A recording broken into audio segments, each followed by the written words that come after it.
That's not as sad as a seagull getting hit by a wave.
At the midway point of the season, the WSL Championship Tour has seen startling victories, unprecedented performances, and a world title race like no other. As the schedule turns to a Pacific run, surfers focus their sights on swell maps and step-ups. The end of the road. A wave of dreams and nightmares. Teahupo'o, where legends have etched their name in the sport. With swell on tap, can Fioravanti hold the rankings lead from the 5 Brazilian world titles chasing him? And can Gabriela Bryan keep Carissa Moore off her ascent through the rankings? Find out at the Outerknown Tahiti Pro presented by IC.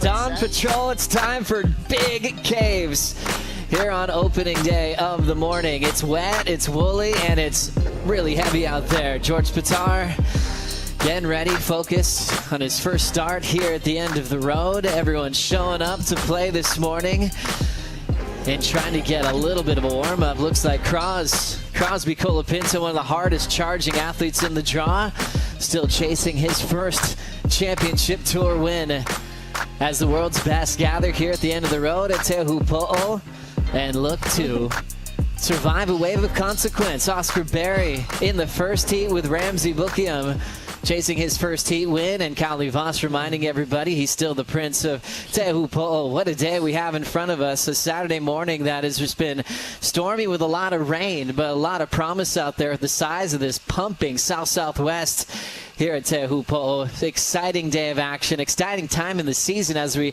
continue to celebrate 50 years of the World Tour. Hi, thanks for being with us. Joe Turpel, Flick Palmatier, Jesse Mendez, a panel with CT experience, a Triple Crown champion, an Indy Cow competitor. Flick, this is your favorite stop on tour. Rain or shine, it's paradise. You took the words out of my mouth. That was my line. That was going to be, this is my favorite place on earth, and it's also my favorite tour stop. I just feel like not only is it so beautiful, but it also inspires these crazy performances. You know, we've got a sneak peek of what it looks like out there this morning, and it is scary. It's big, it's unruly, and I feel like you're really going to have to send it if you want to make it through your heat today, because, yeah, it's looking scary. All eyes on the ocean today, and yesterday they did have some training sessions. A couple days before that, it was a lot smaller and sunshine. Today's a whole different story, Jesse. What would be going through your mind if you were grabbing your jersey today? I don't even think what was going through my mind today, but the last week you just seen the forecast line up. No one's sleeping for the whole week. Everyone's already, the intensity is in the air, and we're excited to watch. We were just mentioning about it's a nice day to be here talking about surfing and not being out there with just so much intensity and everything's looking crazy. I was thinking about for you, Flick, you know, with a big wave reputation, how interesting that is. You know, when the waves are big, they're like, oh, cool, Flick's here, go for it.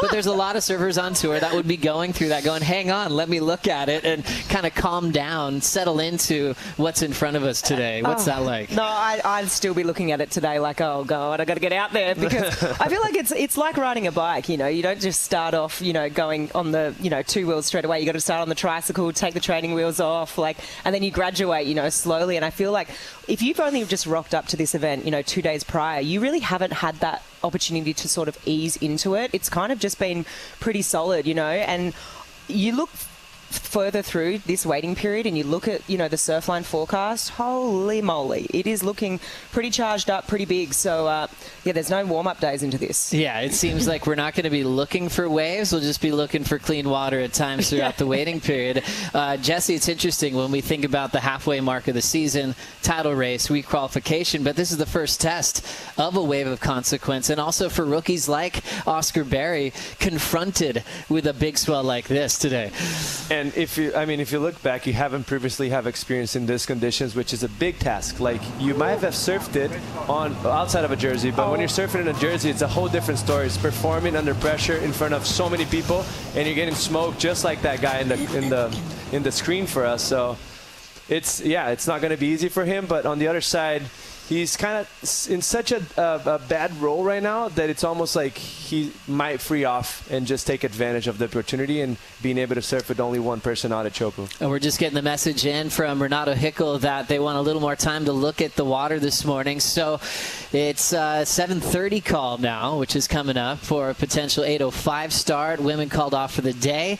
It'll be focusing on men's round 1 and round 2 today. So still looking like we'll get things underway, but there's a little bit more time till we get there. Ramsey Bukiam and Oscar Berry on deck first no matter what. You know, and for a guy like Ramsey, he's a guy that wakes up at 4 and he does not like being called off or delayed. He's in go mode at dark. For him, first heat of a contest is probably best case scenario for his mindset as an athlete. I mean, this is such an interesting draw because, you know, Jesse, you mentioned Oscar, you know, he's had sort of not the ideal start to the year, but then you're matching up against someone like Ramsey. And Ramsey, as we've seen 2 years ago, I think he made it all the way through to the quarterfinals, and we saw this incredible performance from him. You know, incredible, iconic matchups with Kelly Slater and those, you know, few words that were said out there, exchanged between the two. And we know that he charges, we know he goes, and we know he likes those moments where it brings out the best in him, and waves like this at one of his favourite places in the world. But you can't forget Oscar Berry loves a slap. He's charged shipsterns before. I know, you know, he's on his forehand there. It's a different story, but he's not scared. And I feel like maybe, you know, he's kind of a bit down and out and not feeling like, but we've had a break, right? So maybe he can sort of reset and he's like, oh, well, it's all or nothing and let's just put all the cards on the table. It's a good point, Flick. And for Oscar, the heartbreak moments where he's almost won heats and the leash break at Snapper, just things just not going his way. Maybe it is a crazy slap that just changes his whole year around, Jesse. I hope so, because, yeah, when you get into that rhythm of everything, it feels like everything's going against you, which is not. It's not what it is, but it feels like when you're in that position. And I just hope he breaks through and can show his surfing as he's previously done. We've seen it on Instagram. We've seen it everywhere. We've seen it in the Challenger Series last year. It's just, I think, a matter of time. I think it would happen eventually. And hopefully today is a day. It could be a beautiful day for you to prove yourself for everyone, because this is the gnarliest wave we've seen it so far. Yeah, good call. Remember, next call 7:30. That's coming up quickly, so you have time to regroup with your fantasy teams if you need extra time as we look at round 1. Remember, it's just a 4-heat round 1, but it's enormous. When you look at some of the matchups, we've got an all-South African clash in Heat 2. Luke Thompson, a rookie on tour. Matthew McGillivray, replacement surfer for Jordy Smith. Then we see Heat 3, Seth Moniz, one of the hardest charging surfers on tour, taking on a huge name here at the end of the road. Ameo Zermak finally gets his chance as a wild card in this event. And Eli Hanneman, he's looking at this as a huge opportunity to surf with the greatest of all time. Kelly Slater is back in the draw here at Chopes. Oh my goodness. When I was looking at, you know, doing my bracket on WSL, I just had such a hard time picking these first 4 heats. They're all stacked matchups.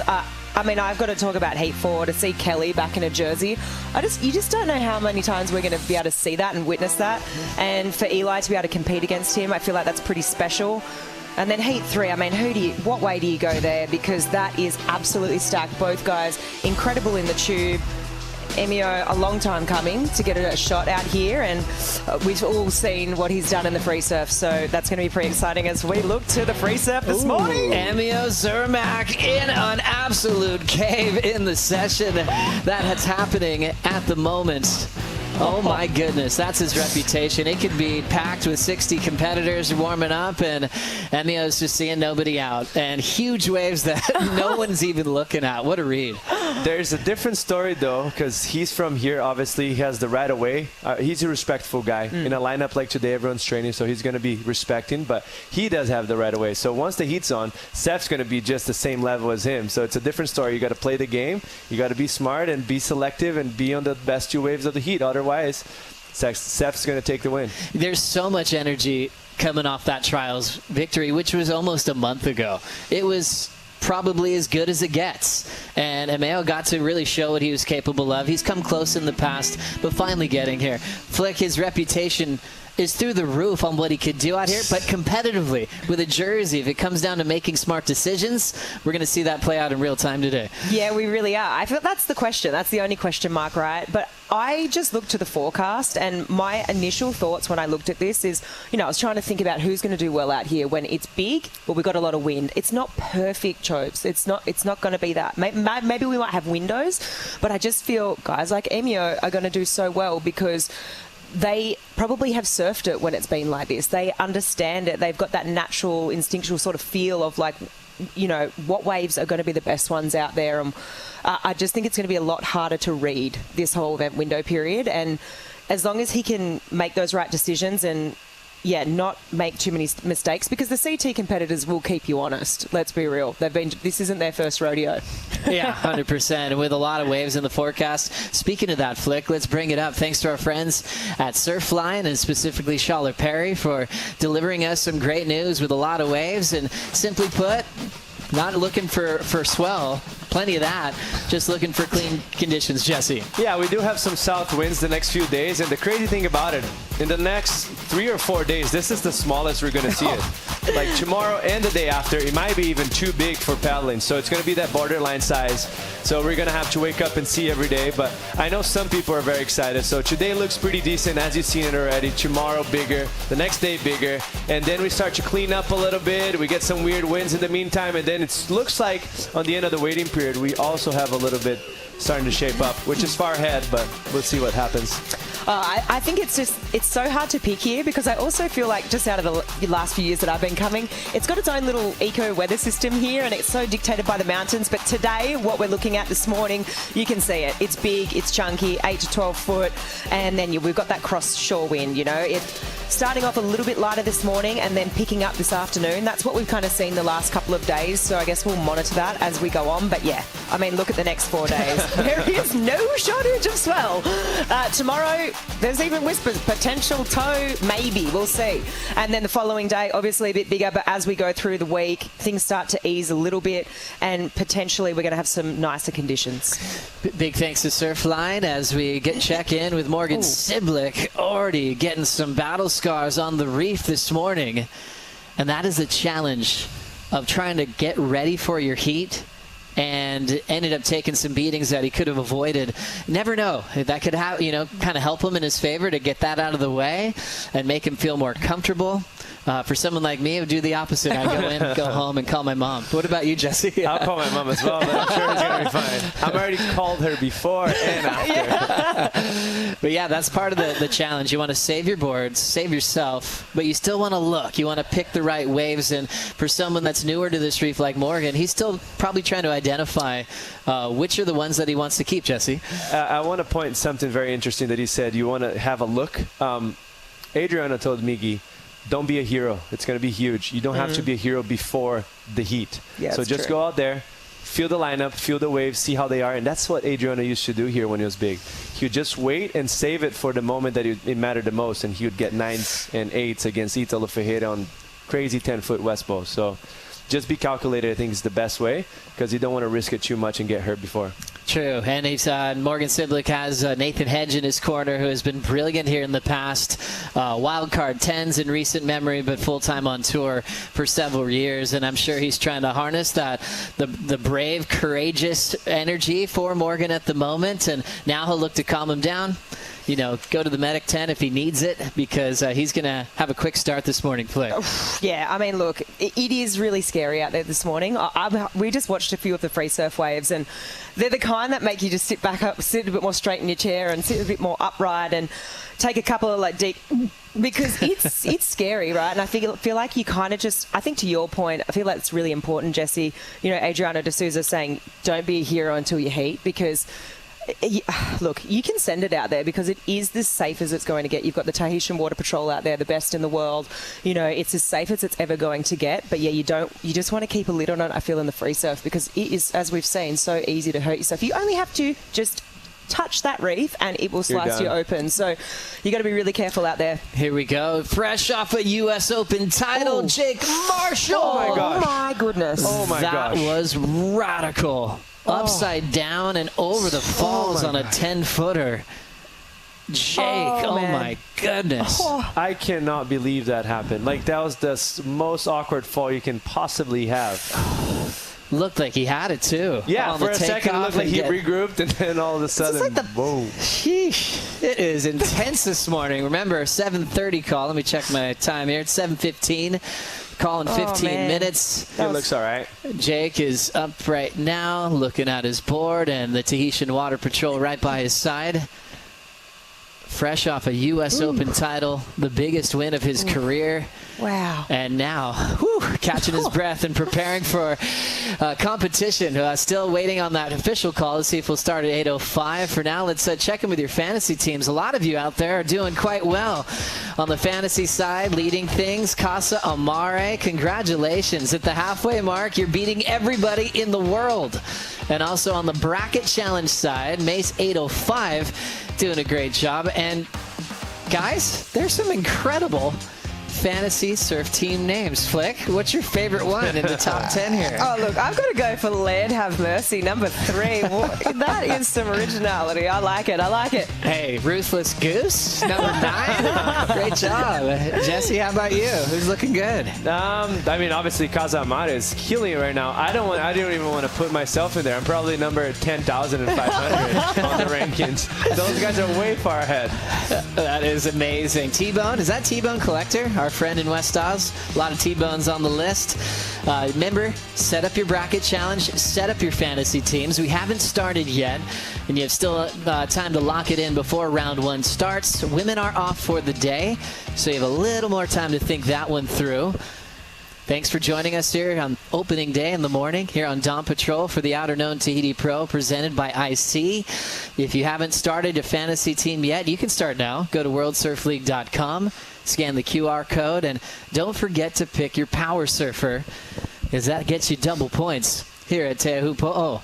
We're going to stand by for the call coming up shortly here for the first day of the waiting period. We'll take a quick break, and we will return to Teahupo'o right after this.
Yorana, good morning and welcome back to the end of the road. You can see those big green pyramid mountains in the background and a lot of clouds. We've had a ton of rain the last few days and looks like it'll continue that way. We don't mind. Soaking wet, waves are pumping. It's like 10 to 12 foot.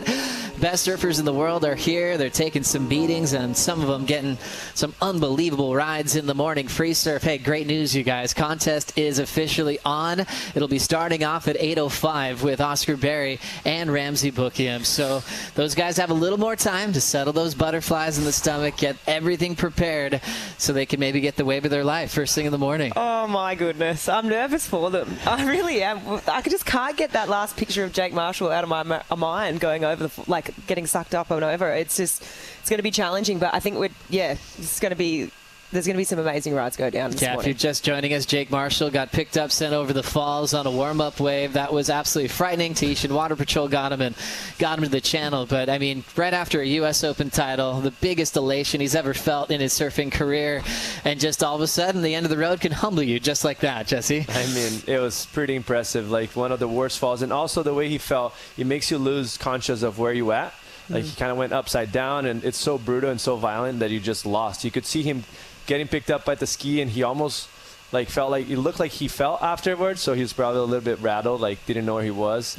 He'll pick back up. It's not his first rodeo. He's done that before, and it happened before to him, and he charges. So he absolutely charges. He always has. When he was a young kid too, coming to Hawaii, he would just put his eyes would roll back and he'd take off on bombs at sunset, early Waimea sessions. So I know he's probably going through his mental protocol on how to move on from a wipeout. Flick, you're one of the best at doing that.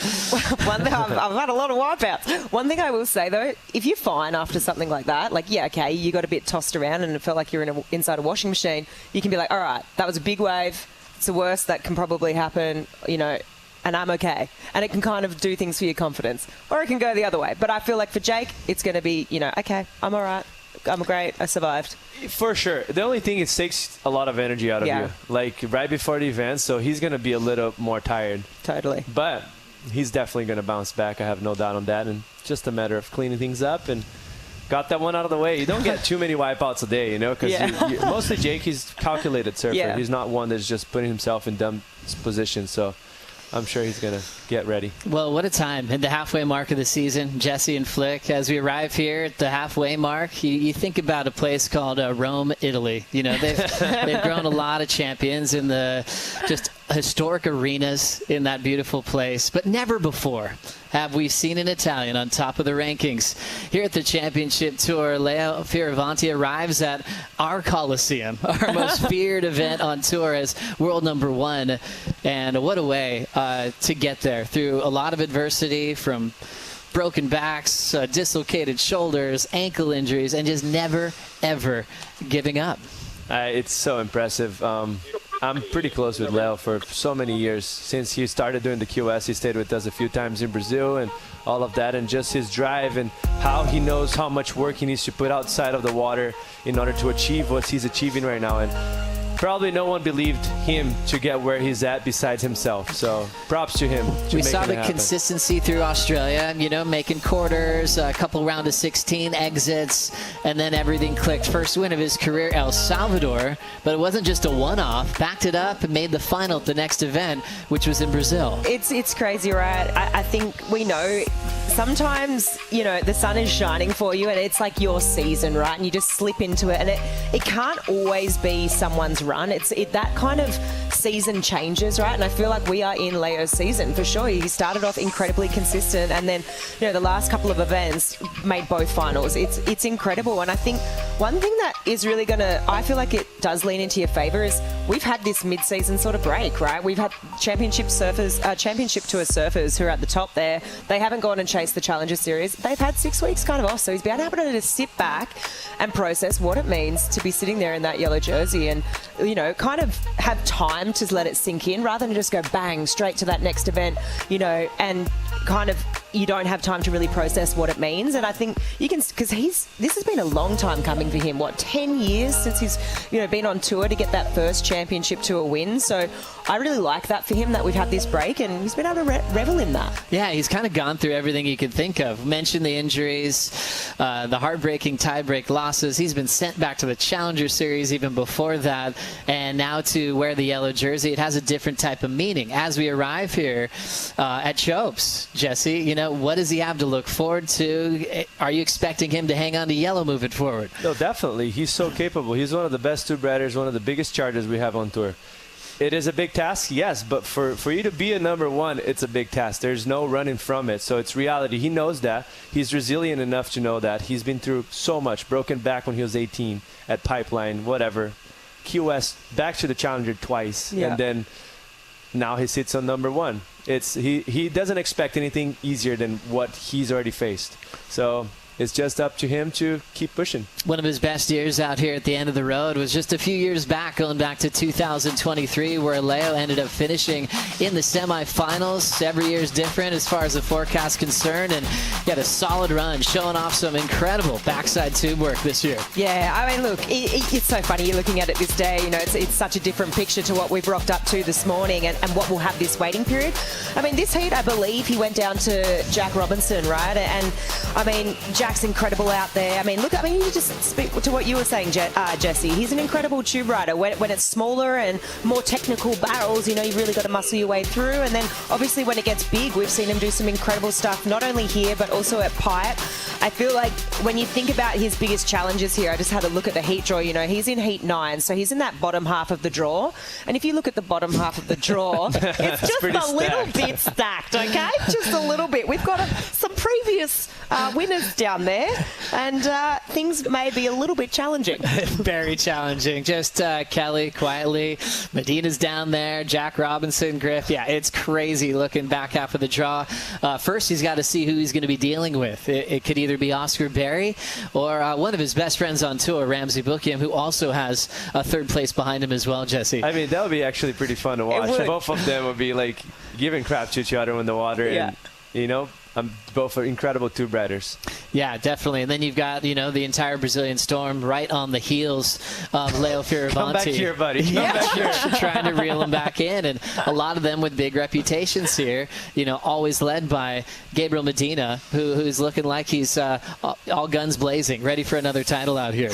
He's absolutely deadly out here. He's incredible. He's delivered us some of the best moments, some incredible 10s, some perfect 10s, some incredible kickouts over the years. That's true. I mean, he's an absolute showman, and I feel like as soon as he's the kind of competitor, he almost surfs better when he puts that jersey on. Some people say it's like a weight and it feels like more pressure that they're carrying, but I feel like a lot of the Brazilians really love it and they revel in it, and he's absolutely incredible out here. I mean, Jack's sort of been his, nemesis or downfall the last couple of events, but it's going to be incredible. That bottom half of the draw and the top half, it's all, and then you throw in what we've got on the forecast, it's just like, oh, okay, let's go. Oh, so true. Well, the women have the day off today. A little more time to think about this one, but Gabriela Bryan from Kauai is in the yellow jersey, world number 1, and her best friend happens to be one of the GOATs, Carissa Moore, right behind her in the number 2 spot. This was the part of the year we were talking about Gabby Bryan. We know she has the biggest powerful frontside hack in the world. I feel like we can say that pretty easily. One Bells has showed that off. We're curious, what's going to happen here? Is this the part of the year where her rivals are going to catch up, or is all the practice that she's been putting in going to help her take the yellow jersey beyond Tahiti? You don't born a number 1 or a world champ. You become one. So there's going to be flaws that you have to work on, and this is one for her. She's getting better, no doubt about it. Is she the top one yet? No, not yet. But she's definitely improved every year, and I think she's definitely capable of keeping herself where she's at. But some names right there definitely thrive in these conditions. Yeah, Carissa Moore loves Teahupo'o, put in a lot of time practicing for the Olympic Games over the years and spent months out here just like Gabby's been doing. Sora Lindblad in her rookie season didn't know what to expect and got the wave of her life. The top 3 is looking solid, and then you've got the defending event champ and world champ Molly Picklum, number 5. Katie Simmers in that final with her last season. I think you're going to be looking out for number 5 and number 6, Molly Picklum and Katie Simmers. They're absolutely incredible out here. In my mind, Molly Picklum is the best backhand tube rider on the women in the world. Like, it's incredible what she's been able to, her evolution over the last sort of 3 to 4 years has been incredible to watch.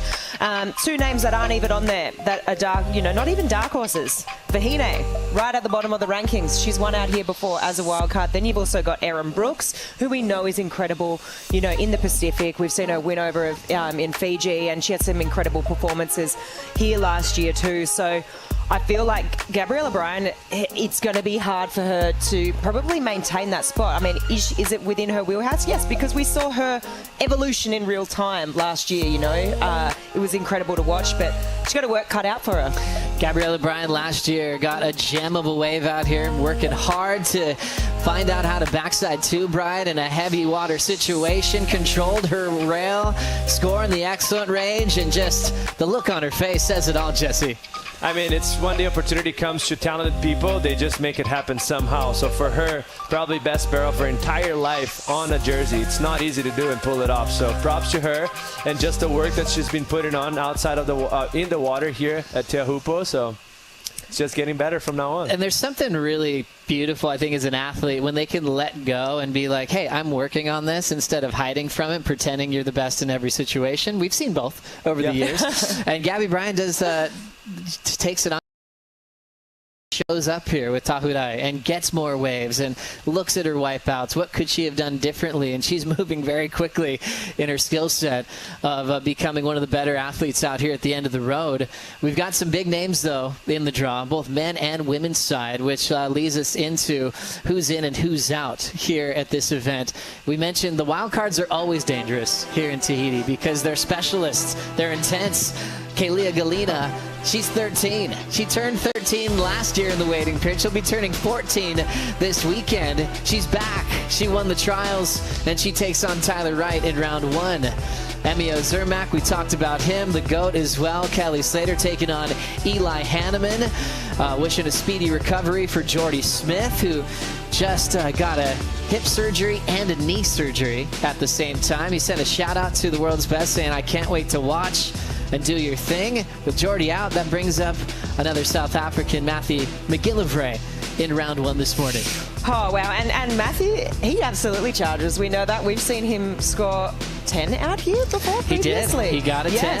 So, and we know he's not afraid, guys. It's no secret. He likes jumping off really high things, and he loves adrenaline. So I feel like he's a great replacement. And then, I mean, look at those wild cards. They're as scary as they get, really.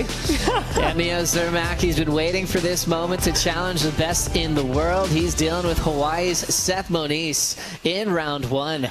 He's got his own ski. He's in his happy place at home and already predicted to be one of the most dangerous threats in the draw. Here at the Outerknown Tahiti Pro, presented by IC. Member contest is on for an 8:05 start local time. It's about 7:33, so still a little bit of time to set up your fantasy teams. We'll take a quick break. More on Down Patrol coming up after this.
In 2014, surfing saw the greatest heat of all time.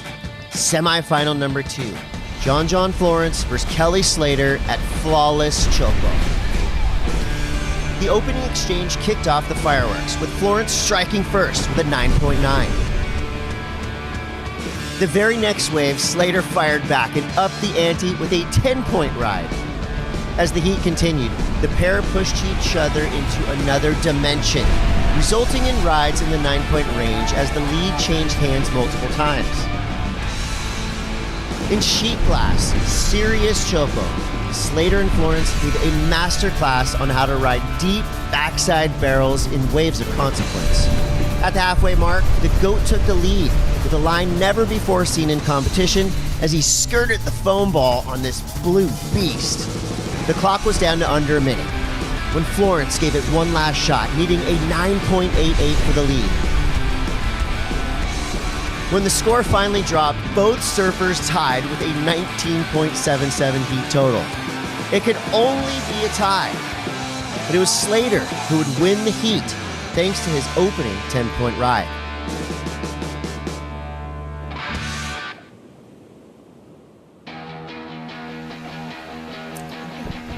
Continue to join us in the celebration of 50 years of the World Tour, and that heat we just got to watch in the WSL Vault will always go down on one of the greatest heats in surfing history. 2014 Championship Tour event, world title points on the line, and two of the gnarliest guys in waves of consequence going head-to-head. That was a semifinal. Kelly went on to take on Gabriel Medina in the final. Kelly and Gabe hadn't fallen all event, and it was giant from round 1 that year. They both took their first falls in that final because they pushed each other even deeper, went a little bit harder, and it was Gabe's day to take out that win in 2014. Gabriel actually is 8-2 in his favor over the GOAT in all-time matchups, and there's potential for them to have another battle at this event this year. Oh, wow. When I watch that back, it is absolutely incredible. Not a drop of water out of place. It's a very different story out there this morning. We got the size, but it's looking unruly. But yeah, I mean, when you look at the heat draw and there's a potential matchup again with Kelly and Gabe, I just rub my hands together. I feel like they bring the best out of each other. And when I look at the forecast, they're two of the guys that I pick to know this wave so well and to be able to pick the absolute gems in what is really, well, a gem in absolute, diamond in the rough. For sure. Kelly's got that extra experience over everybody in the world. 54-year-old GOAT. I mean, no other athletes are doing this with GOAT status. Returning to the highest platform of competitive surfing, Kelly does it again, and his stats are otherworldly. He still holds all the greatest records when it comes here to competing at Teahupo'o. 5 event wins, 20 appearances. Even just that kind of longevity is unthinkable. Average heat score 16.2 and 2 perfect heats, all-time leader in all of those categories. It's an excellent average heat score. That's the crazy thing about it. People spend years on tour to get one of them. He has an average out here. And I think what makes him different, and a guy like Gabriel as well, it's because they're able to hunt the lineup so well. In conditions like this, it's not always going to be perfect like we just watched him and John. Some days are going to be very unruly and sometimes small. You got to know the lineup. And they find little nooks and hooks that gives them the opportunity to get excellent scores no matter how the condition is. I think there's a little extra going into Kelly's mindset too in this one. I think they're almost planning a swan song with some wild cards at Cloud Break and different events, and these didn't really go the right way. Out early and in the early rounds, and about a month ago, I started seeing some Instagram clips of him working with his good friend Mark Visser, another big wave legend, doing some deep water exercises and making sure his breath holds and mindset was on tap. So Kelly's taking this very seriously. Probably a mindset like he's got a world title on the line. Well, we saw a couple of free surf waves yesterday, and I'll say he looked pretty good. Yesterday was a hard one to read too. It was, there was a lot of lump and bump on the lineup, but I think we watched 4 tubes back to back. He went out there with about 20 minutes left of that, the free set, this warm-up session yesterday, the practice session, sorry. And really, I mean, it's just like he never left, really. It was like yesterday that, he just has such a good read on this lineup. And yeah, they were not easy ones to pick off yesterday, and he found them. That's right. Kelly Slater coming into play once again, and also a big part of the Outerknown family is Kelly Slater, one of the co-founders. Let's find out more about this great company.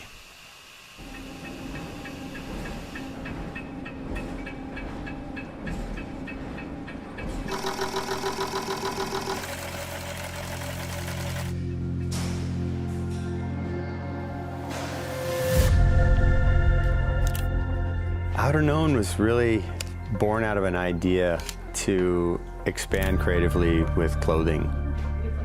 I had a lot of ideas that maybe couldn't be implemented in situations I was in before, and wanted to be free to do those. Even though starting a clothing line is not the easiest thing in the world, I had a team of people around me that was excited about it and totally supportive of the idea. You know, my first surfboard, I wanted to have the word team on my board and they wouldn't put it on there because I wasn't good enough. And so I always kind of had this, like, I was striving for something more.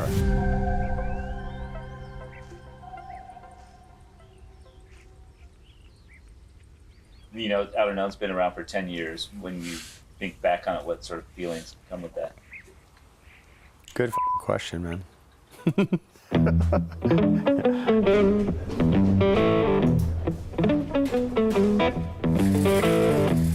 It wasn't easy out of the gates. The start was tough, but we pushed through, and it's been more and more rewarding. Each year it's getting more and more rewarding. That challenge can really test your patience with things, but as you get through each thing, you realize we're growing and we're getting to something new in this new area that we can actually really just have fun with. Surfing has traditionally been essentially fast fashion. You know, there's not a lot of thought put into production facilities. It's kind of like, let's make the cheapest product that we can instead of in a thoughtful way. I didn't want to make cheap stuff. You want people to think of your product as something they really care about.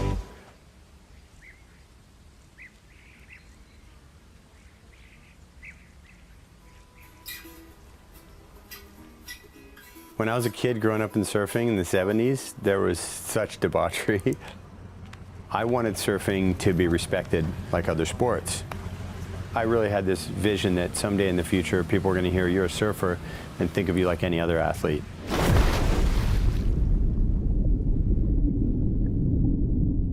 That same thing that I brought to my career as a pro surfer, trying to elevate the sport and have it looked at in a positive light, I wanted to bring that to clothing as well. You want to express the sort of mystery and dreams people have about surfing within the product. The KS line within Outerknown, it's really about performance and just the simple clothes. It's really the stuff you would throw in your bag for a surf trip, and it's all you need. This is a when I think about what I want to surf here, I have surfed in places here, and I've had friends see some of the best ones in their lives. Yeah, it's a trip to be walking through like an airport or be at a beach somewhere in some other country and see somebody wearing my clothes, because it feels very personal. It feels very much like I should know this person, you know? It's especially a good feeling if they don't know you, if they don't recognize you, because you're like, oh, they're just buying a product they like.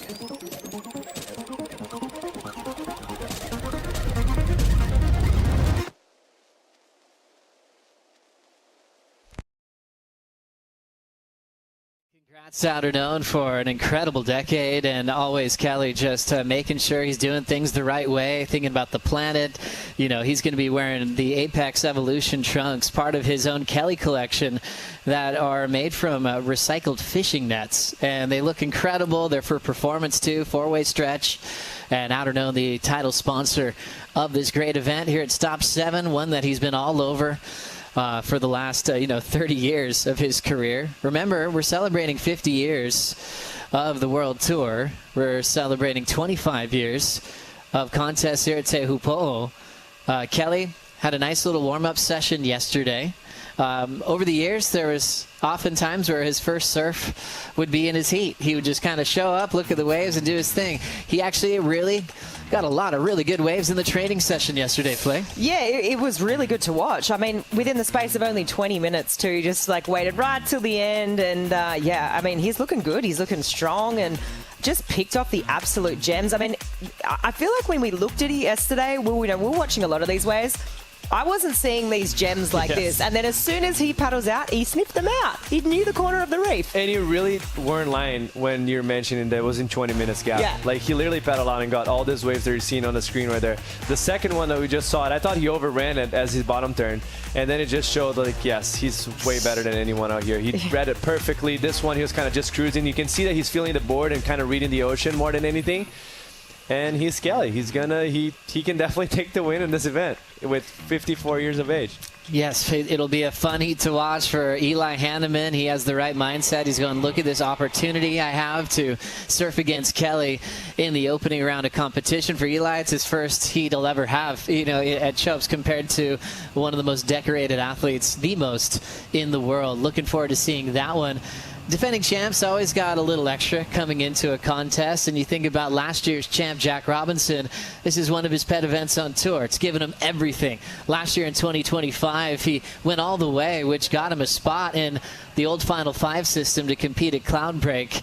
Let's see what he's going to do this year, Flick. Yeah, it's going to be interesting because obviously he hasn't had the start to the year that he's wanted. I mean, you think about his off-season, he got new boards, new coach, and a new knee. So that's a lot of change, right? That is a lot of change. And then I feel like it's, we've just been waiting for him to sort of wake up in the Pacific. And if we look back to last year, I mean, what Jack is able to do out here is incredible. We talk about him being a magician. We talk about him being so in tune with the ocean. There's very few people that come to mind. I think John Florence, Kelly Slater, Andy Irons, Jack Robinson, there's Gabriel Medina. Like, there is very few people that just have that special connection with waves like this, and he's one of them, and I feel like he's going to be so hard to beat. The Pacific is where Jack comes alive. And it's the interesting part about it, like, the worse it gets, the better it is for those guys. Like, you get some really, the wind's kind of weird, like, they feel more comfortable.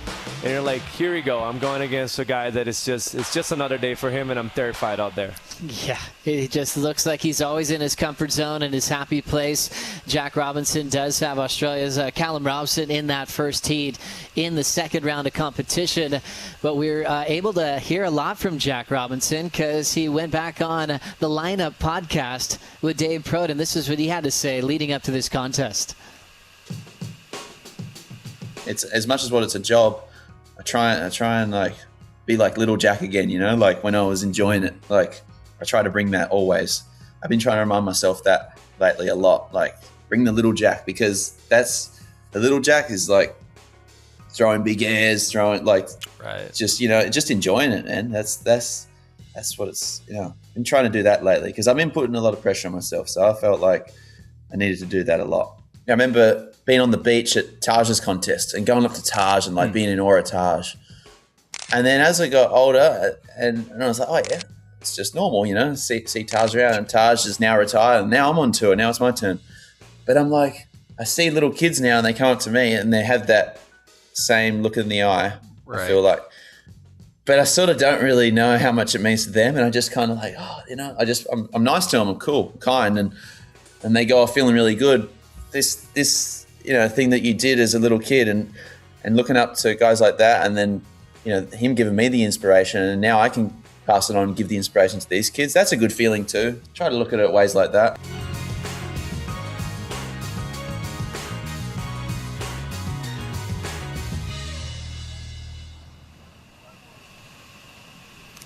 Great conversation with Jack Robinson and Dave Proden on the Lineup. You can listen to that entire conversation wherever you find your podcasts out there. For Jack, it was really cool and refreshing to see him kind of cage-free in a way. Sometimes he just has the guard up in contests, and right there you could tell he was nice and open, talking about the pressure that he's been putting on himself to succeed, especially through that long off-season, like you mentioned, with a lot of change.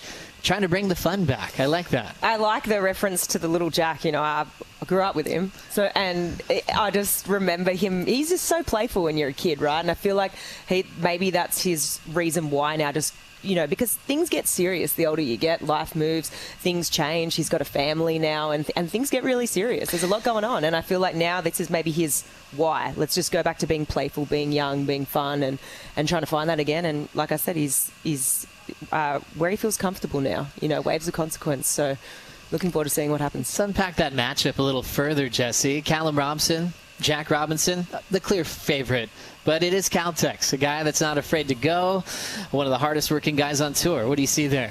I mean, you already called it everything that we could mention about it, but Cal is not going to be scared. We've seen that 10-point ride he got at Portugal before a few years back, so probably the best bear I've ever seen out at Portugal on a heat. So he's definitely going to send it here. He's the underdog, but it's a matter of who finds the gems in the lineup today, and he could take down anyone. It's going to be a big task, but he could. Looking forward to that one. Also looking forward to see what Molly Picklum does. You know, reigning world champ, but also the reigning champ here in Tahiti. Had a crazy final with Katie Simmers last year, and she's proven to be an absolute warrior when it comes to waves of consequence. I think in a lot of people's minds, she's still the surfer to beat out here.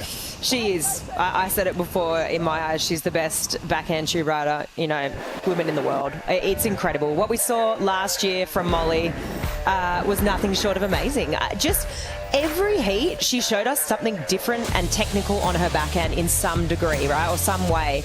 And I think, yeah, it was really awesome to watch. I feel like, didn't we wait for the finals? We kept the semis and the final. We waited right till the end, and there was that swell, and they surfed on the finals day with the men, and it was just cool to see. And I feel like the final with Katie too. I mean, all these waves that Molly ended up getting, I think Katie ended up taking on the head. It was just, Katie wasn't backing down though in this heat. I think she took off on one wave that if she'd made it out of that, it would have been a 10. But both women absolutely brought it to each other. But Molly, up until that point, I think there's a quote from her. She says, this is the best moment of my career and best win so far. And then from there on, she obviously goes on last year to win the world title in Fiji. But once you see backhand tube riding like that, how could you not pick her to not go on to win in Fiji? Because she's so incredible. And, not only, I'm looking forward to seeing what she does, because we've got more swell, more wind, more turbulent conditions to deal with this forecast and this year. So, yeah, it's going to be interesting. Very interesting. And as world number 5 currently as the reigning world champ, this is the part of the year we're expecting Molly to start taking over a lot of those points as we move through the halfway mark of the season. We're going to take a quick break here on Dawn Patrol, but we're getting very close to a start. 8:05 start for the first team of the morning, with Oscar Berry still chasing his first heat win of his rookie season and taking on a man that's been in the semifinals out here. Ramsey Bookhiam is grabbing his jersey and getting ready for heat number 1. We'll be right back.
The improvements of reef restoration goes beyond the ecological impact. Planting corals is planting hope. Coral gardeners started in 2017 in here, Moorea, French Polynesia. We started that project to help and restore coral reefs around our islands, French Polynesia, and across the globe. We've been collaborating with the World Surf League since 2019. At first, some surfers came to Moorea. Then we started to go in Teahupo'o and put some corals in nurseries with local kids from Teahupo'o, and as well some of the surfers of the WSL. We need to reserve and keep the coral healthy for us to be able to breathe beautiful, clean air. People don't realize how much of a big role they play in our ecosystem. Since our collaboration with the WSL, we've created full restoration cycles in Teahupo'o. We've grown corals to maturity in the nurseries, outplanted them onto the reef, and reseeded the nurseries with new corals, bringing new life to the lagoon. Our work in Teahupo'o, in collaboration with the WSL and the local community, has brought more marine life back into the lagoon. It's creating a healthier ecosystem for the fish and species that depend on the reef. They shape the waves across the islands, so it's a living playground for many people. Underwater, when you plant more corals, you see more fish coming back. Reefs are so important, and if we lose it, we can lose a huge part of the ocean.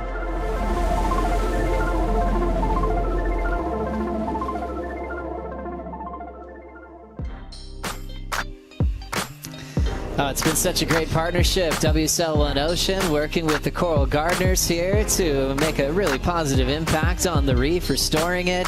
And now they're actually going under the surface to seeing all the progress that is made.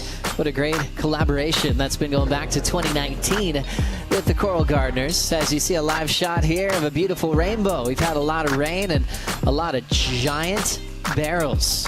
And coming out there, that might be the Griff Colapinto.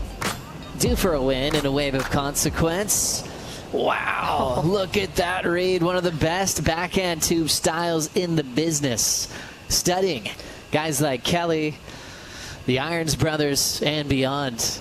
Griffin has shown that he knows how to turn the switch on and be incredibly brave. Made a lot of us nervous last year on day that was just borderline toe sets. And he just would jump off the roof of them if he was too deep and come back up with that classic little laugh on it, you know, and that was just a little nerve-wracking, especially before the event started, but he knows what he's doing. I mentioned about Adriano saying don't be a hero.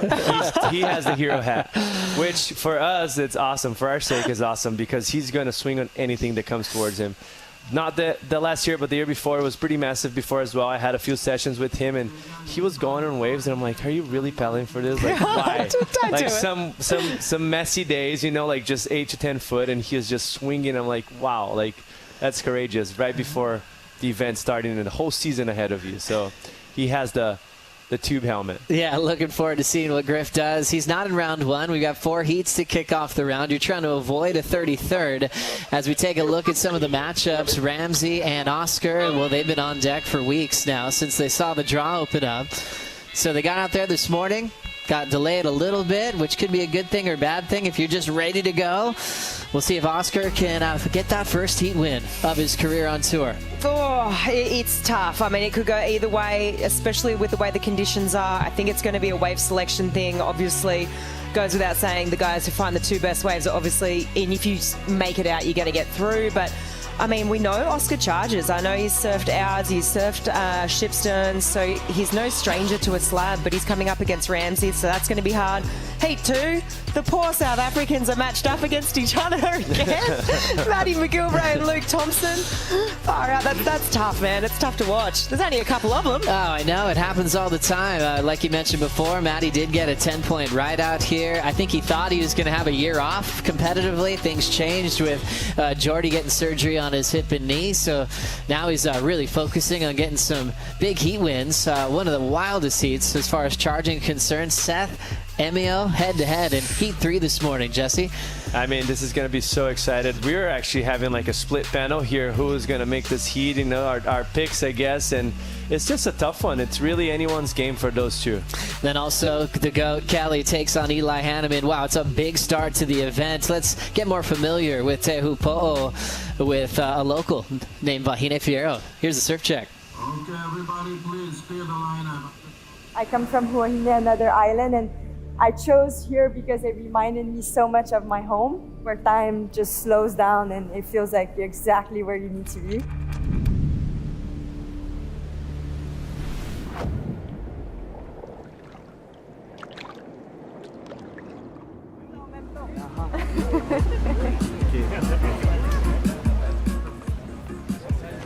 This is where the river mouth is, the beach of Teahupo'o.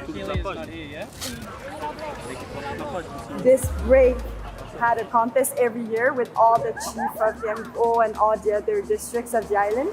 And they would compete right here, where all the kids are learning today how to surf. And one time, this woman, Teahupo'o, said, no, I'm not gonna surf here, I'm gonna wait for the bigger waves outside.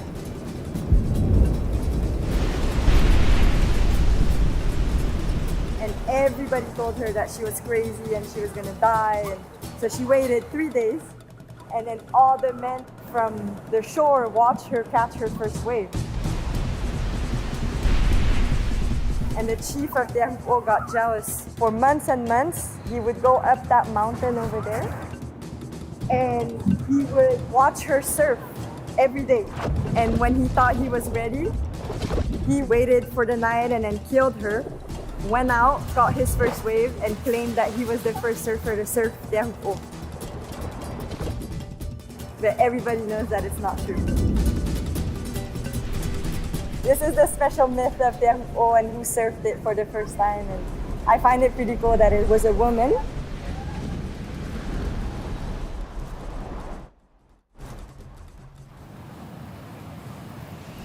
Great surf check with Vahine Fierro as we go right into waves, spitting their guts out into the channel with a lot of anticipation on the first heat of the morning. Thanks for the breakdown, Vahine. She'll have the day off as she takes on Isabella Nichols, and as more water gets drained off the reef. What a day, what a morning we have in store for us. Flick Palmatier will take a break. She'll rejoin us in Heat 3. Joe Turpel with Jesse Mendez, a guy with CT experience, a Triple Crown champ, and ready to make a call here. Ramsey Bookham takes on Oscar Berry. Both these guys way down to the bottom of the rankings, so they'd be feeling the pressure to really get through some heats here to re-qualify. Jesse, starting with Ramsey, you traveled the world with this guy. You're one of the toughest competitors, built hard on the QS, getting to the CT and having multiple injuries in the last couple of years.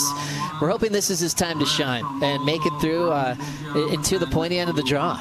Yeah, it's such a bummer for Ramsey because he was going in the top of his career, and he had that injury at Bells Beach, and then it was kind of an accident as well, tragedy. So it was such a bummer for him, and he's kind of bouncing back, but he's slowly picking the pace. This is a great event for him to come back. You know why? Because he could get a little bit on the eggy side if things are not rolling his way. That's how he's been his whole life.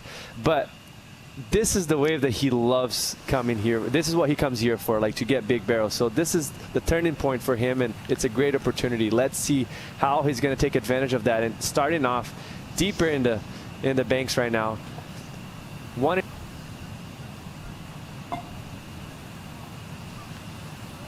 Oscar Berry versus Ramsey Bookham. The Australian Oscar has been just fighting hard for his first heat win, and boy, he's come close. He had the heartbreak leash snap on the Gold Coast when he was just minutes away of controlling priority over Callum. Callum did the air, took that one away, and he had a really tough one as well at Raglan. Beyond that, though, he's just an all-star of a human. You know, he's just showing up again and saying that he's just enjoying this experience. You could put so much pressure on yourself as a rookie, and when things don't go out to your plan, it can just become a hard job, and you have to remind yourself, wait, this was the dream to get here. Got to know how to stop and smell the roses. Pulling up and under a cave with a ton of foam under the feet of Ramsey Bookham. He gets taken through the cycle. And that's how we're starting our morning, Jesse. And that's the crazy thing about when you're surfing waves of consequences of big barrels. You're 1 foot away from getting a 10-point ride, but you're going to get a 1-point ride and a bunch of waves on the head. So that was intense from Ramsey. Probably the biggest wave we've seen it so far this morning. I didn't even thought it was this big, and that was massive, big west bow, unruly, so sketchy. And he swinged. Look at all those side chops coming to it. Huge takeoff, big pump right there. Goes into the bow and just, that foam bow is just too aggressive to you. It's so hard. He's probably like 80 kilos, 90 kilos even maybe, and he just got buckled up like there's nothing under him. That was impressive. Aggressive first wave of the event, and an absolute animal going for that. The foam ball didn't let him ride it for even a half a second. Cartwheeled him over the falls, and the Tahitian Water Patrol grab him. He'll have a few moments to catch his breath, but he knows he's got to head back into the arena. Oscar Berry grabs the rail. He controls it. And somewhere along the way, he gets taken down. Two monsters alive today, Joe. It is absolutely alive, and you've got to stay away from it. It feels like any bit of that foam ball touches you, it's grabbing you and taking you down. And that's the rawness of a day like today. You have that southeast winds creating so much energy, so it creates a swell. So there's like the side chop going through the lineup that makes it so tricky. You see Ramsey frothing right now from that wipeout. That will keep you alive. That will keep you awake. And this was kind of a great opportunity for Oscar, because if you played a little bit safer, which it's almost impossible to do here, you either committed or not, but if you would have came out of that barrel, he would have got a big score to start, and he would have got priority on top of Ramsey. So kind of a lose-lose situation right there for him. But that being said, there's nothing he can do. You either got to commit yourself here or you're not getting anything. So, wow, what a morning with a ton of size. And Surfline told us that today would be a great day. Maybe a little bit more cleaner sections towards the West Bowl with this southeast direction, calling Maramu winds in this part of the world. And Oscar going for it quickly. 1 point ride for the effort. Ramsey at 2. But two guys that didn't want to wait too long at all to get this heat started. As far as getting familiar in this lineup, Jesse, and where Oscar took off, being incredibly deep, how is he going to adapt on his next opportunity on where he might want to approach the next ride? And the crazy thing is, Joe, there's nothing really he could have done there besides maybe being frontside and being able to do bigger pumps throughout this West Bow section, because you can't really take off and be that wide on such a throaty wave. So he was in a good spot getting that kind of southwest push rolling into the West Bow, but he was just a touch deep. So sometimes the wave just runs a little bit faster than you expect, and that's how it is. And like I mentioned, if you're at J-Bay and you get a wave that has a 10-point ride potential and you finish right on the end, you're still going to get an 8, but here you're going to get a 1-point ride. So it's that tricky. Ramsey Buckingham jumped in the corner with Richard Dog Marsh this year. So at a wave like this, when you get dropped off, you have a nice moment there to catch up with your coach or your caddy. You got backup boards, because that is incredible. On a day like today, you might want to bring everything you brought out to the channel. We've already had a few broken boards this morning. Yes, and ooh, that was a nice spitter right there. One a little bit deeper, like you kind of rolled underneath. Those ones are a bit easier. You see, you kind of finished off right where Oscar Berry's sitting, so those ones are a little bit less tricky, not as much energy on the West Bow to the right of your screen, which is what we saw in the first 2 rides off the day, which that's more exciting for us, but harder to make it happen. There's always this joy of having priority at the Dream Tour locations, and sometimes there's moments when it's not your favorite thing to have, because everyone on the channel wants you to go on the wrong ones. Everyone's screaming with adrenaline, and you've got to still make the right decision. But you're probably feeling, Jesse, that, well, I got to go. I've got priority, and well, I'm on the world tour. Here's my chance to get the wave of my life. And the crazy thing is, people are going to scream even louder if it's a tow wave. So are they screaming for you not to go, or what's the situation? You know, there's a borderline here of how big of a wave you can paddle. And today might be a little bit under that, but I'm sure there's going to be a few that is going to be scratching that. Wow, what a big day. Opening day here on Saturday morning. Another paddle for Oscar Berry. The Australian knifes it. Let's go. Gets a quick view in front of that hollow pit. But just excited to see him make this morning. He was super deep on his first attempt, and I think just wanted to make sure that he got the exit on wave number 2. Yeah, and then he overran, which he could have not done anything right there to slow himself down. There's so much water pushing, but beautiful takeoff from him. Put himself under the ledge. Nice west bow, lets his rail go. Strider's frothing on the channel. And I'm sure he's frothing. That felt so good. It's going to be obviously on the smaller score because he was overrunning the wave a bit too much, but still a beautiful ride for him. I'll be psyched to get anything close to that. Well, flying out is Oscar Berry, and yeah, 2 hands in the sky for our water reporter, Strider Raspberry Wazalewski's all set up out there. Good morning, Waz. How's it going out there? What is happening? Oh my gosh, what a beautiful morning. You know, we've had some wild waves being ridden, all this wind, but it's at our backs, it's with us. So these guys are just throwing themselves over the ledge and into these big, huge pits. And the waves that come that are really good, they're very definitive. You understand what they are. And all the surfers are talking about it in the lineup. Ramsey's very outspoken about saying that it's all or nothing today because of the heavy waves that are approaching, and you can just see the ones that really are going to do it. They draw so much water off the reef, and you have to win that mental game. It's been amazing to watch so far. Thank you, Strider. Great to get the report from the channel. He's the happiest man on the planet when he's sitting out there, especially when it's 10 foot. We'll be checking in with him throughout the day. Ramsey telling Strider that it's all or nothing type of day. And I think throughout Ramsey's career, if you didn't know him personally, you were always talking about his backhand. Yep. You know, that was always the first thought, you know, throughout QS events. That was his weapon, all the rights that he got to grow up on in Morocco. But then once he got thrown out at Chopes at the CT level, I was going, hang on, this guy will go on absolutely anything. It's a huge part of his reputation. Yeah, and he proved himself in front of everyone. Sometimes you have guys that would come here and spend a month here and get some crazy waves, but he proved himself with a jersey on. And sometimes it's just lack of opportunity. You know, he was doing the QS. He obviously wasn't getting those waves as much. And like you mentioned, Joe, we're seeing crazy rides from him in Morocco, those amazing technique barrel rides that he had, but nothing in substance of Teahupo'o. So he got here, he proved himself that he's one of the best. Where's Ramsey's head at right now? Is he even thinking about Oscar's 2.83? With the waves we have in the water right now, is he just looking for a bomb? Can he simplify things, or is he playing a little bit of a chess match as well with the rookie? You have to. Like, it is a chess match. Like, you're going against head-to-head against a surfer that is incredible, one of the best in the world. I think what he probably took advantage of this 2.83 by when he was positioning himself, saw Oscar Berry taking off on what it looked like an incredible wave, a big west bow, but he saw that he only got a 2.83. He probably noticed that he's sitting a little bit too wide, so he's probably going to position himself a bit deeper than what Oscar had on the previous wave to try and maximize the scoring potential of each ride.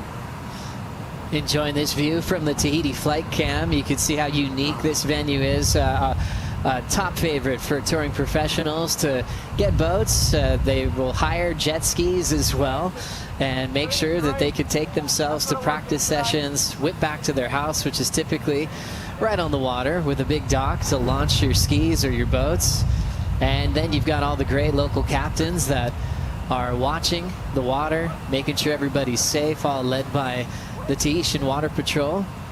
And it gets really, really exciting out there when, you know, things go below sea level and a dark one comes off the reef. It is one of the best places in the world to watch pro surfing. I mean, it's so exciting. The energy that you feel, how the water moves here. It is very impressive to be in that lineup. 23:50 on the clock. If you're just joining us, this is the Outerknown Tahiti Pro presented by IC. Oscar Berry taking on Ramsey Bookiem in the first heat of the morning. We delayed the start for about an hour, and we could tell that it's going to be a pretty exciting day. You've got to be brave. You've got to be all or nothing, like Ramsey says. It's going to be Luke Thompson, Matty McGillivray coming up next. Seth Moniz takes it on Emeo Zermack, and also Eli Hanneman will be with Kelly Slater in the last heat of round one. This is the round you're trying to avoid all season long. It means your seed's really low. This is where the wild cards begin. But also the surfers that are trying to avoid getting kicked off the tour next season, they're hoping that their seed changes to round 2 moving forward. And it's not like it's a warm-up round. Like, you're getting a stacked heat right off the bat, you know? Like, you have Ramsey that previously have done very good here, and then you have Kelly Slater, you have Email. Like, it's as hard as you can ask for. Whenever you have a Tahitian wild card in the draw, you look at the waves, and if it's 8 to 10 foot, you're going, okay, be careful. This is usually the types of conditions where the locals can just flex their way into some big final situations, kind of like Manoj Jodley did back in the day. I think here's probably the place where we got the best results out of wild cards. We have Bruno Santos won here before. We had Manoa making the final with him that same year. And then we have all the locals that did damage. It's definitely the local knowledge here really pays off. A lot of lump and bump on the surface, but some big opportunity if you can pick the right wave. Surfer in the blue is Oscar Berry. Under priority. Took an extra look at that one as it drains. A big hollow pit on the inside ledge. That was sketchy. You could see him charging through, that wave kind of swinging underneath. He's looking for the one behind. Wonder if it's going to have some whitewash.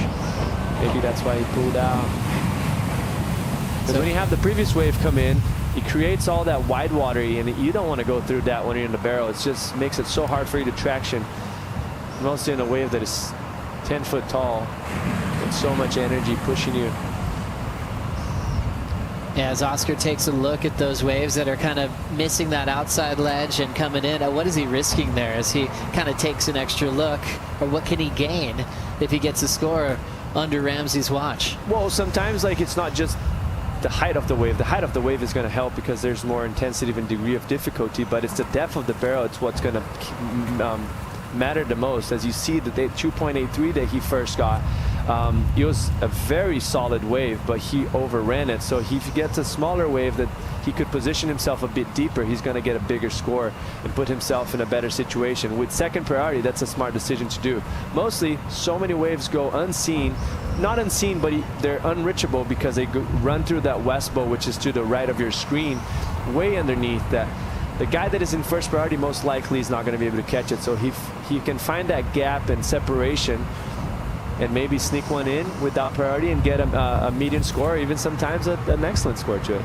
Ramsey with a touch more experience than Oscar Berry out here, maybe a bit more I should say, as he was part of the Olympic Games. He also had that event where he made the semifinals, but he's also done a lot of trips to Tahiti in his life. You know, he's got a lot of locals that are some of his best friends in the whole world, and he even brought his brother here. His brother Sam Bukiam is with him on this trip, who lives over in Europe and wanted to spend some time to support his brother in this matchup. So they've been getting barreled, they've been fishing, they've been having a really good time. As these guys wait for a set, let's watch. Well, Oscar's getting one up and out. Just a short ride there for Berry. His best score, a 2.83. And Ramsey just chasing a 1.84. As Ramsey waits with priority out the back, let's hear from Schaller Perry from Surfline on what to expect in the forecast. The weekend of the event window will have no shortage of size. A healthy pulse of south-southwest swell will peak today thanks to a run of storm activity near New Zealand. Size pushes onto the outer ledge at times, and even with unfavorable wind, there will be a few diamonds in the rough. Then the strongest swell of the event window builds overnight and peaks on Sunday, size straddling the tow range thanks to a large, impressive low pushing directly towards Tahiti over the last few days.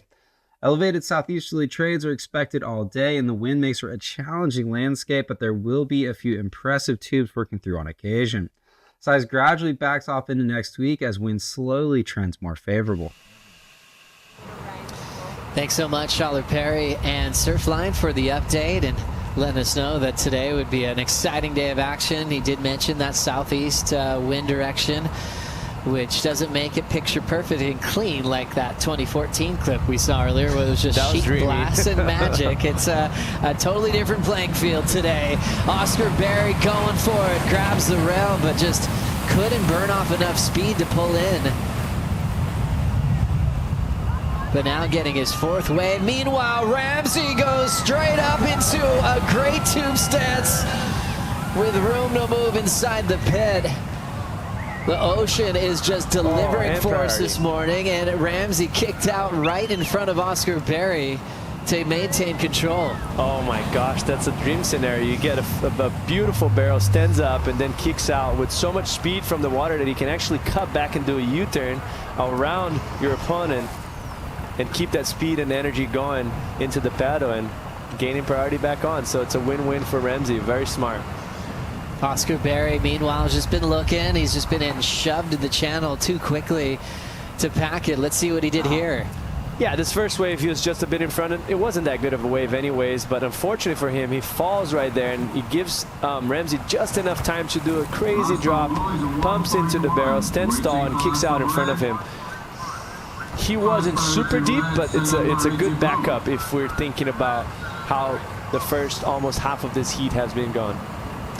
So Ramsey looking like he'll get the best numbers so far as the scale is just slowly starting to grow.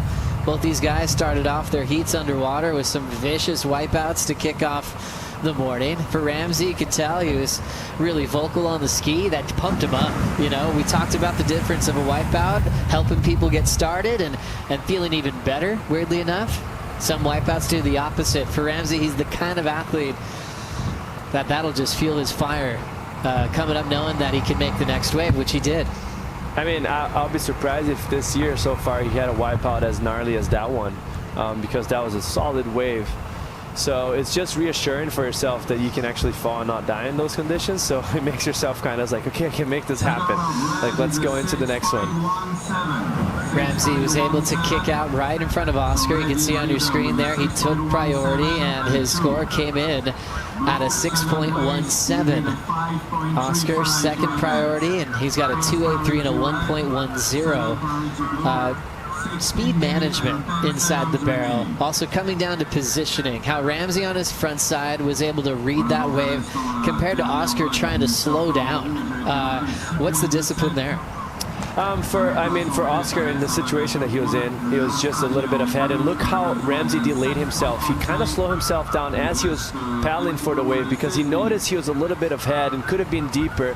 But that's just because sometimes the wave rolls in deeper. He's not in the wrong spot. So he delays himself and gets that airdrop under his board to just slow himself enough to get back on the curtain and have a beautiful ride, and kind of delayed and also made it more critical of a drop, gaining points. This is, you know, you got to maximize the opportunity that is in front of you, and he did that on that situation where he was positioned.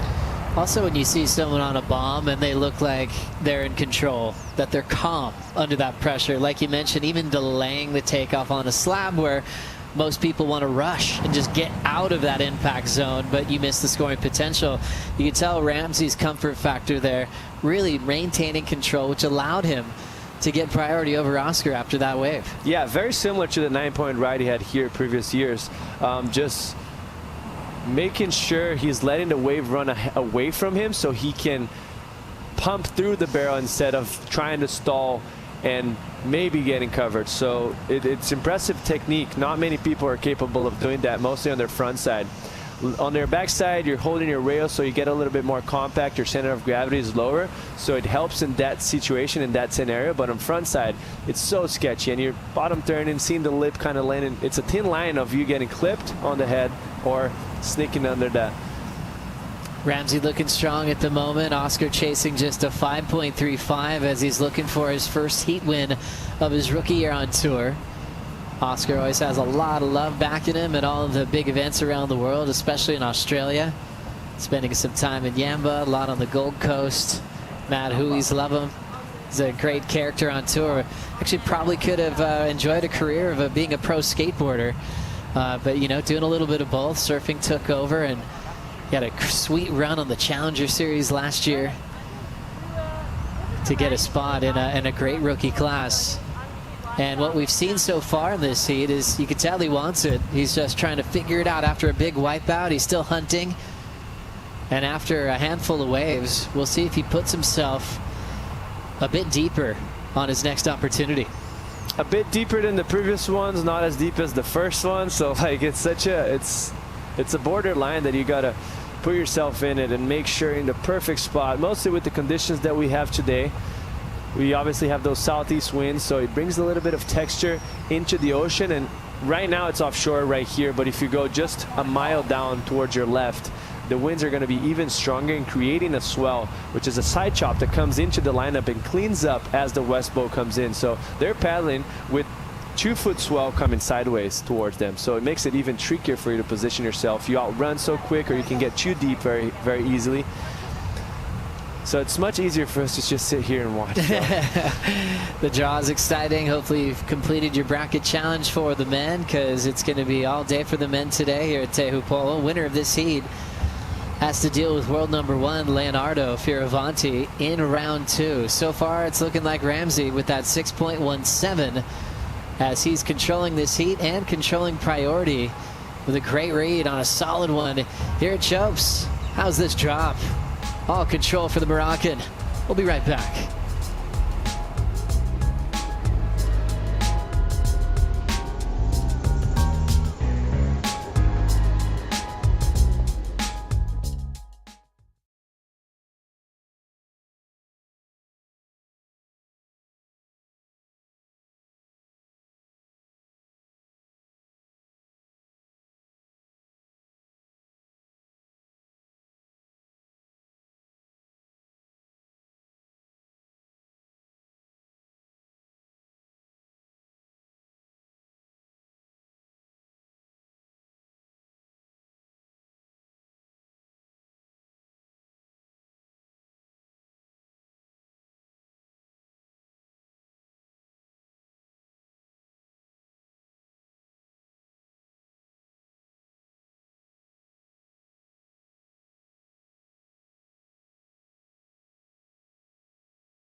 Urana, and good morning. We are so thrilled to be here on this beautiful island of Tahiti with some great locals, some amazing waves that are unfolding in front of our eyes at Teahupo'o. If you haven't been here yet, you've got to get over to Tahiti and take a trip with your family or just on a solo surf trip. There's something for everybody. Beautiful green mountains, amazing water, and even when it's raining like this, it's warm, comfy, and total paradise. Joe Turpel, Jesse Mendez, CT standout, now here with me for the call. As always, loved coming here to the end of the road. This time bringing the whole family. Little baby is here for the first time. Family's growing, getting her used to it. I mean, it's paradise here. You can't, even on rainy days like we have, it's still such a mellow, beautiful place. How many flights did it take you to get here? Quite a lot, 4. 4 flights. Yes. Worth every second of it. Definitely. Baby girl didn't make a sound. Just cruised, enjoyed it. Now she's in paradise watching the world's best compete. It is cool when you hear that phrase, the end of the road, and you're kind of like, oh, is that a tagline or something? And then when you actually get dropped off, you're like, oh, really the road is. Stops. That's why. We actually passed the end of the road because the road finishes just before where we're at. So.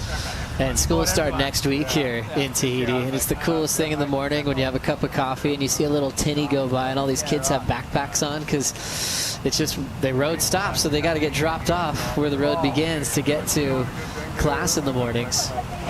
Really cool to see how simple and beautiful life can be out here. Great food too. Oh, Poisson Crew, one of the great traditions that is still unfolding out here as we watch another rookie grab their jersey. Luke Thompson takes on Matthew McGillivray.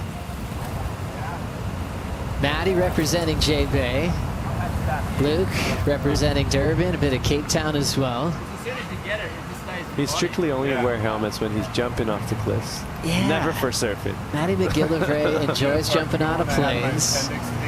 I think he's been doing maybe that a little bit more this year than even maybe practicing for the tour, because he just fell off last season. I don't know if he was planning on being a replacement surfer, but with Jordy getting surgery, he's been enjoying the CT jersey again. Yeah, I spoke to him in Brazil, and he mentioned that he went to Espírito Santo to do base jumping, which is about, I don't know, 7-hour car drive from Saquarema, so he's definitely doing both of them. It's not something that you just do for fun. You could tell it's he probably likes it just as much as going surfing. You know, the feeling that he gets. And when you talk to Matty, he's calm as ever. He's not a guy that's just out of his skin and super loud. He's just super calm, calculated, and enjoys the rush. I was mentioning before, this is a perfect scenario for us to watch. You can see all the white caps out the back. So this is all that wind and the swell being created, coming from the left of your right of your screen. So that translates to the surfers as well. It's very hard for you to pick that when you're watching from your home. But if you're surfing, there's definitely 2-foot swell going through the lineup right now, making it very tricky for the surfers to read and pushing yourself out of position and everything in the above. The pressure wasn't already intense when the waves are like this and dealing with that strong southeast wind direction. It's also the new format we've been enjoying all season, and sometimes it's not as enjoyable for the competitors dealing with that 33rd result. There's no warm-up or non-elimination round. It's just head-to-head competition. If you don't get the scores in your first heat, you're packing things up. As we go back to the 617 from Ramsey before the break. Yeah, that delay just put him in a perfect spot to maximize the opportunity that he had being where he was positioned himself. So beautiful read from him. He engages that inside rail and then just stands tall. Slow himself down a bit because he noticed he was running a bit too fast right there. And right there, that's when I think it was a win-win for him. He was going around Oscar Berry doing a U-turn to make sure he would get priority. So all that energy and speed that he was getting coming out and kicking out of that wave give him the possibility to be in front of Oscar Berry and retain priority with the best score of the heat. So this is such a good situation for Ramsey with 5 minutes and 30 seconds left. It's just in his hand in order to block the next 5-point ride, and most likely Oscar is going to be needing something close to a perfect score. I see the score lock in at a 6.17. 5 judges on the panel. They drop the high and the low, average the middle 3. The judges up on the tower. It's always a fun ride in the morning through the rain. They got to hike up the ladder there, and the tower's been updated in the last couple of years, so they're pretty comfortable. They got a great view. They get a chance to look at replays, and they want to see how thick the wave is, how critical the takeoff is. They can look at different angles to see what the foam ball was doing as well. All led by head judge Lily Pereira. As you can see that tower in the distance. And that's where the water patrol goes around. When someone gets washed up into the shallow reef, they'll do a big lap around the lagoon. And it ends up taking about, sometimes 90 seconds. These jet ski drivers are impressive. It's pretty far. And they go to very shallow. Like there's only a few, I would say walkways, but it's not walkways, that you can go by the reef. That the rest is all too shallow for you to go over, so they know exactly what they're doing, and it's very scary to be on top of that because it seems like the whole time you're going to just get dry dock and just fly off the ski. Well, and you'll talk to guys like David Poto, who was on tour in the past, and he's like, oh yeah, you speed up when it gets shallow. You don't stop. If you go slower, you'll mess up your skis. So they're gunning it over just a few inches of water at times. Just a look back into this heat, like we had the opportunity of, Oscar had the same opportunity as Ramsey with the 617. Ramsey got that first wave, fell off, had to go to the lagoon and go around. Oscar Berry had an opportunity to probably get an excellent score, ended up falling, and if he would have made that, he would have come out with priority the same way as Ramsey have the chance right now. Get a decent score and priority on top. So just that one mistake that puts yourself 2 steps behind your opponent on a heat, and now with 3 minutes left, it's going to be very tricky for him to bounce back. 3:14 on the clock. Both surfers hoping that they could get into the top 22 in the world to continue their run on the championship tour into next year. A lot of these surfers thinking about doing double duty through the Challenger Series, which has already completed 2 stops of the season out of 5. The U.S. Open and in Bolito on the men's side. First won by Cole Houshman, then Jake Marshall taking out his first U.S. Open title in Huntington Beach. But Oscar, Ramsey, they all want to get it done on the championship tour. Barry needing a 5.35, but does not have priority. And Ramsey looking like he's in total control. Ramsey lost to Italo in that semifinal that he had out here in his rookie season. Or I should say his first lap on tour. Remember, Ramsey didn't get a rookie season because he hurt himself at pipe in the morning on opening day. Another injury that he's had to deal with in the last few years. Another great shot of our channel filled with a few spectators. Water Patrol, media boats, Red Bull Athlete Zone. It's a long day for the crew out there as well. With this kind of weather, with this kind of lump and bump, you can see they'll take some time to jump off the boat and kind of get their bearings a little bit. And a lot of surfers, too, know how to plan for it. If they're not too great on boats, they'll kind of pace themselves before they start looking at the lineup before their heat. Weathered little inside one coming through at about 8 foot on the face. And the outer ledge is starting to show a little bit of motion. That one's staying crumbled. Not the wave Oscar was hoping for. But it is up to Ramsey, minute 15. That first one might have been the opportunity, because with the minute left, maybe a West Bowl look for both of the boys. Ramsey is going to pull the trigger. Ramsey will paddle, so priority will go to Oscar Berry. So Berry now has 1 minute with a lineup. Yes, I mean, momentum shift right there. If a wave comes, it's all up to him, and it's been a while since we've saw the set, so there could be something out the back. We'll see it. Remember that vault clip we saw with Kelly and John in 2014 trading bombs? One thing I remember is there was a 20-minute lull in that heat. There's an opening exchange, 20 minutes of flatness, and then a big finishing exchange in the final couple of minutes. So even when it's pumping out here, you can get these quiet moments. Sometimes the fear just builds in anticipation of a crazy one lurking off the ledge. Oscar's starting to run out of time, though. And his hope of breaking out of this round might be delayed till Fiji, unless he gets a chance here. 8 seconds, chasing a 5.35. Oscar Berry gets this wave, but just way too out in front. Oscar eliminated in the first heat of the contest. He'll take another 33rd with him to cloud break. And Ramsey will get a chance to surf against world #1, who happens to be one of his best friends on tour, Leonardo Fioravanti, in round 2. That's going to be a stacked heat. I'm excited to watch this one. Job well done. Ramsey with total control in the 617. And the key factor there was kicking out with priority. And also just having a lot more experience than Oscar here at Teahupo'o. Knew where to sit.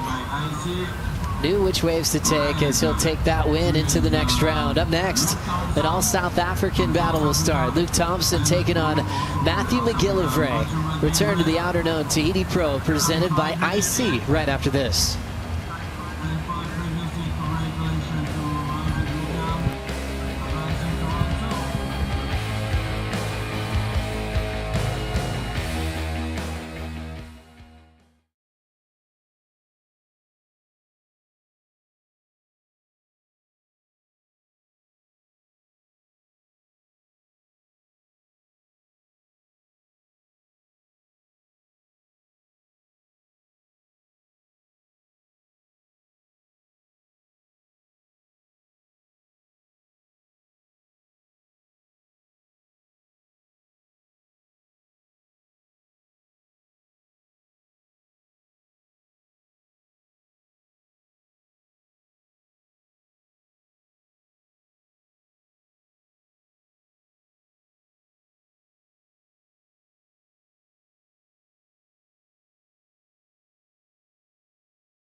The Outerknown Tahiti Pro presented by IC is brought to you by Tahiti Government, official tourism partner of the Outerknown Tahiti Pro, by IC Sunglasses, official eyewear of the Championship Tour, by Air Tahiti Nui, official airline partner of the Outerknown Tahiti Pro, by Corona Cero, made with 100% natural ingredients, and by Outerknown.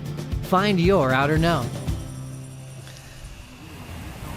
Ramsey Bookam getting a first heat win of the event in round one, heat number one, eliminating Oscar Berry. As he chats things over with the Dog Pound, Richard Dog Marsh, Tyler Wright, breaking things down for him. Ramsey, one of the most animated characters on tour, has time for everybody, and especially when he's feeling the adrenaline rush of a big barrel of chopes, he's feeling great. Potential to see him surf again later on today in the second round against Leo Fioravanti, conditions permitting. Here's heat two. Luke Thompson, rookie on tour, representing Durban, South Africa, and Matthew McGillivray representing Jeffreys Bay. A replacement surfer for another South African, one of the greatest ever, Jordy Smith, recovering from hip and knee surgery. But he's definitely tuning into this one. Water Patrol already having Matthew McGillivray, showing us that we've already had a start to this heat. And a lagoon. In the lagoon. So just like Matty's reputation, this is what just went down, Jesse. Ooh, this looks like a big wave. It was just a little bit too underneath, and that thing was so bully. Into the west corner right there, just, yeah, getting smoked. And also Luke Thompson got involved, a little bit out in front, a lot of foam on the face of this one. This looks like probably the wave after Matthew. You can see a lot of whitewash tracking from the previous one, so that's what we'll do. If you get a wave that is smaller from the previous one, it's going to move in a little bit further in the reef, and it's going to be too much turbulence for you to even ride, or even for the wave to bear itself. So just a poor selection of wave there for Luke, but he's fine because obviously Matthew went to the lagoon, so it takes about 90 seconds to get back out, so he had time to kind of maybe feel the board and feel the energy of the ocean and paddle back out. Great shot of the tower right there. The judges on that top floor. They'll have dividers in between each other. It is so quiet when you walk into their room at any venue on tour. You get a couple of quiet words from the head judge when a replay is popping up. They've got the replay operator, Chuckalupo up there. He does a great job, great surfer, and he's just staring at millions of barrels at the end of the day. Judges always making their comparisons throughout a heat. So just a note, Ramsey 617, they're not going to be comparing that score to Luke and Matty. It does help set the scale for the day, so surfers know what they're looking for. But right now they just want to see who's better, Luke or Matty, and they will decide which the best wave is and then make their comparisons off that.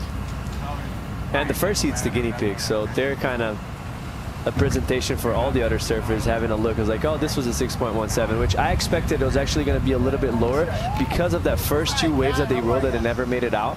Those are like close to 10-point rise, and they're so intense.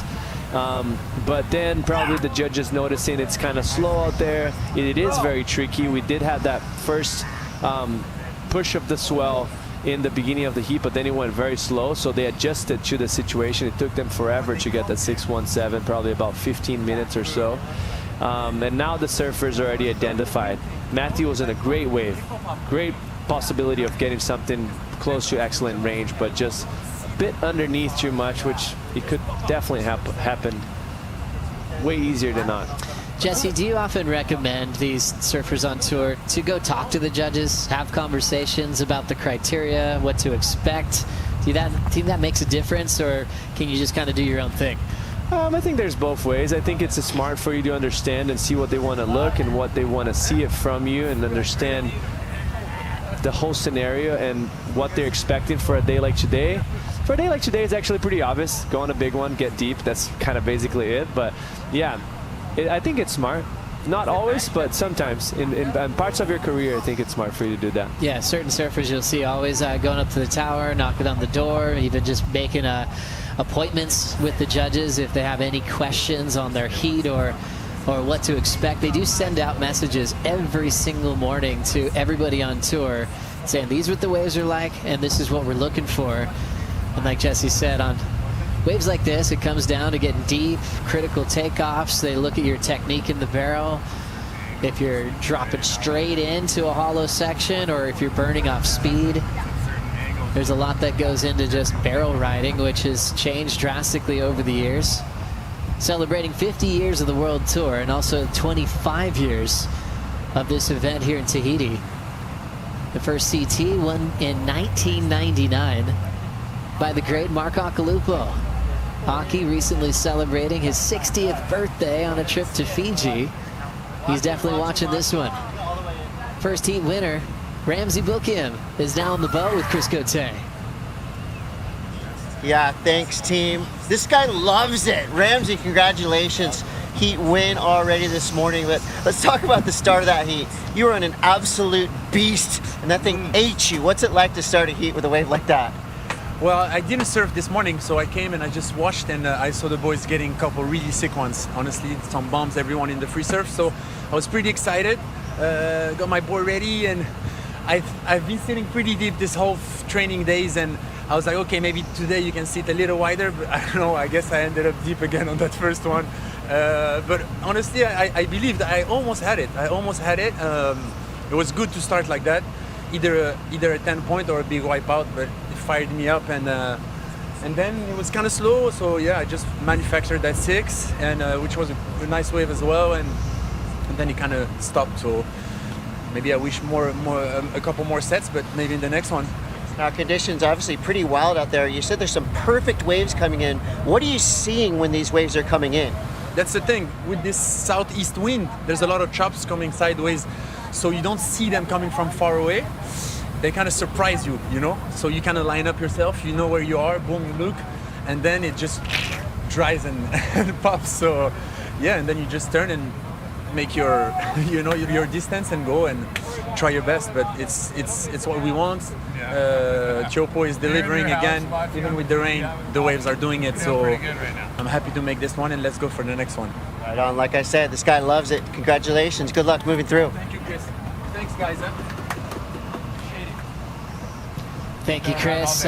Great job to Ramsey moving forward into round 2. What I thought was very interesting that he mentioned, and just a heads up for the crew watching us, like he said, oh, I positioned myself and I thought I was in the right spot, right? Like he's sitting probably like half a mile out from anything that he could see. So like it's very hard for you to line up yourself. So it's a lot of this is just feeling that, knowing that you're in the right place by the water moving under you, knowing that you're in the shallow path and you want to be a little bit farther out or not. So you can't really line up yourself using the mountains. You can, but it's not that accurate. So it's a lot of this is just time spent in the water and feeling the energy of the ocean and the reef underneath you to position yourself in the perfect spot to be where he's at. And it's pretty magical how surfers are capable of doing that. Yeah, there's so much adaptability, isn't there? Where you can show up on a swell, even the past few days, and have your lineup markers, but you have to be able to adjust. Trust that instinct of going, this isn't the right spot today, especially with swell angles as well. You know, south-southwest, you know, compared to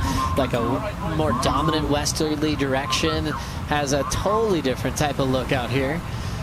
Like now we have, like they're probably free surfing, there's way less boats in the lineup. Now there's way more boats in the lineup. The buoys that they put up, so there's so much going on that changes during the heat when the heat starts or when the event starts, that you kind of have to adapt, and a lot of it is just feeling. And you can't teach, you can't really explain what it is, you just know it's the right thing to do, or sometimes it's not. He said he was a little bit too deep on that one, but he felt like he was close for making it. Wow, that was a crazy drop. Fighting through this one is Luke Thompson. Did he get back under the hood? He did, and the rookie is able to get an exit on a messy one. For moments there, it looked like the lip was taking him out, but he was able to pull up in a higher line to get a completion, and the best score so far coming in for heat number 2. It's dark out there. Like you can see even on the screen now, like probably some rain going through. And that drop was insane, how he was so close to the lip the whole time. Look, he took off with the lip, slid, kind of like what Matt McGillivray had on his 10-point ride a few years ago. Obviously, that wave of Matthew was much better, but this was so technical. Sliding off those fins, you can see the nose of the board start to point upwards towards the lip, but he's able to regain the traction with the fins and the inside rail and drive through that barrel, which it kind of made him maximize the situation. So very well done from him. You never expect, so this is one thing, like as much as that worked, you don't take off on a wave hoping that you're going to slid off and then regain. You hope you're just going to be stable on top of the board and with the traction of the fins the whole time. But in that scenario, he just adapted to the situation, worked to his favor, and what a way to use his ability and his talent to make something out of nothing. So impressed with how mobile he was in the tube, especially in a backhand tube stance where you could sometimes set it and forget it, and you have your line and it's harder to adjust. For him, he was able to go high enough to avoid the foam ball to get the make. Really impressive, especially with this lump and bump on the face that he knew which line to take to get the exit there. And just one point as well, Joe, that we forgot to mention, he was taking off with that chandelier on his face, so he could not see anything for about half a second there, which is an eternity when you're talking about a wave. That is only a 3-second wave with that much intensity. So very impressive from him. Luke Thompson earning every bit of that 4.5 to take the lead over Matthew McGillivray. McGillivray had a huge wipeout, pulling into a beast of a wave at the start. A real similar type of energy to how heat number 1 opened up. So Matthew already with a trip around the lagoon and back into pole position with priority. Matty came close to winning his first CT event at El Salvador last season, where he was runner-up to his friend and mentor Jordy Smith. Meanwhile, Matty goes down on his second attempt. 2 big wipeouts from McGillivray to kick off this heat. You can see the fins disengage, his board's popping up. Oh my gosh. And there's one behind it. He stayed a lot of time underwater right there. Do you see the board tombstone and just pointing towards? So why the board does that is because it's stretching up the leash underneath the water. So he's that deep. He probably has an 8-foot leash on his foot. Plus the board, half of the board was inside the water. So he was getting smoked. Water Patrol identifying him after taking the second one on the head as well. Another wave approaching, and they've got to do another lap. Oh, Getting so really shallow in there. And right there, Joe, the problem is you start to get dragged towards the right, which it's where you do not want to be. There's a miracle gap in this reef here where it makes it possible for you to come out of the barrel and have some time to kick out, but then sometimes you get dragged into the right and it's very scary. Lucky for him, he's already on top of the shelf right there, so he's gonna get pushed into the lagoon, but sometimes that's not what happens. Once again, that side chop, you could see in this wave how it kind of bent the wave super weirdly, and he got some air under his board and he wasn't able to engage. See, he got that air and nose poke a little bit, had too much pressure on the front foot, so the fin slid. It's just nothing he could have done. Maybe a better positioning would have helped him out, but it was very tricky to make it happen. Gosh, and if the first wipeout wasn't enough, the second wave on the head, and then even the third towards the inside where you're just running out of water. Sometimes the worst injuries of the event happen on that inside shelf, and even on smaller days, because the reef is just so sharp you could barely touch it and you could get torn up. So McGillivray, what a wild start to heat 2. 2 just intense wipeouts in the heat with Luke Thompson. Already his second trip around the lagoon, and there's still 19 on the clock. Yeah, I mean, you got to reset. The good thing about it is when you get the ski and puts yourself back. Oh, looks like Luke Thompson pulling in. Luke Thompson trying to go the distance. Made his 4.5, and that one doesn't let him out. What also not helping everyone in the lineup right now, you can see how dark it got on the screen, so that means there's rain going through, so that helps.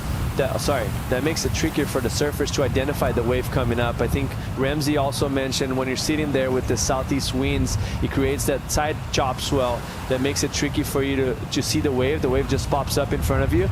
Adding the rain makes it even worse. Let's see if he's going to get out safely. It looks like he is. Great job from the Tahitian Water Patrol.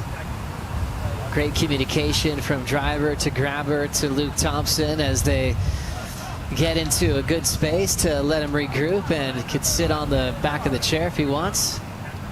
Protect your equipment as well so you're not bouncing up and down on the sled. We've had just fins explode and even boards buckle in the past when you don't have time to sit right on the back of the chair there. So Water Patrol have been very busy this morning. As last score for Luke, a 1-point ride. His first trip around the lagoon as we take another look here. Yeah, let's see what happened. This angle is going to help us out. He chooses to take off with no hands, which sometimes it doesn't create that much stability. And as he went through that first fumble, he just gets pushed over the handlebar. So I don't know, easy to say from here, but I feel like if he would have kept himself a bit more compact on the takeoff and had that hands-on rail helping him drive through that first bump and being more stable, going into the fumble would have helped him manage that first impact that he had. Chose not to, maybe to get a bit more speed, but you're not as stable with all this noise in the water. Made him get unbuckled as he went through that first fumble, which for him was a missed opportunity. With 16 minutes left, he already has a backup of 4.5. This wave looked like he was much deeper. Didn't look like he was much deeper because he was going through the barrel. Probably would have got a decent score, but now leaving the door open for Matthew McKilliver, which is a very sketchy guy to leave the door open with waves like this. Just chasing a 5.03, but has a little different feel to it after 2 intense rides around the lagoon for the man from Jeffreys Bay. You think about what he might be doing now with his breathing. We know that he loves jumping out of planes and he can keep that controlled. This is a different scenario where you're getting beat up. He hit the reef on the inside, no doubt about that. And he hasn't had a make yet. How does he regroup to make sure he's picking the right wave to avoid doing it again? Well, I think for his advantage, a guy of this caliber of surfing, he's not going to have that many wipeouts on a heat. Because they're that good at pulling it off, they're that technical, so he kind of got them out of the way. So to his, I mean, I guess probability and chances, it's most likely he's going to make the next few, but only time will tell us. So maybe he just got to give himself that prep talk. He's like, hey, I've done this, like out of 10 waves that I catch out here, I probably fall in 2 or 3 of them, so I got them out. Like, I'm probably going to make the next few. Luke Thompson just getting dropped off there. Yeah, 4.5 that he has is still the best so far. Opting to use the helmet, which has been kind of changing in the lineups of consequence over the last 5 years specifically. A lot more helmets in the water at Pipeline, a lot more here at Teahupo'o as well. Impact vest as well. It's been a big change, and it's smart. Like, I mean, last time I was on tour and the waves were pretty big here. I feel like we could count in our hands guys that had helmets on. Maybe 1, 2, like that had bad injuries before. All the rest were like heroes trying to not do it. But yeah, it's the safe way to do it. Why not? Yeah, everyone's got their own personal take on it. Getting comfortable wearing it is usually the first topic. Yeah, I guess because there is in your peripheral vision, it gets you. So mostly in the barrel, it makes it worse for you to actually identify how far you are from the lip and the lip landing on top. So when you're in the barrel and right in the barrel, you're looking at the lip coming down the whole time, and that's what you're reading and making your adjustments. So with that helmet, it helps you not have a clear vision of it. So you need to adapt and adjust and get used to. So, but by now, everyone's been doing it for a few years, so everyone's pretty used to. Some guys still choose not. They're still rattled about it, and I understand. Yeah, it's up to the competitors if they want to go for it or not. And Luke Thompson is out in front at the moment, 4.5. And going down on his last, went hands-free on the takeoff and then got tangled up in transition. Matty holds priority, only looking for a 5.03 here in heat number 2 of round 1. We'll take a quick break, return for more action at the end of the road after this.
Welcome back to the channel. Chris Cote here with your IC UV report. We're just at a 3 for now, but don't get it twisted.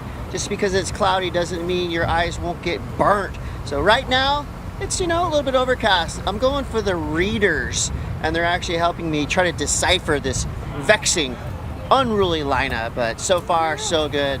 Teahupo'o woke up today and chose violence. It's super gnarly out here, but the show is incredible. Can't wait to see what happens next. Thanks so much, Chris, and thanks for the report from the channel. As you can see, he is soaking wet, and gratefully, icy sunglasses, has shades for all types of conditions. A ton of great styles. Joey Stanley flew out here. He's on hand for the event as a presenting sponsor and also sponsoring some great athletes like Jack Robinson and Cole Hauschman. Jack also releasing a new pair of shades. I've got them right here. Fantastic. The Jack model. Some Tahitian print inside. Looks incredible. Giving him some mana for the heat coming up in a few hours. Yeah, not bad for the defending event champion. Jack Robinson already seeded into round 2. 10:42 on this one as we come back from break. Matty still holding down first priority. He's had 2 waves, 2 huge wipeouts, as he's taken the last 10 minutes to just catch his breath, refocus, and knowing that he doesn't need too big of a score to move on. Biggest number we've seen so far, Ramsey's 6.17. And the second highest, Luke Thompson's 4.5. It's definitely a heat that it looked a little bit more crumbly and more texture to the water, and that's what's going to happen all day. We have those winds that are not the most favorable. As the wave bends into the reef, it cleans up. The west bow is going to be more clean, but on a day like today with the southeast winds, the wind's never exactly the same. It keeps clocking. It goes a little bit to the left, a little bit to the right. So at this moment right now, we have some gusts. We have the storm passing through, and it makes it a little bit trickier. The wind picks up, it clocks a bit more to the south, and it just creates all this extra noise that you don't want out there. So some heats are going to have the bad luck, and some heats are going to have the more cleanest approach. So we'll see it. As you can see, a good look at the flags there. That strong southeast wind can sometimes last for days and days in this weather pattern. Madamu winds is what it's called. It's kind of loosely means a direction that just doesn't unwaver its positioning. As we check out men's opening round, Ramsey taking out Oscar Berry in the first heat. Oscar is still waiting for his first heat win of his rookie season as he moves on to Cloud Break. Ramsey, though, moves on to take on the guy on the top of the charts, Leo Fioravanti, world number 1, and will deal with his good friend Ramsey in round 2, heat number 9. Luke Thompson, Matthew McGillivray, still with about 9 minutes on the clock. Whoever wins this, so far as Luke, will take on a world champ and a past event champ, Italo Ferreira, in the next round. And then just leads us into what's coming up next. Wild cards, hard-charging surfers like Seth Moniz and Eli Hanneman, but Seth's dealing with the Mayos or Mac. Huge reputation here on his home break, and Eli's dealing with the greatest surfer of all time, a 5-time champ. As we see a Mayo getting the ride out from Tereva David. We've been mentioning a lot about the last 2 heats of the first round, but we haven't been talking too much about Eli. Like, the guy is that good at tube riding. We've seen it at Pipe before, how technical he is and how under the ledge he's capable to put it himself. Obviously, it's okay. We're going to talk about Kelly, but we can't forget that this is a tricky heat for Kelly. Like, that guy is that good at tube riding, and it's going to be, for us, it's just a plus because it's going to be even a better heat. And I think Eli's already looking at that going, I've got nothing to lose. So, he posted on his Instagram that he's like, well, wow, this is so great. He was like, I have this opportunity. How many rookies come on tour and they're like, I want to heat with Kelly when he was still around. You don't know when, it'll be forever done where you won't get that chance. So Eli is seeing that challenge as more of an opportunity to see how he can compare to the greatest ever. That one's heat number 4 of the round. Whoever wins that heat takes on Gabriel Medina, which is a pretty frightening task. Remember, that was a final with Kelly and Gabe in 2014. But Eli would love to have a piece of that one as well. And then you go back to Seth, where he hasn't had great results this year, and he's drifted down into round 1. So as Seth knows, this is his time to shine, as he's got finals day appearances behind him at Chopes, runner-up at the Pipe Masters. These are the kind of waves where Sketchy Seth comes up. Oh yes, he's thriving right now. He does have a very stacked heat in front of him, but he has the edge, obviously, of knowing how to compete and having way more experience than Email. So it's going to be a fun one to watch. Jordy Smith still cheering on from home for both these guys. Made a huge impact on both surfers' lives for Luke and Matthew McGillivray. Nothing but respect coming out of their mouth when it talks about looking up to Jordy throughout their entire career. So we're hoping to get Jordy back into Jersey as soon as possible. But I think Jordy is just so thrilled that when he had to take a break for the surgery, that Matty's name was the first on the list. Another South African to get back onto the championship tour scene. Representing, and unfortunately for both of them, they'll be surfing against each other quite a lot this year. Luke with the 4-5 went down on an opportunity following Matty McGillivray's wipeout. Jack Robinson, defending event champ. We mentioned the first champion, Mark Occhilupo, back in 1999. Kelly with 5 titles. Got Miguel Pupo in the draw, where his first career CT win was out here in a tube shootout with Cowley Vost. And this year, easy to call out as his best season to date in a very long career. Matty chasing just a 5.03. This thing started off with a bang. Both these guys on an opening wave, and Matty took a couple of big beatings, so this is the longest he's sat here following those big wipeouts. And trying to be really smart about when he's going to make a move here. Yeah, he probably has one more shot, because if he misses the opportunity right now, Luke with already a 4.5, which is a small score, but in comparison to the heat that we have on offer, it's actually a pretty decent gap in between his best score to Matthew McKilliver's best score. So he needs to capitalize in the next situation. He needs to be smart and make sure he pulls the trigger in the right wave.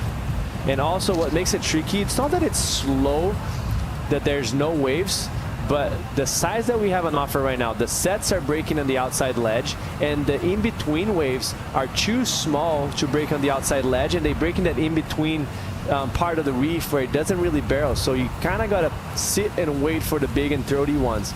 Or you could move in where the Y-wash is and try and get a double up, which is, it's not a possibility.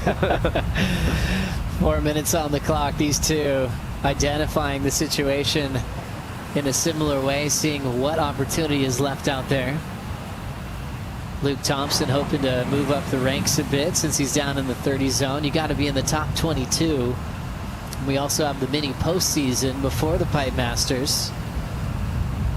So you're hoping that you're a part of that to get some points leading up into the showdown at Pipeline this December, where it will be worth 1.5 times the points for your result there for requalification and for the world title. And for the men's tour, it's all about being in the top 22. Both these surfers sitting outside of that with now 3:15. McGillivray, famous for the 10-point ride out here, which reminds you how quickly your reputation can shift in one wave ridden at a wave like Chopes. Always remember those amazing rides and the evolution of the wave, from crazy ones from Corey Lopez, the Hobgood brothers, the late takeoffs from Bruce and Andy Irons, and all the local contingent just getting more and more fierce each and every year. And you know, as things change and the magazines start disappearing, you realize like there's still those moments, those one waves that are just reflected on for eternity. And for Matty, just his skill set backside was fun to watch in the tube, because we were just so used to seeing what he was doing at Jeffreys Bay and on point breaks and all the beach breaks around the world. Unexpected, right? Like you're so used to seeing a guy so dominant and on the rail, on the open face, on right-handers, and all of a sudden a 10-foot wave comes towards him. You're like, whoa, he can also do that. And right now he's trying to keep his trip alive here at Chopes. Luke just with a 4.5 knows that it's just wide open, and Matt is the one with priority down to 1:50. And Jesse Mendez just broke down the options and the options you don't have with this kind of swell at the moment. We'll just wait and see if Matty's just going to chase a wave down or just live and die by a sword out the back here. He has to live and die by the sword. Like, he needs a 5-point ride. It's going to be something close to what Ramsey got it already. So it's a decent wave. But the crazy thing about it, Luke Thompson needs to better 1-point ride. But on a day like today, there's not really that 1-point ride. Like, you're going to take off on a wave that you can't really do turns. So what do? Like, do you try and go underneath and better for a 1.5, doing a wrap or something, and maybe just get caught by a set because you moved in, or just sit and wait as well? It's a very tricky scenario because anywhere else, Luke Thompson right now would be struggling to just find anything to better, even if it's a 2-point ride, because it's going to make the commitment of Matthew much tougher. 54 seconds. Matthew, the replacement surfer. Luke Thompson, full-time on tour, part of the rookie class. We lost Oscar Berry in the first heat. And Luke's hoping to change that script around for the rookies in this opening round of competition. Ramsey takes on Leo, so the winner of this heat takes on world number 2, Italo Ferreira. And we're just watching the clock just run out of time for Matty. 2 crazy wipeouts in this heat for McGillivray. Got out the back with about 18.5 minutes on the clock, and he's just been sitting there ever since. Didn't get another chance, a wave he was hoping for, to turn things on Luke Thompson. And we'll be seeing Luke Thompson with his 4.5. He's able to survive that one and move forward into the matchup in round 2 with Italo Ferreira. And Matthew McGillivray will end his trip here to Tahiti pretty quickly. Yeah, that's a bummer for him. He had the chances, though, in this heat. He had the 2 waves, obviously a little bit out of position, but they're probably the best 2 waves we saw at all heat, so Luke taking advantage. 2 heats wrapped already for the Outerknown Tahiti Pro, presented by IC. Coming up next, it'll be Hawaii's Seth Moniz taking on the Trials champ, local hero, Ameozer Mack. Coming up next, the end of the road. We'll bring in Kaipo and Flick for the call.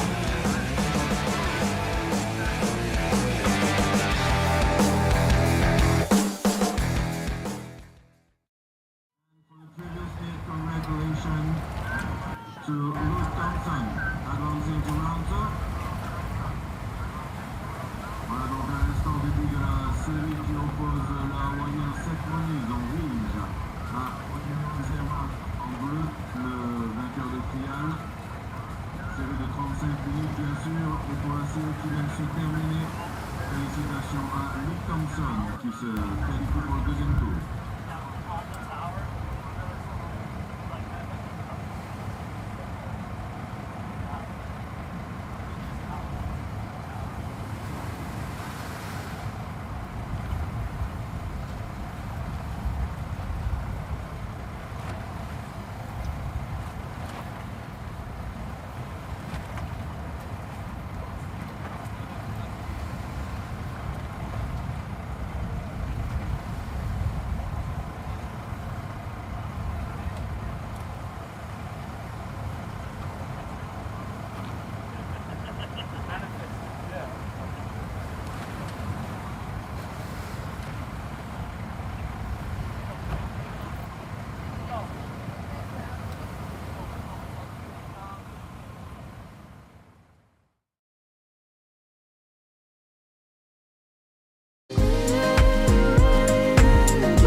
Yeah, welcome back to the Outerknown Tahiti Pro, presented by IC. Maeva, welcome to Tahiti, the end of the road. Teahupo'o, And it's a gladiator pit out there. Mike Tahiti, I hope you're doing well. Kuiper Girl, along with the fabulous Felicity Flick Palmentier. And we've only had 2 heats in, and it's already been just some carnage and some brilliant moments as well. Oh, it is. Wow, I've been blown away by what I've seen this morning. We've just been, you know, on our break, wiping on my break, watching this with you, Kuiper, and you can't look away because the 2 wipeouts that I saw Maddie McGilvray take, and then, you know, the 2 reef tours, and Luke Thompson really surprised me. I was, you know, blown away by how much he charged, and to get the win out there, and then the earlier heat with Ramsey. You've got to do a lot to get a good score out there this morning still. You know, that's saying a lot to me from the judges, that they're still leaving a lot in the tank, knowing that there really is a lot of good, you know, there is potential for a lot more score to be put on the board. But yeah, it's been, yeah, absolute hero or zero out there this morning. That's what it's been. Got a couple of hard chargers here. The whole Hawaii up against Tahiti in this heat 3 of round number 1. Seth Moniz up against Emil Zermak, our trials winner. Emil, a very, very popular surfer here in Tahiti and actually worldwide. 445,000 followers on Instagram, and a charger, just 23 years old, so he's got a bright future ahead, and certainly he's going to be one of the specialists in this competition. It's just such a deadly draw for Seth, because when I looked at this heat, I just saw 2 totally different, potentially, mindsets. You know, you think to Seth's year that he's had so far, we've had a bit of a break, and then Emio winning the trials, and I feel like this has been a long time coming for him. I mean, he is an absolute specialist out here, and this is a really tough draw, but we know what Seth's capable of as we see them just go over the top of an absolute bomb. Yeah, that is crazy stuff that we're seeing here. And here we go, start off. Emil in the barrel, traveling through this one. The Tahitian comes out, no problem. Beautiful start for the 23-year-old local. Oh my goodness, it's so hard to see because it's so dark and grey at the moment. It's looking, you know, scary out there, but it looked like to me he maybe not even touched the rail there. That was almost just, look, mum, no hands. It was pretty crazy. It was just amazing, and that is what we've seen. We've seen all the free surf clips of him out here over the years. We know what he's capable of. I mean, let's have a look here. I couldn't quite see, he does grab the rail, but then he's just absolutely pumping and changing his line multiple times, standing up completely tall in that tube. Absolute cavern, mind you. So beautiful way to start. So yeah, you can really see him grab the rail here, but he lets go so quickly. The technique here to be able to pump this many times in the tube, we haven't seen a tube on your backhand that deep this morning. It's going to be a great score, and really already putting Seth in the back seat. Well, Strider, we're going to get live action again. Seth Moniz trying to answer back, and Seth. Oh, let's get down to Strider on the channel. Your reaction, Strider. Oh, there's action happening right now. It is just spinning its guts out and really thick. But I just wanted to touch on that first exchange right there. Emio, local knowledge, the 2 surfers out the back. Seth holding priority over Emio, and then turning underneath was Emio to go back in underneath, and Seth thought he was in the spot, but Emio ended up being in the driver's seat, even though he had priority in the paddle, but then got that insane wave, beautiful ride, executed perfect barrel riding, and then Seth just backed it up. So this is going to be a great battle. Seth, before the heat, said this is going to be a heater. He can't wait for this heat, he said. This is a great one. Incredible start. So we're waiting for those opening numbers for the 2 surfers, both hard chargers and some just sea monsters out there when you look at the waves. But yeah, it's really cool. I love the exchange because we're going to see where the judges go with both of these. I think Seth's wave was incredible. He was so deep on that tube. He had so much time traveling through it. So I love it already. Straight out of the gates, we looked at this heat on paper and we were like, both of these guys are going to absolutely bring it. I love to see where their intention is from the start of the heat too. It looks like they're both absolutely fired up, and to get things started straight away. So let's have a look at Seth here. This is his opening ride. Straight away, he grabs the rail here. I just love the length of this tube. You know, you can see that he's pumping on, you know, throughout that tube too while holding the rail. That's not an easy thing to do. We've seen John do that, you know, over the years, and that's really hard with your body mechanics to be that compressed but also get a pump in the barrel. So really, and then behind it, oh, my goodness. It is just going top to bottom, square, inside out on that reef today, Kaipo. It's to have energy, to have strength, to be brave. All of these traits that the surfers are displaying right now. These two putting on a show already, and I like that Seth, didn't let this heat get away from him when Ameo got that really good wave just to start. So I feel this is going to be a very, very tight heat from after this first exchange. Yeah, I like it too. I think you can't let someone like Emio run away with that sort of momentum. It could have been quite easy, if it wasn't a two-wave set to sit there and for him to kind of build on that momentum. So already we've got a heat on our hands. I'm so interested to see, where the split is, if it's a similar score, because we're going to get a pretty good idea. We haven't had that many makes this morning. You think to Ramsey's opening one, that's 6, and then we had Luke Thompson as well. He's got the 5, right? So or 4, sorry. So we haven't had that many makes this morning. So these are the best 2 waves of the morning so far, in my opinion. And it's going to be, we really still are setting this scale for the whole day. Yeah. And really an illustration that maybe the conditions are improving. We do have these Maramu winds coming, these southeast winds, but still just the overall bathymetry of this place and how this reef pass works, still offering giant barrels. And so even though it's challenging conditions, there's a lot of potential out there.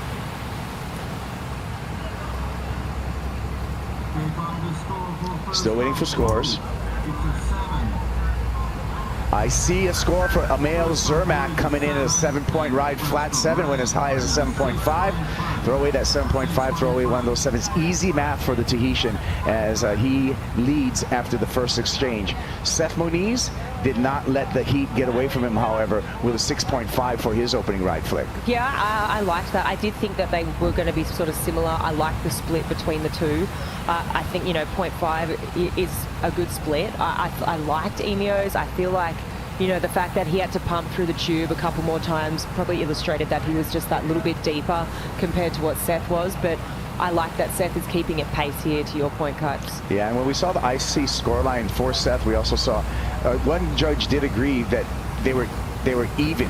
One judge gave both Seth a 7 and Emio a 7. So here's a replay. Let's check out this opening exchange. Yeah, all right. So here we go. This is the 7 from Emio. You can see here 1 pump, 2 pumps, and then no, not a third, but he gets 2 big pumps throughout that tube, which really just does demonstrate how deep he was. He's able to stand up so tall on the exit there. And then in contrast, we have Seth behind him. So 1 pump with his hand still on the rail. And it looks like he gets another little one here. And nice and deep still too. Yeah. Yeah, where, you watch the replay there and you do see just how deep Seth was. So, yeah, nice little exchange there from both of the guys. It almost looked like Seth was deeper, but maybe the degree of difficulty for the no-hander for Emio was something that the judges had to acknowledge on that exchange. Yeah, I agree for sure. I think also the takeoff too of Emio, he was so late on that too. And I think, if you haven't seen this guy surf, go to his Instagram and check it out. He really defies the physics, like law of physics, when he takes off on these waves. Another person that comes to mind when I think of surfing like that is Barron, and just their ability to get so tight and deep and almost seems like upside down when they're taking off on these waves. So I feel like maybe a bit of appreciation coming from there. And to your point, Kaipo, definitely the no hands. Yeah. Let's head out to the channel and have an opinion from Strider on that opening exchange. Strider. Yeah, just wanted to jump in on the conversation you guys were having. It was definitely from the water. You can see the difference in the 2 waves. Emio's wave was much taller and thicker and much taller. It hit the reef, really had a big gnarly draw, and so you could see that it was a much more technical wave to execute on the drop and into the barrel. And so that, I feel like the separation in score was because of how gnarly the wave was. I think Seth was definitely deeper. Looking in from the channel, he disappeared all the way, but it didn't have that big, huge open round, hole as we were coming through it. So I feel like that was the difference in score, was just how heavy the wave was and how well he executed the technical part of it for Emio. All day out there looking straight into these barrels at Teahupo'o. It's such a every time we come here, Flick, it just blows me away, the different personalities of this wave and just how heavy it is through all of these different tides, winds, swell directions. It's a show. It's like I said on the opener, it feels to me like a gladiator pit. Oh, totally. I think today it really also like a coliseum, right? And Yeah. they're going to fight, and it's an incredible place to be. Really out in the channel watching it. Yeah, channels. You know, speaking of the channel, let's go out to the channel with Chris Cote. He's got Luke Thompson, winner of the last heat.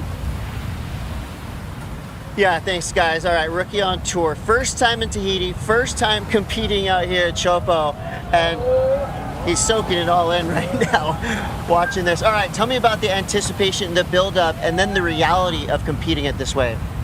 Yeah, it's been a big week of a build-up. I got you like a week ago, and pretty much from the moment I got you, everyone's been talking about this swell, and you like look at the contest waiting period, and like the smallest it is like huge. It's been a scary week of building up. It's been like playful and fun chopes, and you just know it's like, oh, this is gonna end in a couple of days. You wake up this morning, you come down, you're like trying to look, you're like looking at the cam, trying to see what it's doing, and then yeah, we got out there and it was pretty firing. I mean, it's a bit tricky with the wind, but there's some crazy waves out there. Like Emio and Seth are going mental right now.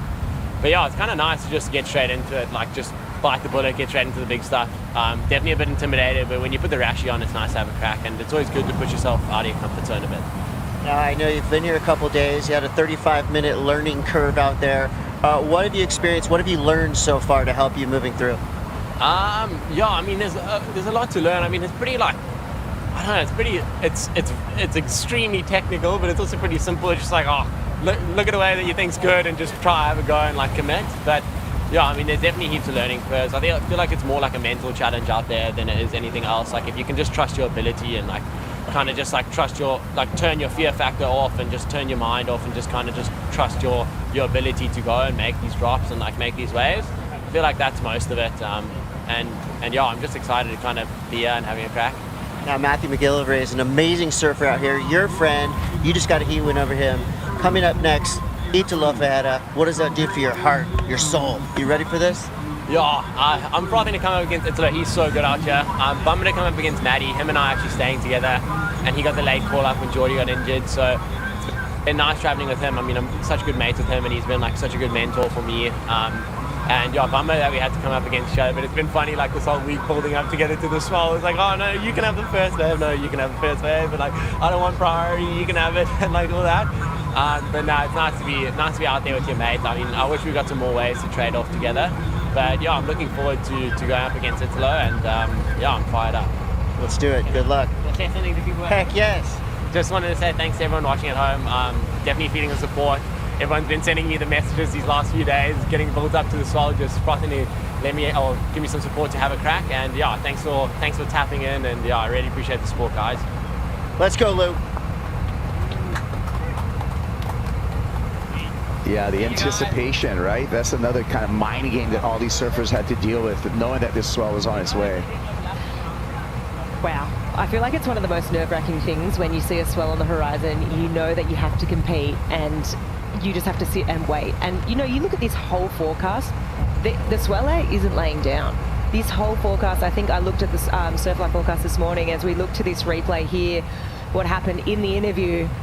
We've got Emio and just ducking for cover there. Nice little tube, or big actually, big tube. I stand corrected. So just underneath Seth there, and oh my goodness, it's just, this is the beauty, right? And you know, even though we've got these winds and they're super strong, and if you look out to the ocean and the horizon, you see so much lump and bump on the face, but the beauty of chopes is it's a slab. So it's going to draw that water nice and clean off the reef, and you're going to find these magic little moments that still does look like it's pulled clean, it's pulled tight, and it's nice to watch. So yeah, the guys making the most of that this morning, and Emio finding it back up to the 7 pretty quickly. Yeah, a 4.83 checks in for Emil Zermack, the trials winner. We caught up with Emil earlier and his thoughts on surfing the trials here. The trials were so good. I was really stressed, and I knew the wave were gonna be really good. But when I woke up, I checked the wave. I was like, oh, it's gonna be so cool. And for 2 days, it was just like pumping, and it was just like just surfing at Chopes, you know, like my favorite thing to do. So I got like my best heats of my life for sure during the trials. So I'm stoked. Yeah, first time I'm in a city contest. That was one of my goals, so I'm really proud. I'm really stoked, grateful, and I hope I can do the best I can out there. And yeah. There you go. Toi Toi, like I said, that is some brave young man right there, just 23 years old with his first chance, you know, on the big stage. Seth Moniz needs to come back right now, the 28-year-old, and 7th year on the championship tour. Seth has had some comfort here, but really his best result here in Tahiti happened his rookie year, 2019, where he made the semifinals. So we know Seth's comfortable in really heavy waves. We've seen it over and over again, and anytime there's big barreling waves, so he can answer back, but it surprises me that he hasn't had better results at this stop. Yeah, me too. I was looking back through his career before we got in the booth here and just having a look. I mean, it is surprising because he's so technical, he's so great. Obviously growing up in Hawaii, it sort of comes second nature. You're so used to the power of the Pacific Ocean, and you know, I think back to, you know, I think his results are pipe, you know, as well. He's had great results there, but here at Chopes, yeah, the 1/3 sticks out for me.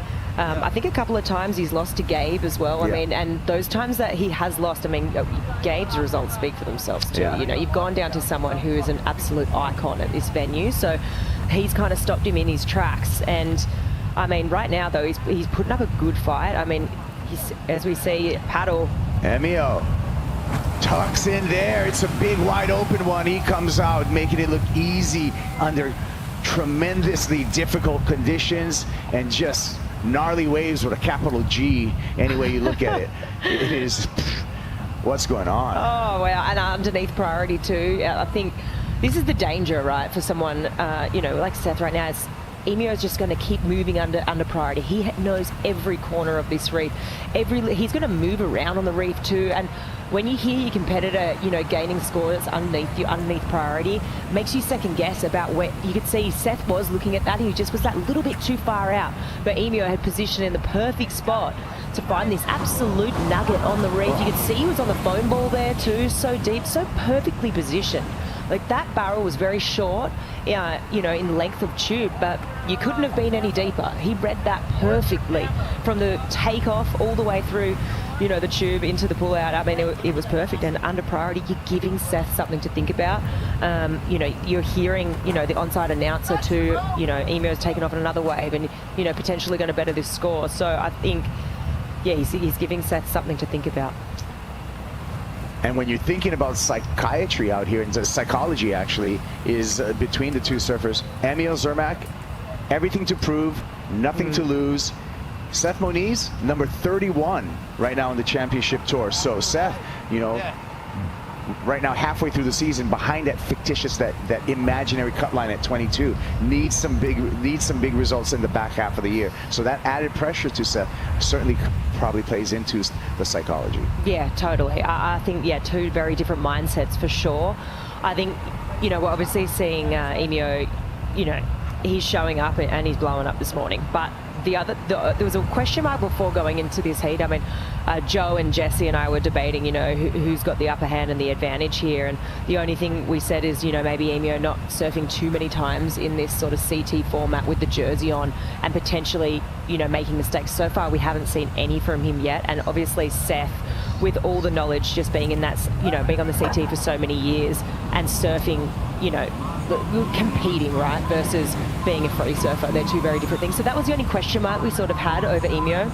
But to me, it looks like he's been making very smart decisions because he's just improved on his scoreline too, under priority. There you go. Yep, check it in. 5.17 for the Tahitian surfer. Now Seth looking for 5.68. Still an attainable score for the young Hawaiian. And the one thing with Seth, he's surfed a lot of heats. Like I said, 7 years on the championship tour. He's got great heat IQ, so he knows how to play it out. He's got ample time on the clock right now, just under 13 minutes. So Seth being patient and is going to use that priority. He's already scored a 6, so he just needs to replicate that same wave again. He can take the lead. Yeah, totally. And look, oh, he just looked like he had a look there. Was that a peak or was that a paddle? I don't know. It's so hard out here too, you know, because you can lose priority for even just having a look because of the nature of this wave and just how quick you have to make a decision. So it kind of looks like for now. Yeah, looks like he's going to hang on to priority. He did not take a hoy paddle. Not a considered look. Yeah, not a considered look.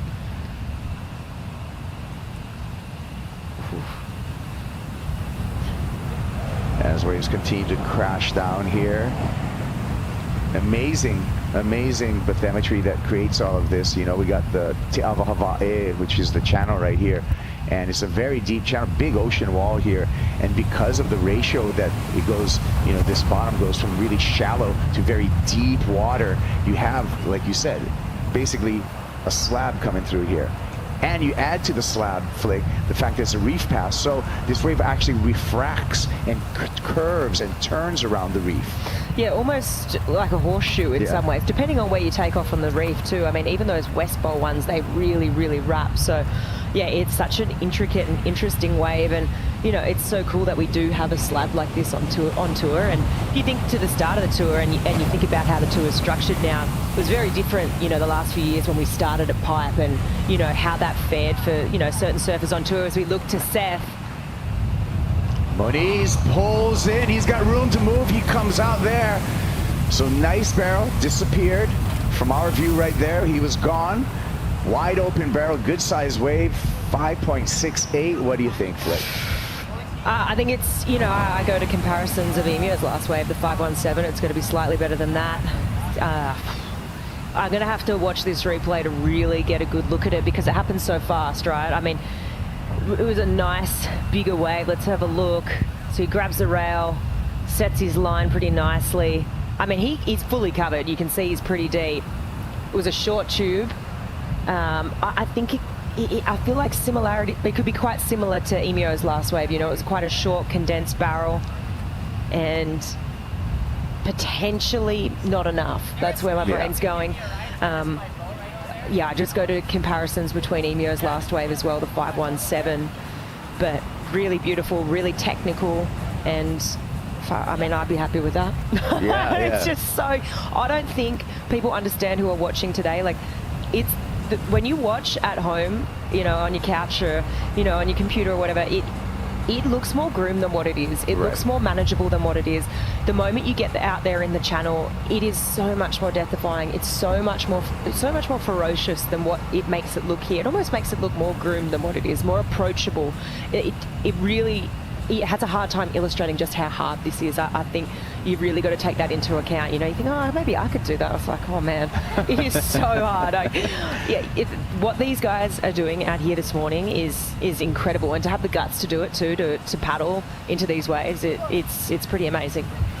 And even just wave selection with these kind of Maramu winds and just identifying the good ones and having to make that decision. You don't have a lot of time to make that decision whether you're going to go or not. So it's a lot of just almost a sixth sense, I feel like, these really good surfers here at Teahupo'o have. It's just a sixth sense that they know, it's a feeling. Well, and also, the next heat coming up, we have a guy that has a really, really good feeling out here. You're going to want to stick around because Heat 4 in this opening round is going to feature Eli Hanneman coming up against Kelly Slater. So that's exactly the kind of guy, exactly the surfer that displays that sixth sense. And you had a good sense for the score, Flick. 4.6, not enough for Seth Moniz, so it did come under his requirement. Moniz now under priority, looking for a 5.68, so still searching for a little bit of a good score above that mid-range. Yeah, look, he's still searching for a score. However, there's a lot of time on the clock still, and at a wave like Chopes, unless you're doing a reef tour, it's quite quick, right? So we've seen heats turned out here within the space of a few minutes, 5 minutes even. So I feel like even though Emu has the priority, and he's probably going to use that a bit to his advantage too, obviously knowing the reef. So when you have priority out here and you're sort of a local, I know Seth's put a lot of time in out here, but you can sort of draw people to different positions in the reef, being like, yeah, this is where you sit, you know, because someone like, I mean, Seth's put a lot of time out here, don't get me wrong, and we've seen some incredible waves from him, so I'm assuming he's going to know, you know, where he wants to be, but you do sort of have that bit of power when you're a local and you have priority. Yeah, let's, well, we'll see if Seth can come back, or is it going to be Emil into the next round? We're going to take a break here at the Outerknown Tahiti Pro presented by IC. Currently, it's Emil Zermak in the lead. E hoi mai mātou. We'll be right back after these messages.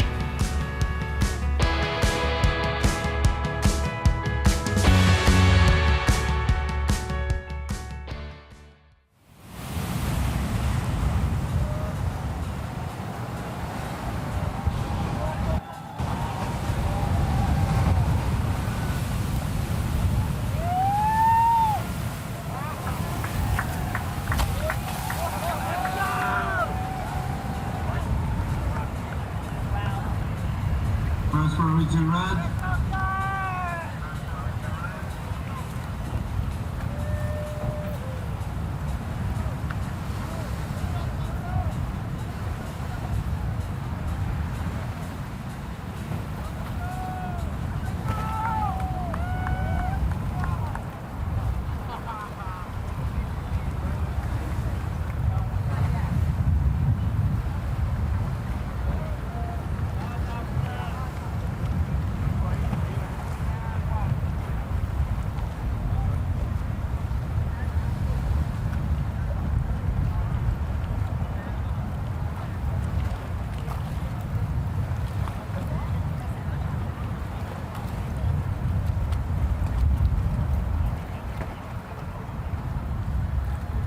tissue gonna work for you, Hut?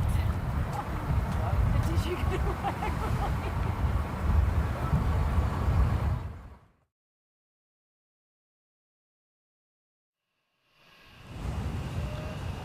Maeva, welcome back to the Outerknown Tahiti Pro.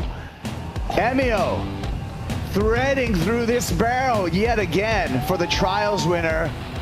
The Tahitian surfer in command in this heat over Seth Moniz. If you're just joining us, this is the first round of men's competition. Heat number 3, Kaipogura, along with Felicity Palmentier on the call here. What a brilliant wave. What do they say? To be a master at something, you got to put 10,000 hours in. I think he's definitely put more than that in because he's picked off an absolute gem. I mean, just the way the water spat out of that tube, you can just see how much energy is behind this swell, how much, you know, grunt is behind these waves. It is so powerful. He's doing such a good job. I mean, look at him just standing tall. The casualness to how intense this moment is beyond me. Like, if you go to, you see it all the time on his Instagram, you know, his feed is filled with this, but I think that's the real beauty to, you know, when waves get really consequential, there's a difference between people who are surviving and people who look like they're thriving, right? And he has a real casualness to his surfing that it's almost scary. I'm like, how are you so relaxed right now in such an intense moment? That was beautiful to watch. In the eye of a storm also. You know, you got to think of all your senses out there. You got the wind blowing at you. You got the sound of this wave, which is very loud, crashing on the reef. Yeah, here he comes. Good to see Kelly Slater. He's going to be back in the jersey up against Eli Hanneman. That's going to be the next heat. You're going to want to stick around for this one. The 5-time Tahitian champ, 11-time world champ, and a chance for Eli to make a big impression on his reputation if he's able to beat the GOAT here in Tahiti. Wow.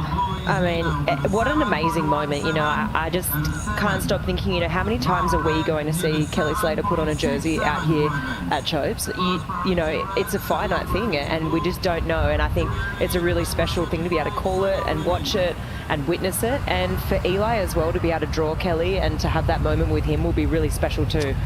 I see the scoreline of Emil Zermak, and he has improved upon his 2-wave total. Highest single wave score of this heat with a 7.17. I believe the highest single wave so far of the day. Yeah, not surprised. That for me, that wave, just in itself, to pick that, to choose that wave, to have the courage to, you know, put your head down and no hesitation and just go, that was incredible. I feel like, you know, obviously there was more points left on the board because judges are probably thinking there's opportunity to be deeper. He did everything he could. He read that wave perfectly. I think just as we see here, Seth on the comeback. He needs a 7-point plus ride. 2 sections here. Really deep for the Hawaiian. 7.67 is what he needs. He threaded that mongrel of a wave flick. Oh, that was cool. I love this. I love the 1-2 between them. This is epic to see. Seth is absolutely bringing it. He was deep. The travel time in that. I mean, it just kept going. It was awesome to watch. Looking forward to watching this one again. Let's have a look. So grabs that rail beautifully. You can see him hand dragging in the face of the wave, just really trying to maximize that tube time, which he does. This second little, third section, he had some serious tube time. So look, with Emio improving on the 717, he's now chasing this. It's got to be the best wave of the heat, right? And you start to draw comparisons to the last one at Emio's. This wave, beautiful. I just think, okay, he gets super deep and he has a lot of travel time. But if I think to the first 2 waves, almost, you know, the 6.5 from Seth and the 7 from Emio, even though Seth got deeper, they did appreciate just the type of wave. And to Strider's point, he was saying, I don't think you could see just how gnarly the wave was. And my brain sort of thinks the same thing when I think about this one. But I mean, look, the travel time, look, oh my goodness. Okay, you know what? I take it back. I take it back.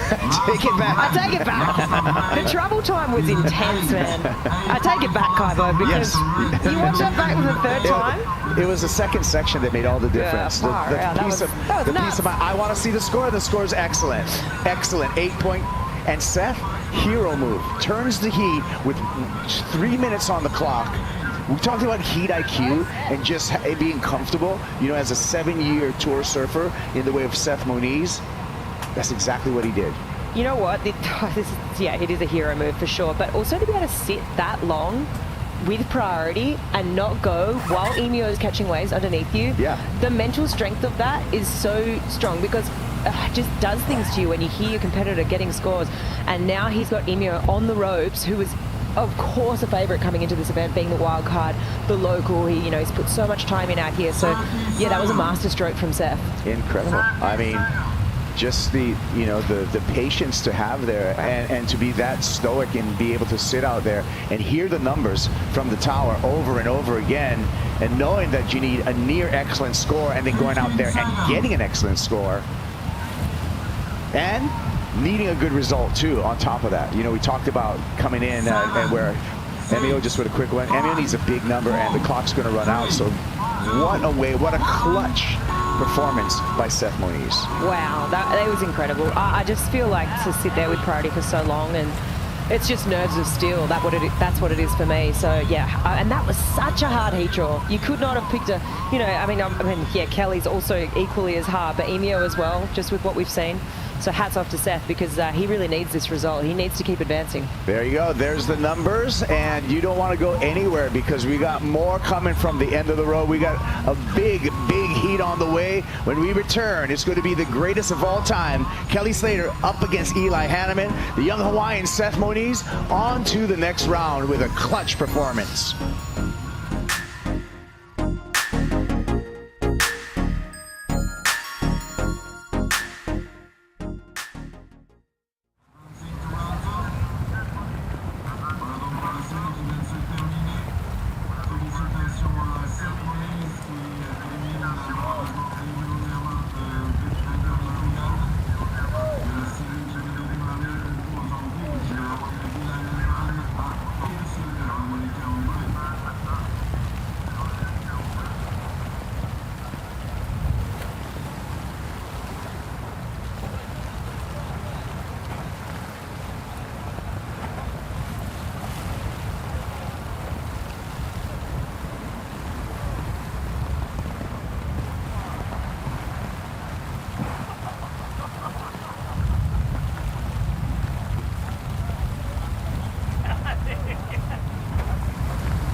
Looking back, 2016, Kelly Slater getting it done here in one of his favorite waves in the world.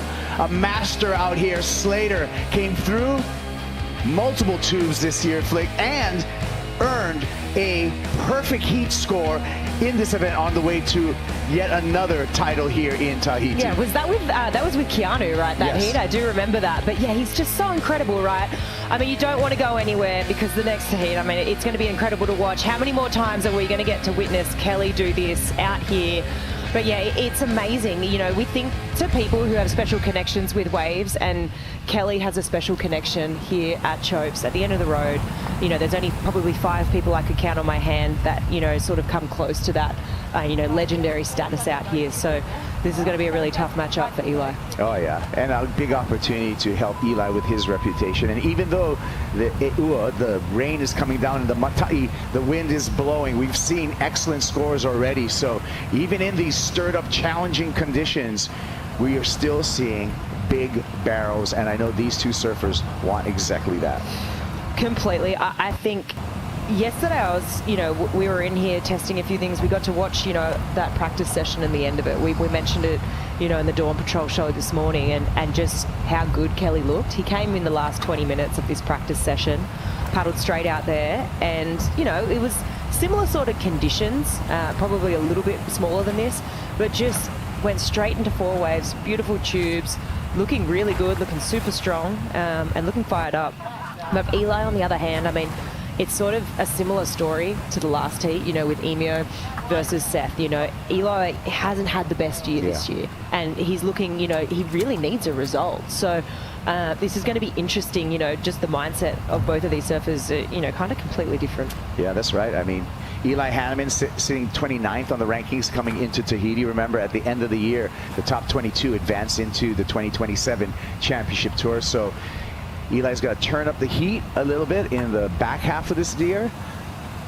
The 23-year-old from Lahaina, Maui, on his 2nd year on the championship tour, currently doing an insurance policy.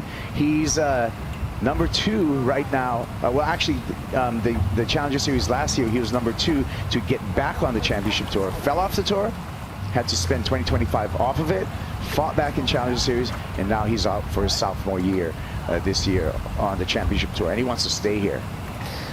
You bring up the Challenger Series, right? And we had that Challenger Series event at Pipe, right? Because I was just looking back, I was like, you know, Eli's so capable in waves like this too. You know, at that Challenger Series event that he, you know, went on to win, that final was absolutely stacked. The people that were in that final, John Florence, Barron Ramea, Shion Crawford, I mean, that's no easy feat to get a win out of Pipe in front of those guys, as we see Eli. Side slipping into this one. The Maui boy deep has to come past the foam ball and does it. Rode over that foam ball. Talk about the tube monster.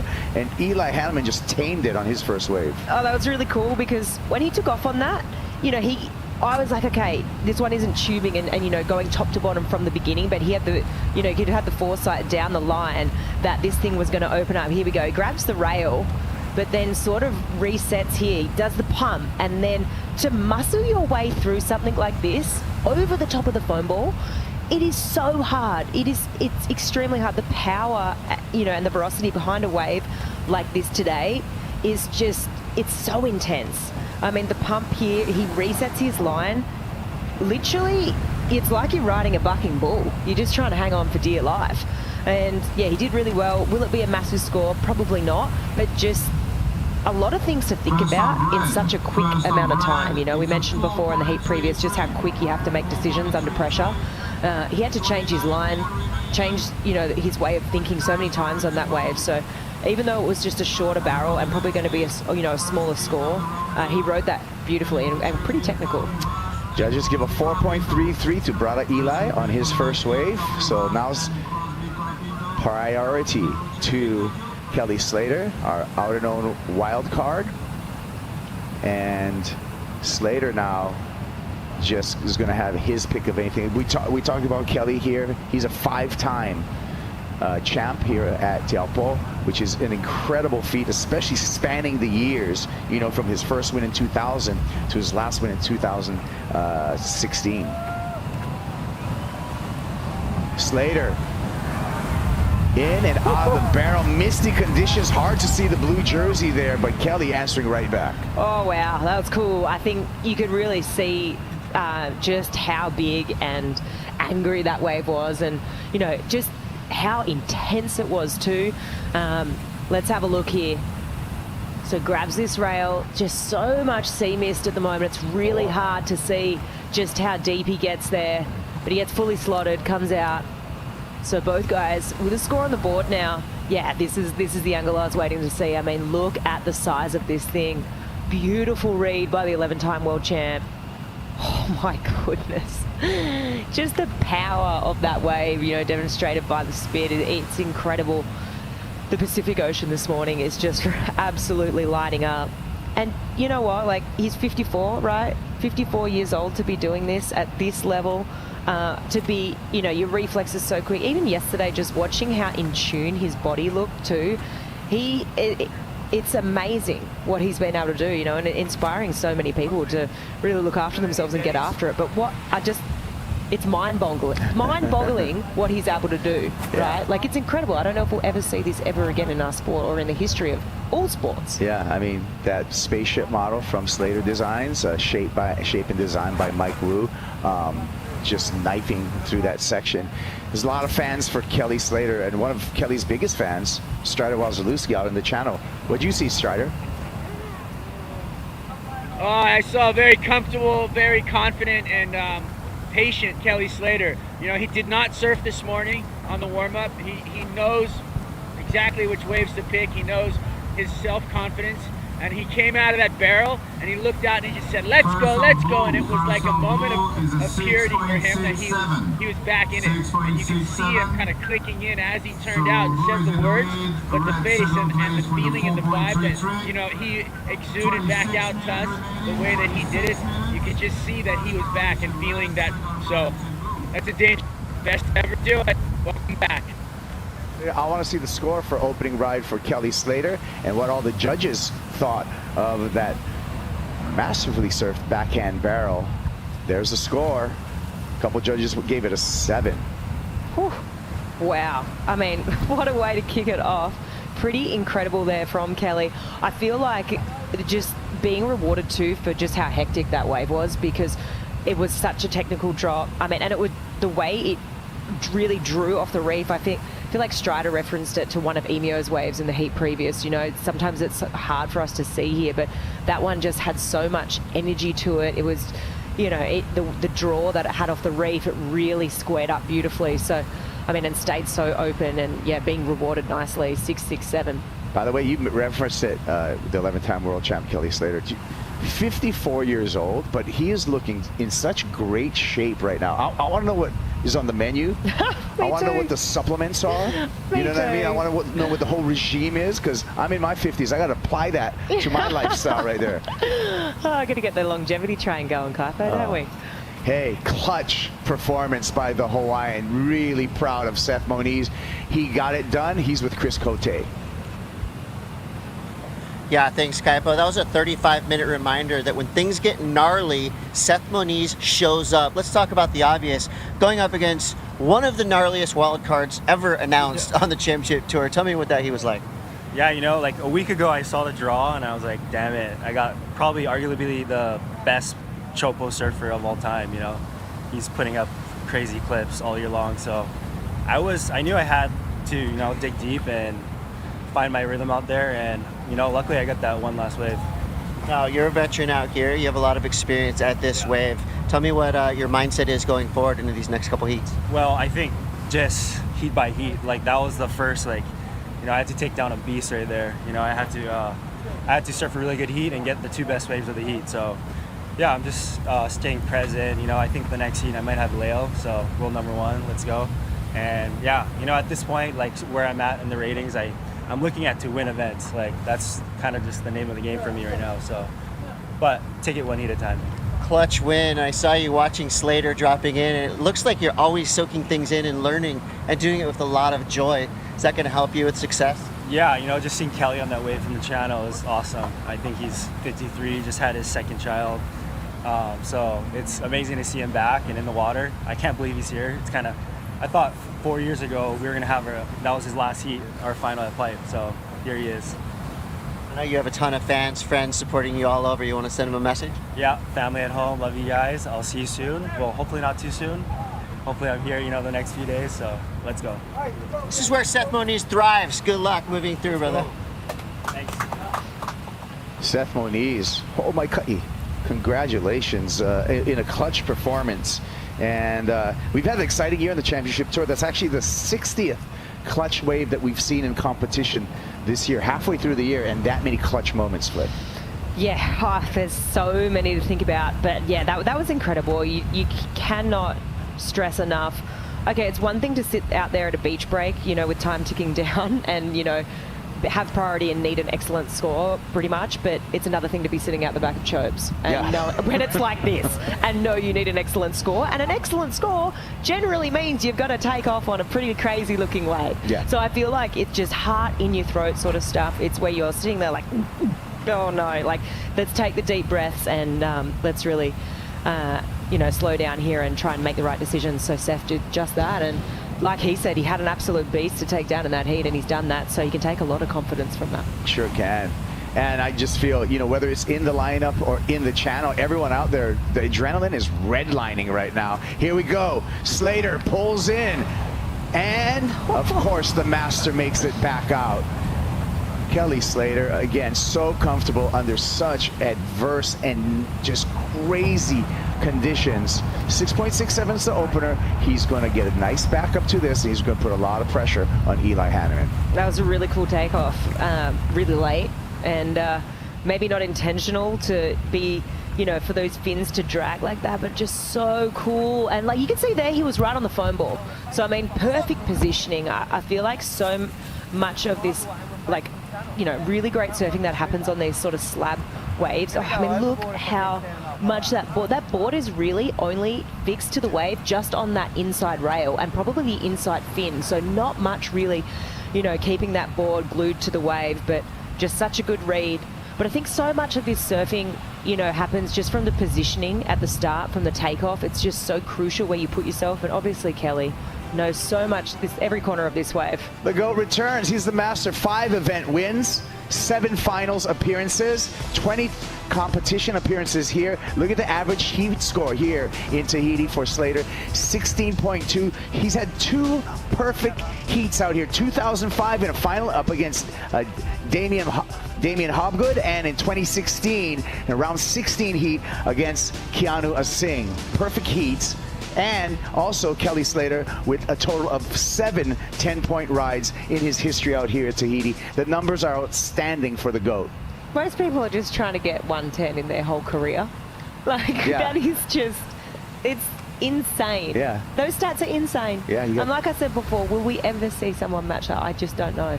I really find that hard to believe. In not just surfing, but just like the legacy in any sport. It's amazing, and then you think to what he's been able to do, like create brands, and come to sponsor events as presenting sponsors. It's just, it's really cool. He's been doing it a long time out here, and Kelly, we caught up with him. Let's hear what he says about his long history here at Teahupo'o. I've been coming to Teahupo'o since '93, so I've been here a few times prior to that. I knew what it could do. I was here in '96 for a while, and we got really, really good surf, and there's just no one around. You felt like you were in some place that was so obvious, like, oh, just look out there and there's a wave, and there's just no one surfing here back then. Everyone surfed kind of at Tapuna in town and Papara, but there really was no crowd out here at Teahupo'o back then. And it's just become sort of bigger than life now. It provides visuals like nowhere else in the world, but it's a one-of-a-kind wave. It's one of those waves that other waves are judged by. You go, oh, that was like a Teahupo'o wave. Or like a pipe wave, it's one of those waves that sort of sets the standard for everywhere else. Yeah. Setting the standard, that when you were looking at the history of Kelly out here in 2000 with a final with his good friend Shane Dorian, and that was just the beginning of his run. And that last final that he had out here in 2016 against John Florence, he's battled against basically different generations in finals here in Tahiti. And he's in the lead right now. 6-point ride, checks in as a backup for Kelly Slater. And now Eli Hanneman needing something in the excellent range at 8.34.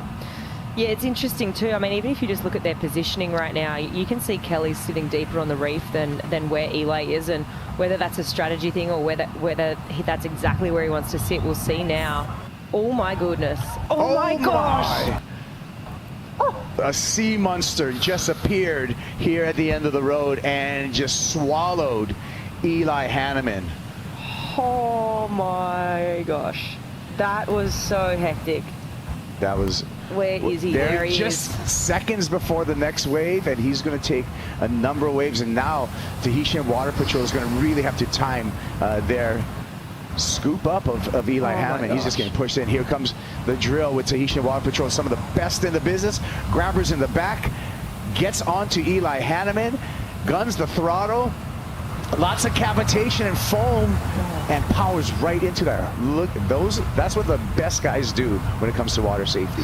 Wow, best in the world, Tahitian Water Patrol. We were talking before, Well, they're tied for best in the world with Hawaiian Water Patrol. There you go. We share that, yeah. This is just to be the swimmer on the back. Yeah. We were talking about how much hard work that would be. Just, oh my gosh, look at this wave. You're free falling down a 3-4-story building. Look at that wave unloading on the reef. And just, look, he goes to the right drop. Sometimes in those situations, the pin drop is the best thing. But look at the amount of water that is landing on his head.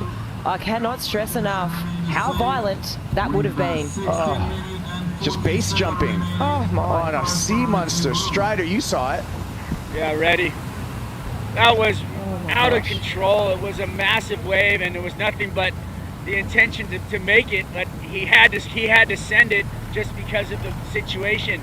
A wave arrived and he was just not underneath it enough, and he ended up getting tossed straight down, pencil drop, took the radical ride underwater, got rattled up. The whole insane water patrol pickup was just a pure magic moment. Got him right back into the channel. He's on a new board now, but when he went by on the back of the jet ski, I said, "Are you okay?" And he just looked over and gave me the thumbs up, gave me a head nod. He said, "Yeah, I'm good." I mean, it's just insane, the sequence of events that just happened, how quick that just happened. I want to say that was maybe 2 minutes. I don't even know if it was that long. That was wild. Absolutely, Strider, absolutely. And the response time, super impressive by Tahitian Water Patrol to get in there. And that is something that, with these performances, with these brave performances that we're seeing from the surfers today, that's that layer of safety that can give them extra confidence. Not that it's going to take away the fear, but you can give them a little bit extra confidence knowing that they have a watchful eye on them. Yeah, I've always thought in this sort of competition format, if you're ever going to send it, if you're ever going to have a crack, now is the time, because you've got the best people in the world. You've got everyone there, if something was to go wrong, to get you to safety, to get you out of those, predicaments, and we just witnessed that right there. But yeah, the job of just the swimmer on the back is just incredible. Like, I don't know if you've never been on a jet ski before and you've never been on a sled, just how hard you have to hold on to those handles on the back of a sled. And while that jet ski is absolutely pinning it sometimes, sometimes they have to do a reef tour. They can't charge it out through the channel. And to be a swimmer on the back of the ski, to hold onto the surfer, and then just the grip strength alone, it's just so much. It takes so much out of you. So that's going to, one, take a lot out of Eli, just, energetically, and, just in terms of getting that heart rate down, but also from the swimmer too, and the jet ski driver. Your heart rate is going through the roof. That may be the driver, and you got to be a skilled driver. We'll get back to that, because pulling in, traveling through, looking for an exit, and it's coming to you. Kelly Slater doing the goat stuff, doing the goat dance out here. Now he's doing the goat dance into the channel. How was that? Mic drop. That was insane. That was insane. Still just... it's a stupid word. I don't know what to say. 54. Wild. Incredible. In my eyes, it's the best wave ridden this morning. That was insane. I actually thought maybe too deep, and then he just surprised me and came shooting out of that wave. Strider, that was incredible. That was incredible. He just paddled by, so he's got to process the adrenaline spike. you know, I said, he's back. He said, you process this. This is like an insane moment. And you can see that the joy of surfing this wave and how well he does it, almost surprised himself with it. So it was just an incredible moment for him. And then to come back through and just really having to process it and going through his moments in his mind right now, you could see the pure joy of being the best to do it that has ever done it out here. And you know, in a sport, any sport at 54, to be doing what he's doing is just incredible. I mean, he's built, he's strong, and he's mentally fixated on winning, and you can see it. So, like I said before, welcome back, Kelly Slater, and it's a pleasure and an honor to watch that. 7-10s in his career out here at the end of the road. Teahupo'o. Could this be another one? Look, I think it could be, but it's such early days. I mean, look at how deep he is. You cannot be deeper than that. This thing absolutely runs off. There was so much intensity, so much power behind that wave. I think that, but I mean, it is early days. Look at the takeoff. Look at how deep he is. Look at how much of a cavern this thing is. You can see he let go of the rail too. It was really hard to see, but just for a split second there, I could see he let go. So he was no hands coming out of that tube.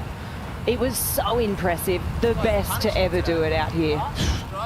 And, you know, there's a lot of hype around the return of Kelly into the jersey as a wild card. Well, all of that hype is verified because I want to see the score. I felt it's going to go excellent, and I feel that the judges felt the same way for Kelly Slater on that last ride. And we'll see the IC scoreline right here.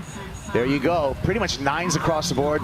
One judge even 9.3. The high gets thrown away, but 9-point ride, highest of the day for Kelly Slater. You can add that to the stats of excellent scores that Kelly has had out here in Tahiti. Oh, wow. Wow. Wow. I did think it did give me feelings of 10, though.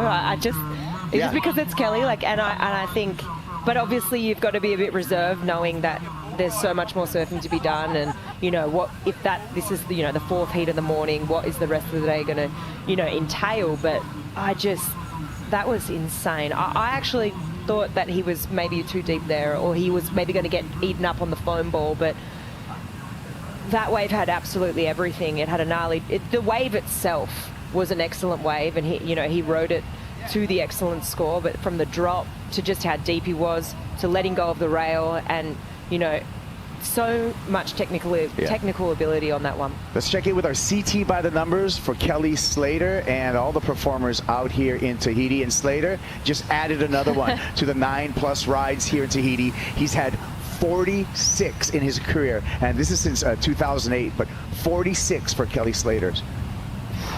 I just like, even just one. I mean, here we go. It looks like we have a wave out the back. Look at this thing. I love the drone shot too. You can really just see, you know, how it comes from such deep water to such shallow water, but that one just turning inside out on the reef. But it's cool to see, you know, even though we do have, we had a look at the paddle there. Someone, Eli again.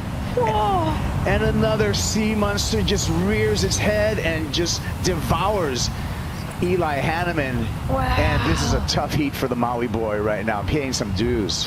Wow, this is going to expel a lot of energy. I mean, you can't stress how violent these sort of wipeouts are too, just with how much power is behind the swell. It's so intense, and just one after another, sort of similar to what happened to Matty McGilvray in his opening heat too. You know, he ended up wearing 2 massive sets. He doesn't look too phased. He looks okay. Looking to paddle into clear water on his own accord. Wow. Oh, man. Dredging. Oh, my goodness. He didn't even get a chance to get to his feet. And, I mean, look, but you know what? When you hear your opponent, Kelly Slater, has just dropped a 9, and you're in a combination situation, I mean, you're forced to look at waves like this to sort of get yourself even out of combination situation. I mean, he's obviously way too deep on this, way too, you know, inside this one, and too late. But this is where it forces your hand. You kind of do have to start looking at this if you even have a look in it at breaking this combination. Wow, just absolutely dredging wave, Strider. Absolutely, and you know what? It was a pure defensive move. You know, Eli was out of position. He was too far inside. Kelly was out in the perfect spot, but Eli had the priority, and he just, you know, basically didn't want to see Kelly get another 9 or possibly a 10, and so he just whipped it and went, and it was, you could see he was too far underneath it as the thing just tossed him, and it was just so radical, but it was a pure defensive move to keep Kelly off the wave. You gotta sacrifice sometimes if you want to win, and Eli Hanneman, big heart and all in there. Wow. I mean, it's just the one before he had a chance to pin drop, right? I mean, he kind of did get to his feet, but that one, he didn't even have a chance. He just went straight over. And you're so disorientated in that situation too, because you're kind of being flung head first and you're upside down, and you have no sort of awareness because everything happens so quickly of where you are in the water. So really disorientating. And here we go, Kelly. Slater again dropping into this one, grabbing the rail, comes through this section, no problem, having a heyday out there. Kelly Slater in big, gnarly, and he's going to give Strider Roslewski a hug in the channel too, or maybe a high five. Did he improve upon a 6.67 on that last one? He's already got Eli in a two-wave combo as it is. So this could just rub more salt in the wound for Eli Hanneman, who's been an absolute warrior. We talk about the gladiator pit out here. Eli's been a warrior out here, but Slater has just shown why he's the best to do it at Teahupo'o.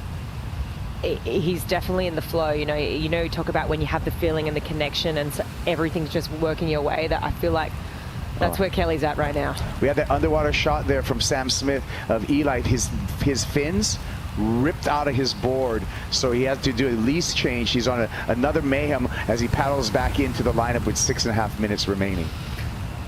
It just goes to show, unless he connected with the board, just how powerful the wave is, that it's going to rip fins out of the fin socket. It's pretty crazy. Just a good demonstration of, the power behind it. But it's so rattling when you've had 2 wipeouts like that and so much energy expended, and to try and get your head around the fact that you comboed, and not by just anyone but Kelly Slater. Yeah. And, there's mild combos, and then there's just gigantic combos. And a 15.67 is a gigantic combo, nearing an excellent effort. Oh, I think Strider's got Eli's board. Let's take a look at it. Yeah. Let's take a look at this. I just want you to know, I saw when he paddled by that he looked like he had a fin missing. And then he flipped over, he paddled over the channel, and I said, check out this piece of reef stuck in the crazy. The fins were ripped out, broken, and there's a piece of reef stuck into the surfboard. That is a joke. That's a deal. And that's what they're dealing with out here. Yeah, that means he got dry docked. Insane. Full on, no water on the reef, completely dry docked, and that board just impaled with a piece of coral. Live coral, by the way, too. Sharp. Whoa. Crazy. Tail folded. Fin box ripped out. You don't want to be coming in contact with that reef too. You just touch that thing and you've got you got slashes. And Slater again rubbing salt into those wounds. A 7.23 on his last wave. Now has Eli in an extreme combination, needing an excellent effort in 2 waves. 16.23. And by the way, Slater again having an excellent heat here in Tahiti. Wow, it's not surprising though, really. I mean, the stats speak for themselves, but it's cool to see him so healthy, so strong, and so connected. I think we got shades of it. Let's have a look here at this one. Just the last 7.23 from Cal. Okay, how technical was that? You didn't even grab the rail. You just bottom turned and you perfectly positioned yourself to come flying out of this massive cavern. Words can not describe just how technical that is, right?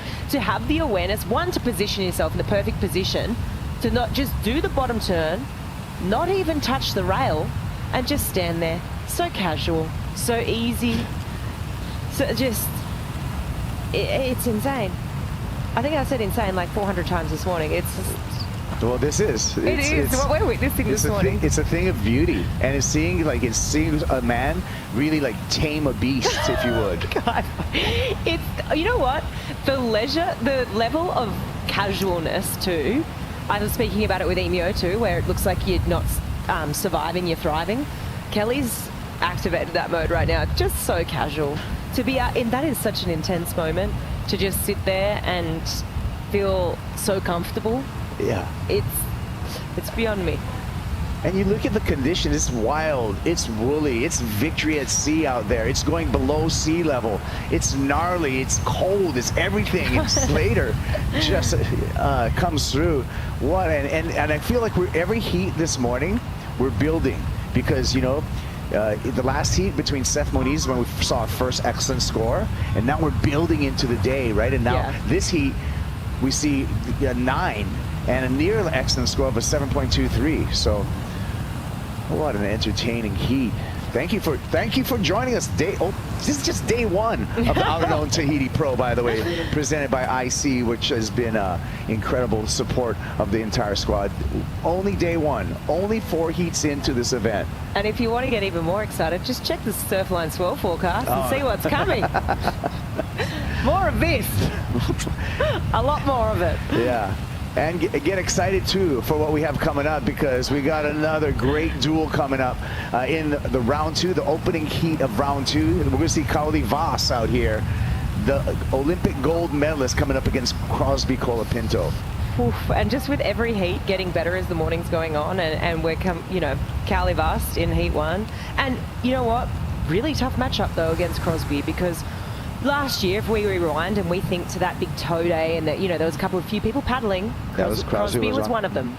So Crosby, as we know, is not afraid to huck himself over the ledge here at Chopes. So it's not going to be an easy matchup for Kaoli, but I mean, we saw Kaoli doing some, crazy stuff last year. I think he wasn't surfing with a leash in his heat last year as well, and taking off, doing switch things, and he's incredible. So it's going to be a great heat 1. You know what's going to be great? Next round is the next round, where we're going to see, because Kelly's going to move on. He's going to win this heat. Oh, yeah. Kelly's going to be matched up against Gabe Medina.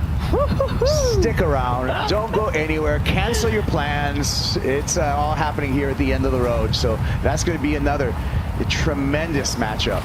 Colin in sick to work today. Wait, is it Sunday? What's the day? Depends on where in the world you are. Yeah. Australia? Or it's Sunday. Yeah. It's Sunday. Where is it here? Sunday. It's Saturday. It's the weekend. No matter what, it's the weekend, so you don't have to call the boss. Keep it on. This is a astounding opening. This is just day 1 of the window. We look at this challenging win. I was almost questioning it, but you know what? Teahupo'o is just providing right here. The mana here is absolutely incredible, and someone who's possessing that mana, Kelly Slater, going excellent, 16.23. Whew. We jumped out of our seats a couple times already, Flick. I know, yeah. I know. Kelly's got me excited. There's been a lot to get excited about this morning. I mean, Seth really had me on the edge of my seat right up until those last couple of minutes, the comeback. But yeah, Kelly's just taken things to the next level this morning, and I feel like he's going to be pretty fired up after this. Oh, yeah. You think? Yeah, well, just judging by what Strider said when he came flying out of that 9. Let's go. Let's go. I think he's going to be fired up in this post-heat interview. I'm looking forward to it. Yeah, looking forward to it. And then Slater looking back at Gabe Medina. 2014 is going to be that matchup of that final there. We're going to see later on today. So Gabe did get the best of Kelly in that final in 2014, but we'll see if Slater can come back up against Medina. We are thoroughly enjoying this morning. I hope you are too. You can see Kelly Slater with a 16.232 wave total, Flick. On to the next round. We're taking a break. We're going to come back with more action. It's going to be another great heat. Kaoli Voss, Crosby Colapinto when we get back. And we'll do a shift in the booth. We'll have Joe Turpel coming through to call all of the action along with Lito. Jesse Mendez. Stick around.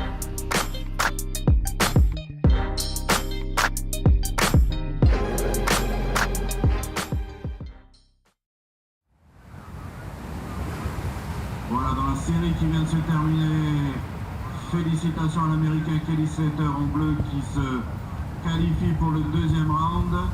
Et en parlant du 2e round, la première série vient de commencer avec en bleu l'Américain Crosby Colapinto opposé à Kaoli Voss, le Tahitien en rouge. Série de 35 minutes.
performers athletes. Thank you. We had a beautiful opening ceremony yesterday with a lot of great dancing. The competitors were there like Kelly to accept some gifts. Great dance as well at the end with Miss Tahiti and some local bands. Took us into the night. Anticipation was growing for game day today on opening day of competition. So he lived up to our expectations and beyond. Kelly does it again and never lets us down, Jesse. At 54 years of age, his legacy is already cemented forever. Comes back, does it again at 54, and turns in another brilliant showcase of waves. It shows in really, really heavy conditions. And it's very unruly there, and that's what we were talking about on the morning show a little bit ago. How those guys are just capable of finding spots in the reef and maximizing the opportunity out there. The previous heats, besides the one before that, they kind of are the same type of people, Seth and Emil. They just know the lineup so well and know how to maximize the opportunity that is out there. So just props to them, like nothing else. Kelly, 16.23 combined total. That's going to help his all-time heat average in the 16-plus range as well, as he's going head into a big heat with Gabriel Medina in the second round. Probably won't get there at the end of the day. That's round 2, heat number 13. If things just continue to fire throughout the day, which it should, we should finish with heat 11.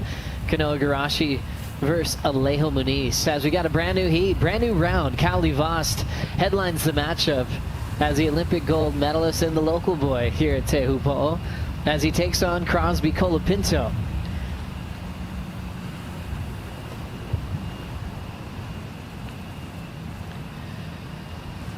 Crosby Colapinto and Kali Vost in a rematch from last year. These two met in the quarterfinals. Kali was the favorite. He'd already been in the final with Miguel Pupo as a wild card. He already won Olympic gold, but it was Crosby's day, upsetting one of the favorites to win last year. Kali Vost got past Crosby at the last stop of the season in Rio de Janeiro. So they're 1-1 heading into this matchup. This is going to be a very exciting, obviously goofy regular battle. This is always breaking up different points and different strategy of wave selection sometimes, or where you sit on the lineup. But both incredibly amazing tube riders. Kali having the edge, obviously, for being from here. Know the spots better than anyone. Have surfed these conditions way more than Crosby have been, but we know how well Crosby has done here before and at places like Pipeline. It's going to be a fun one to watch. It's really a matter of who finds those waves, and we've seen more consistency throughout the last 2 heats, so I'm sure we're going to have a good clash in front of us. Crosby Colapinto accomplishing what Kali's going for this year. Crosby got the Rookie of the Year award in 2024. It came down to the wire against one of his best friends on tour, Cole Hauschman, that season. The final event of that year was Cloudbreak in the regular season, and things have changed a little bit as all roads end at the Pipe Masters in December. A place for Crosby, and Kali found a lot of success. Kali showed up at the Challenger Series event this year because he was still trying to qualify for his rookie season on tour, and showed that he could pack big barrels going right just as well as he can going left. So we're in a great part of the season for both Kali and Crosby, with Cloudbreak coming up next to back up this event and also finishing up at Pipe. Yeah, it's going to be very exciting for those two surfers. Seeing a decent spot in the rankings, so a little bit of pressure free and a great opportunity in front. And both of them loves this crazy kind of cycle conditions. Unruly, very throaty.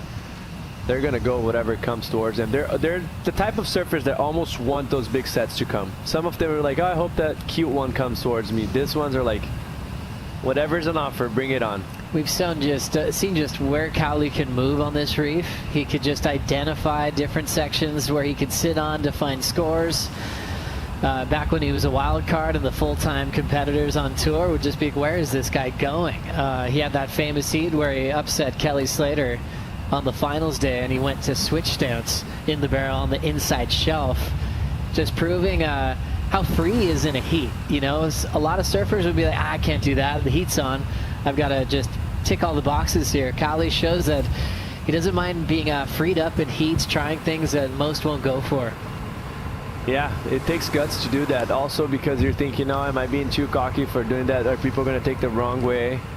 But he did it with finesse and actually maximized the scoring potential of that wave as much as he could going switch. So Kali Vost, they're pushing themselves deep. Going really deep with Crosby at the moment. Kali trying to get payback from last year here at Chopes. But Kali doing a great job this year, and actually a slightly higher seed than Crosby this season. Colapinto with 1 quarterfinal result on the CT this year, and that was going back to Margaret River, where Kali Vost has had 3 quarterfinal appearances this season, and he's also coming back off a quarterfinal streak, going back to El Salvador and in Brazil, finished with an equal 5th. And now enjoying being back home, sleeping in his own bed with his friends and family here to cheer him on in the channel. And still being coached by one of the gnarliest chargers out here in history, Jeremy Flores.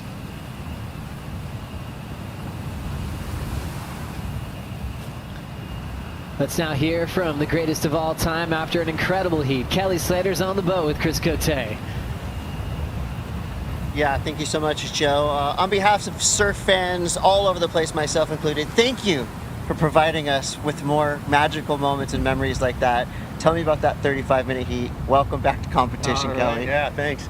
Yeah, sort of like riding a bike, but you forget how gnarly Teahupo'o is, and it's hard, you know, you got to just jump back on the horse out here.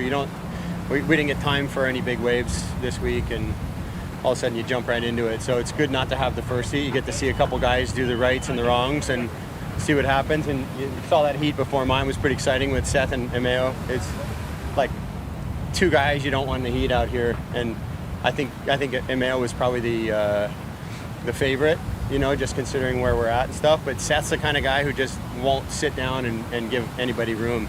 And it was really good to see that heat and see him come back like that. But I wanted both of them to win, but see him later. But that was a cool heat, and it really got me psyched for mine. And I won't say I started out slow, but I definitely built. Each wave was kind of bigger and better, and until I maxed out on that 9, and then I had a no-hander after that was pretty clean. But I think I had 4 waves or 5 waves, and kind of most of my scores were kind of building until the end. Fun. It's in some intense waves out there. You got to be ready. You can feel the energy coming off you right now. We're getting some cool numbers. Now you have 49 9-point rides out here. Are you coming here, 46 9-point rides, excuse me. Are you coming here with something to prove, or are you just coming here to have fun and get barreled? I'm just trying to match my age with 9-point rides. We'll see. No, I don't have anything to prove here. I mean, you do when you put the vest on and you paddle out, you need to feel like you have something to prove, especially in waves like this. And I think in this environment with these guys, to do the respect of having wild card spots, I think you need to go out there with something to prove. And but I also am going out there trying to be relaxed and really in the moment and not think too much about how the heat's going to go or what might happen or any of that. So when you're not in the environment of competition all the time, it's not easy to stay in that mindset. I felt like I kind of locked back in that heat, and I started to do a little math in my head and figure out my positions. And there's always those hypotheticals that as a competitor you need to work out, like, okay, what if he gets a 10? Because he paddled for that one big giant one, his first one he sent it on, and I'm like, well, that could be a 10, so then, I'm on my back foot. And a heat out here can flip that quick. You can have a couple 8s, and then all of a sudden the other guy can be an advantage in the heat, just needing a 6. So it's that's why heats out here are so exciting and so challenging. And you got to sort of decide if you're going to really push for the highest numbers, or if you're going to try and consolidate a nice size heat. Like a lot of people say, build a house. I just like to see guys just go out and send it and see what they can do. But yeah, I didn't have any falls. He had a couple of big wipeouts, and we talked about it afterwards. I said to him, I'm like, you definitely had a couple waves win the heat. He goes, yeah, I had them. They were just so gnarly to look at and know where to take his line. anyways, super exciting. I'm trying to come down off the adrenaline right now. Where are you drawing all this inspiration from? Well, I got the family here. I got my 2 youngest, and my daughter's back in Florida, and she was watching, I think. So, also just in 2 years, so just getting back and feeling that old energy from everybody, that old welcoming from all the people around here. I just keep getting surprised. I'm at dinner, or I'm walking down the street, or I'm driving my car and say, "Hey, Kelly," you know, and it's really nice when you come into an environment like that and people remember you and give you high fives and hugs. So it's been great so far. Well, it's great to have you back, to say the least. Congratulations. Kelly Slater moving through into the next round. Thank you so much, Chris Cote, and always great to hang out with Kelly. To watch him do his thing is just absolute magic. In chunky, heavy, gnarly conditions at Teahupo'o, it felt like he has never left, you know, a couple-year hiatus from the Jersey, right back into his happy place. 16.23 total. He's on his average. That's right. He's still got it, as he's got huge heat coming up next against Gabriel Medina as we lock in with the Cross. These guys are pushing each other deep up the reef and will finally get started. This one with a wipeout. Crosby going straight down. Yeah, Cowley didn't want anything to do with that wave, and smart, because he just got a beautiful wave behind. Funneling and exiting is the local hero, Cowley Vost. Very smart in his heats. Doesn't ever give up that inside position. Crosby tried to break free to get started before a heat restart. Ends up falling, and Cowley gets the completion behind him. The Cross is just getting picked up now from that wipeout. Hardest part is, you know, getting out of there and trying to make sure your leash doesn't get wrapped around the reef and get banged up. Now they'll slow down so he can grab the board, sit in the saddle, and take the big ride around the lagoon. Yeah, that board was flying behind him. That's what happens. You don't have time. Like the security gotta come and grab you. Let's see what happens here. He's just way too deep on that wave, and you can see it as he's pulling in. He knows already exactly that he's way too far behind. That wave is breaking about 20 feet in front of him. And the bad luck for him that the wave behind was a little bit more in a decent spot, and Cowley got a wave, probably going to get a decent score and has priority on top of it. He's going to the lagoon, and that wave just ran way too fast. So a tight battle here, still 1-1 between these two guys on the CT. This is what Cowley did behind Crosby, Jesse. Yeah, it was so impressive. He could notice that he was it was a shorter, more compact wave, not stretched out too much. So he takes off and he goes straight down to the bottom. You could see the nose of the board on that takeoff, facing straight down.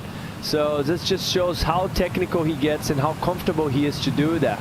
Like, there's so much energy pushing you towards the channel because the wave's moving in and everything is going against the odds for him right there. But he's able to control that and just aim the nose straight downwards to delay himself and maximize the tube time that was in front of him.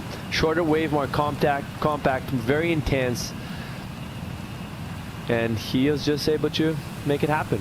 These guys have had a little bit of a different last couple of weeks, you know, and even month through July for Crosby. He signed up for the Challenger Series as maybe some backup, little insurance to see what's going to happen with his results on the CT this year. Crosby being the 19th seed, Cowley the 14th seed in this event. Remember, the cutoff is at 22. So Cros flew all the way to Ballito, South Africa, a place where Jesse Mendes has had a 10 in the past.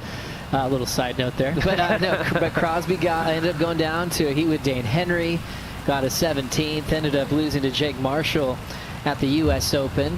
U.S. Open's about, you know, half an hour north from where he lives in San Clemente. But on the other hand, Cowley just got to come home. He's been able to surf out here. He wasn't chasing Challenger Series points, where he's been really getting some important time at home as well. Two different kind of lanes there. Yeah, and obviously you got to give the advantage for someone. You stay sharp when you're competing, but when you're competing that much throughout the year, it gets overwhelming. You get tired, your body just gets taxed. So Cowley's just been surfing here whenever it was, you know, decent and probably regrouping, relaxing a bit, and Crosby has been flying everywhere. So yeah, it's taxing on your body and your mind. And a couple ideas if you just want to kind of get, you know, your feet wet, try to chase a winning feeling. It can be hard when you're a CT surfer and you don't get it. You fly all the way to Bolito.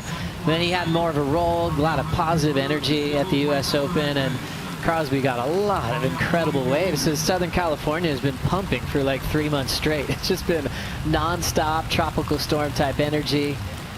Even though Crosby's shifting gears to barrel hunting, he's definitely been surfing constantly back home in San Clemente. His first wave in at a 0.93. Callie's wave behind him turned in a 5.5. The scale has been increasing kind of heat by heat today. We saw Kelly get the 16.23 total and getting a 9-point ride as well. Mentioned that he's taken on Gabriel Medina. Seth Moniz, I think he thought he had Leo in the draw coming up next. He'll actually have Iago Dora in heat number 3 of this round. So we're going to see Seth back out there pretty quickly this morning. Luke Thompson advanced this morning, and he'll have Italo Ferreira. And Ramsey Bukiam, he's the one taking on world number 1, Leonardo Fioravanti. So round 2 stacked, 4 eliminations already. And losing Emio Zermack in the first heat to Seth Moniz, that puts the focus on Callie Vost on the men's side to bring this one home. I mean, he has everything it takes. Made it to the finals here before, won the Olympics, knows the lineup as well as anyone. It's just, you know, you got to take one heat at a time, one wave at a time. There's so many good surfers out here. There's a lot of surfers that study the forecast. You know, we often ask Kelly, what is he seeing? And he'll tell you what's happening in the next 2 weeks and what the wind might do, what the tides are doing. He's just constantly studying it. You ask Cowley what the waves are doing, and he's like, I don't check the forecast. He said, maybe one wave I do is here at home at Chopes, but even not so much. When he's on tour at all the other events this year, he's like, I haven't even looked. When you ask him how the waves are, usually competitors are like adding it up in their head. For Cali, he keeps his mind free and just wakes up and looks at it. Yeah, I mean, I figured like the better the conditions you have in front of your house, the more you're going to check the forecast, but he does the opposite, right? I mean, that was what was so impressive. Look, the lips coming to cut his hat off. So he put himself in that situation. That's what I thought was very technical. It was a short barrel, 5.5. Yes, that was fair for what he rode, but he manufactured that score so well. He took off straight down, delaying himself. And what's so sketchy about it is that when he's bottom turning, you have so much water in your face because you're so close to the lip, and the lip is almost clipping your head off. So props to him to maximize that score. All came down of just a lot of experience and time spent on top of a board out here. Always just impressed on how Callie Vost handled the pressure of France, the host nation for the Olympic Games. There was so much build-up there. First of all, trying to qualify to get the spot to represent your local wave, but then to live up to all the hype behind you of trying to protect your lineup and take the gold medal. After every day that went by, every lay day, the questions were on Callie Vost. Can he produce? And, you know, there were giants in the draw. Medina, Jack Robinson. And he was able to take the Olympic gold medal, got on a flight to Paris the next day, got to ride behind the boat down the river. It was like a life-changing moment that had been building up for about 4 or 5 years once the announcement was made. And to accomplish that, keep your head on your shoulders and move forward to qualify.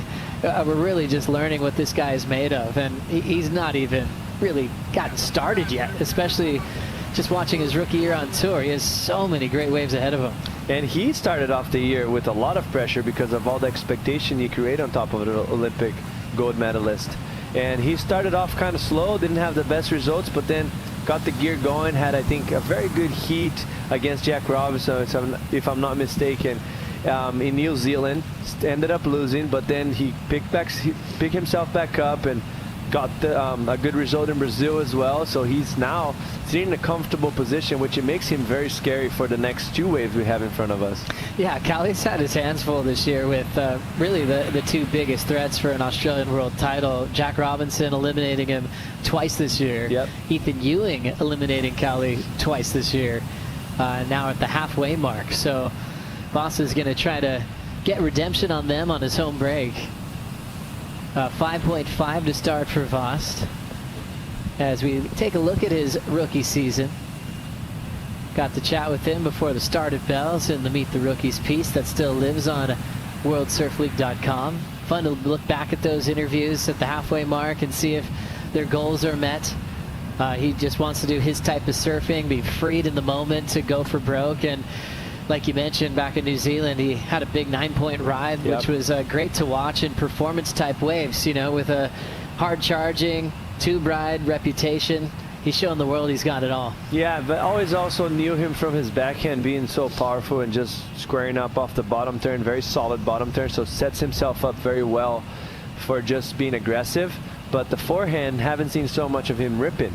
So it was very nice to see it, and that heat kind of turned on for us. Him and Jack had, like, we were going back to back. Both of them had massive scores in the end. And yeah, it just shows that he's an all-around surfer. Good in the air as well. Can do everything. So is Crosby.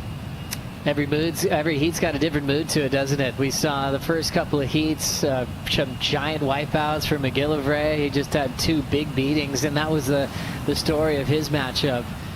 And we've had this heat slowed down a bit, really due to the high pressure that they're putting on each other, going deep up the reef. Once Crosby made a move, Callie got his 5.5, and that's all we have on paper. And coming off several completions from the previous heat with Kelly, great back and forth battle, maybe the most balanced heat with Emeo and Seth Moniz earlier, but we know there's much more to come. Callie Vost out in front. We'll be right back.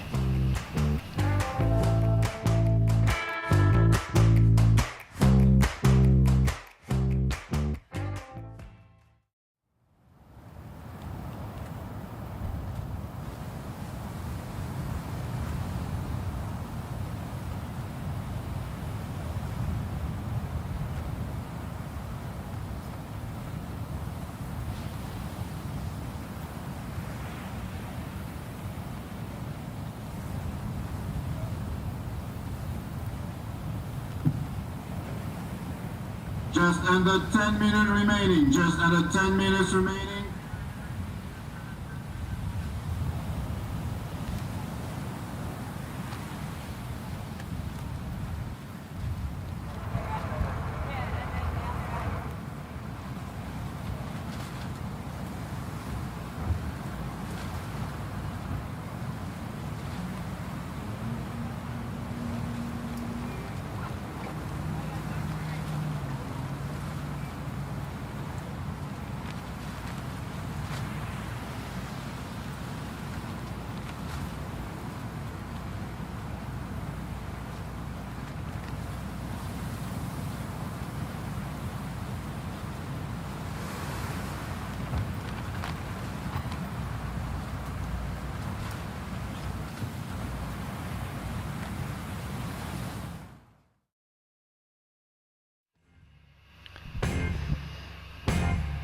Time to flash back in this event just a few years back, 2022. A young teenage phenom from the end of the road, Callie Vost, entered the draw with a scary reputation. Won his first round heat, which included Baron Mamiya and Ethan Ewing. Ends up eliminating Ewing in the next round.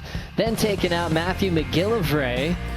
Comboed Kelly in the semifinals with a 9 and big scores coming his way, 2 high 8s. Then ended up finishing runner-up to Miguel Pupo when it was all said and done. And the anticipation for Callie just grew for him to get a full-time spot on the championship tour. And it was funny, not funny, mostly for Kelly it wasn't funny, but he kind of tried his own poison because he was sneaking underneath without priority and getting 8s and 9s, and Kelly was just sitting there, which Kelly usually is the one doing those type of things. So it was a very fun heat, but then Miggy went and stopped him. That was a very emotional win for Miguel Pupo, his first of his career. Now I think we're just getting more used to him ending up on the podium. Even wore yellow for the first time in his career this season. Miguel Pupo taking out the Bells event in a heat with Yago Dora and got to lead the tour. It's been a great year for both Sammy Pupo and Miguel this year. And speaking of Sammy, he's coming up next against Al Cleveland Jr. Yeah, Sammy's sneaky good. We were talking about this, Joe, when we were off, and He has been in the quarterfinals before at Pump and Pipeline throughout the whole event. In his rookie year, he charges, he knows what he wants. He's been in the best part of his career, and he's gone against Alan, which, I mean, he's from Pascuales. There's only barrels there pretty much, so he's used to this. Also, Al Cleland Jr. representing Mexico in the Olympic Games, so you got a lot of good sessions out here at Teahupo'o. Has such a classic back-end tube style. You know, I think there's a lot of great barrel riders in the world, but when you add it with style, it's a pretty short list of the best in the world. Yeah, he makes himself look very calm, and that's the point of difference in Waves of Consequences when he gets heavy and big, because there's the small days that it's kind of more playful that everyone's used to, but these days, when you can make yourself look relaxed under such a circumstance, it really puts you in the point of difference from the rest of the world. This will be interesting to see where Crosby goes on this wave. Just jumps off the lip line down about 10 feet, controls it, tries to push himself in the pit, but that thing just wanted to shove him to the channel. That thing wasn't meant for riding. And then Cowley Voss is in the next one behind him, getting blasted out right in front of Crosby.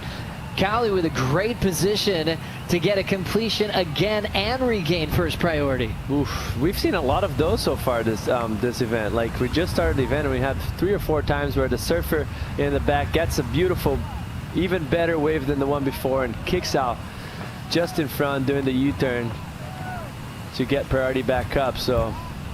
And we've also seen it with the goofy footer, the one that's been controlling it. What happened to Crosby here, Jesse? Just kind of a bad angle wave, but the takeoff was so intense, and he was able to manage to get like a barrel out of it. Just so sketchy to do, but not rewarding. And then here, Cowley obviously on a way cleaner wave, second wave of the set, bigger in size, so it's all clean and groomed, and he was coming from behind. The wave had the section in front of him, and he's going to get a big score, and most likely to put a very, I would say, close to combination total for Crosby to take the heat win, because that was very intense ride for Cowley Voss and super deep barrel. When it comes to coming clutch in performances this year on tour, it's exciting to see what a surfer can produce once you hit that scary 5-minute warning. When you have that clutch wave ridden, you can sometimes turn a heat when you are just staying in the game. But you've had 35 minutes, it comes down to the final 5, and it's fun to see what these guys can produce in the back end of the matchup. Cowley Voss and Crosby Colapinto have been efficient with that one time previous this season, where they've been able to turn that heat around.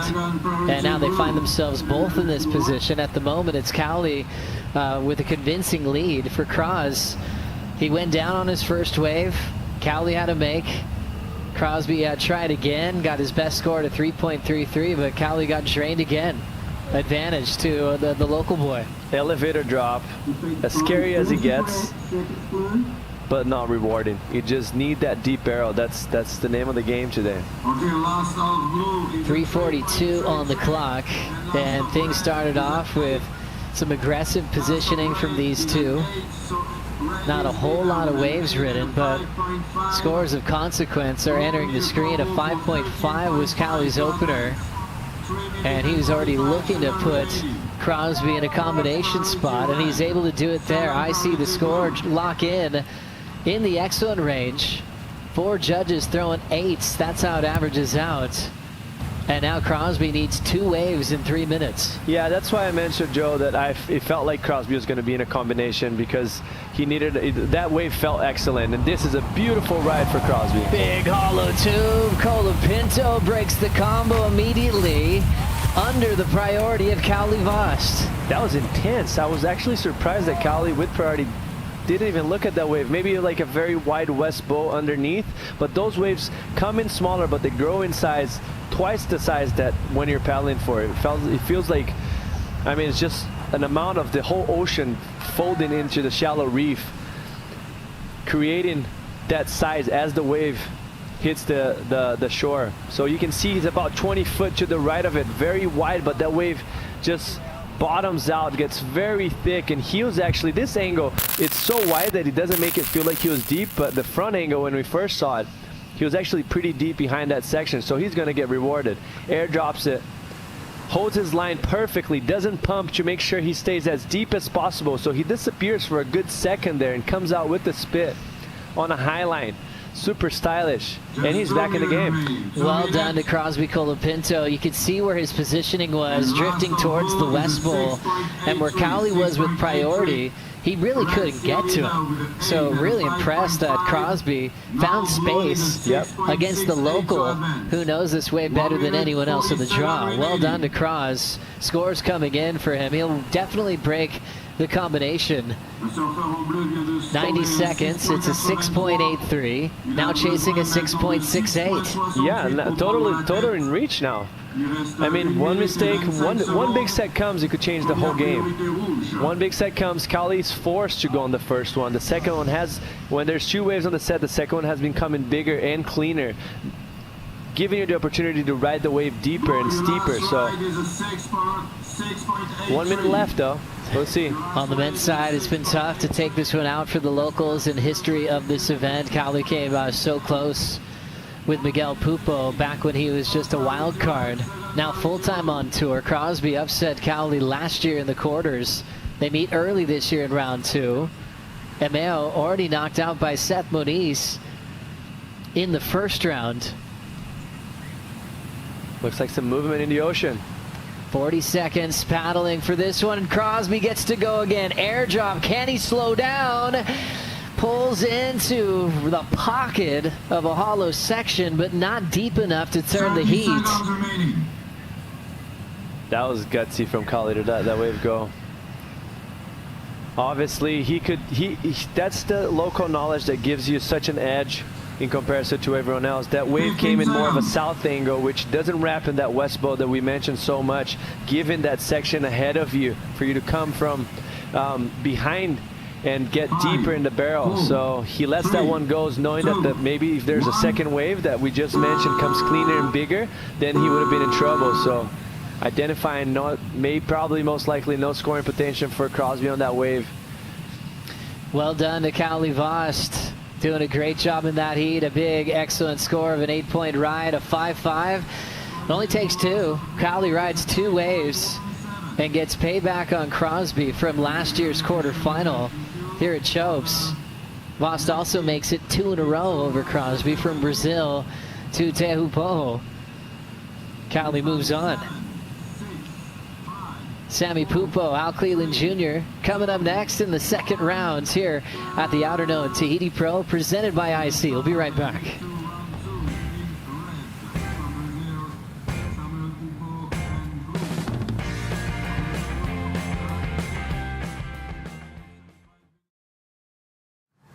And for the previous lead, congratulations to Cowley Vost, advancing to round 3.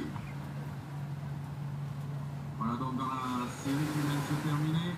Félicitations à Cowley Vost qui élimine Crosby Colapinto. Et la série qui vient de commencer à l'instant, deuxième série du round 2, elle oppose le Brésilien Samuel Pupo en rouge au Mexicain Alan Cleland en bleu.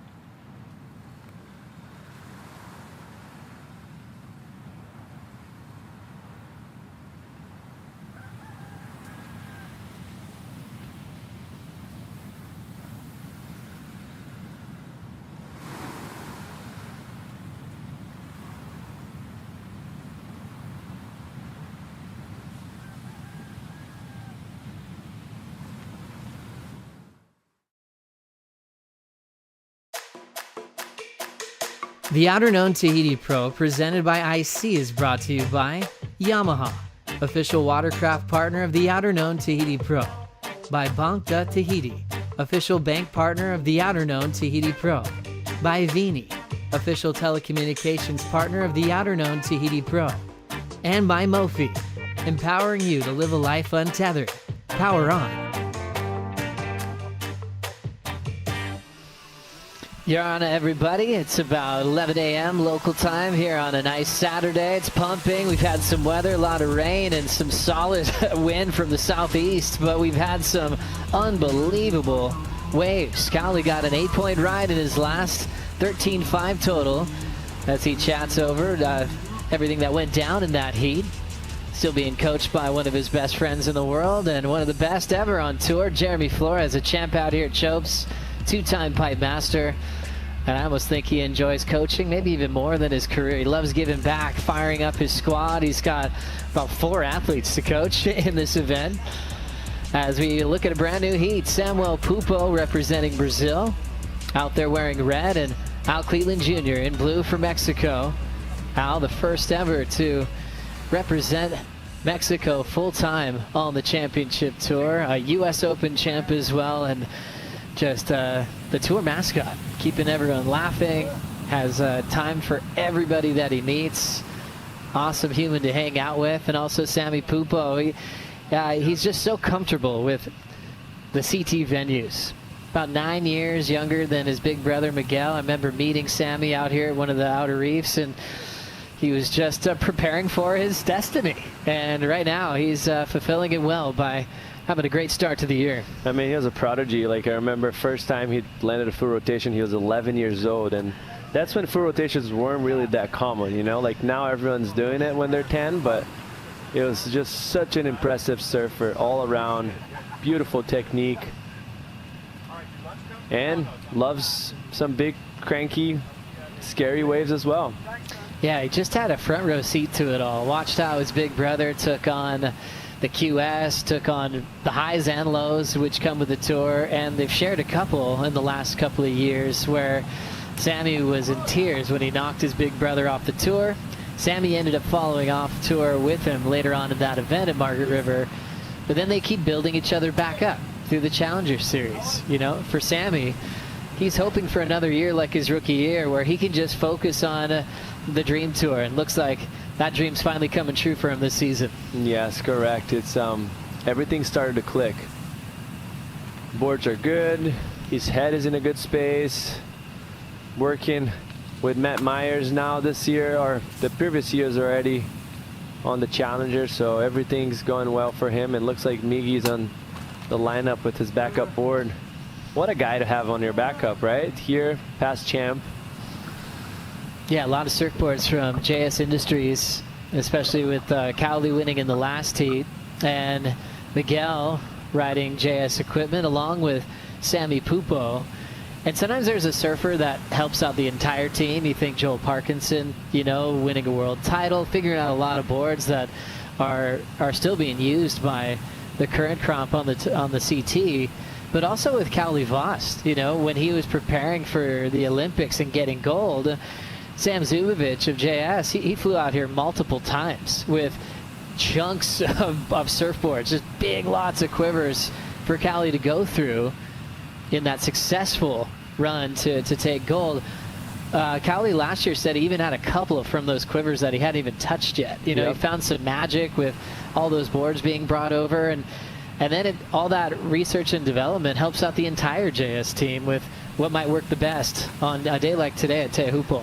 Yeah, and that's the advantage of having someone that's been on tour for so long, or so many athletes that have been on tour. They figure it out before you, and you just kind of get it handed and adapt to how your surfing does it better. But you're not going to surf with the same board that you surf at Margaret River at Snapper Rocks, even if it's the same size. The wave just breaks different, and then same thing for every stop on it. So to have the support of those big companies that have so many athletes previously doing the test, it's a big advantage. And looks like they're paddling towards something, trying to approach, trying to identify.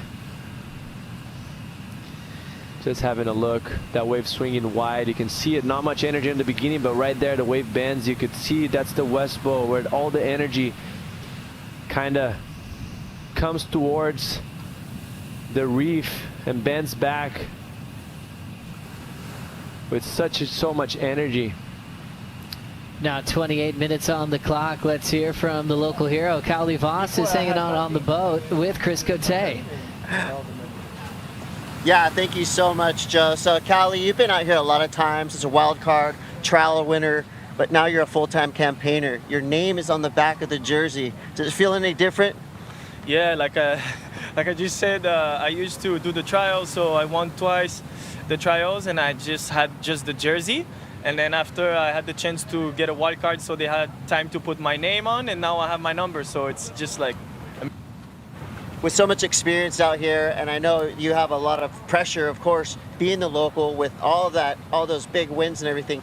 What do you change in your mind heading out there, you know, just going day one of competition, knowing that you have your hands full with a guy like Crosby Colapinto?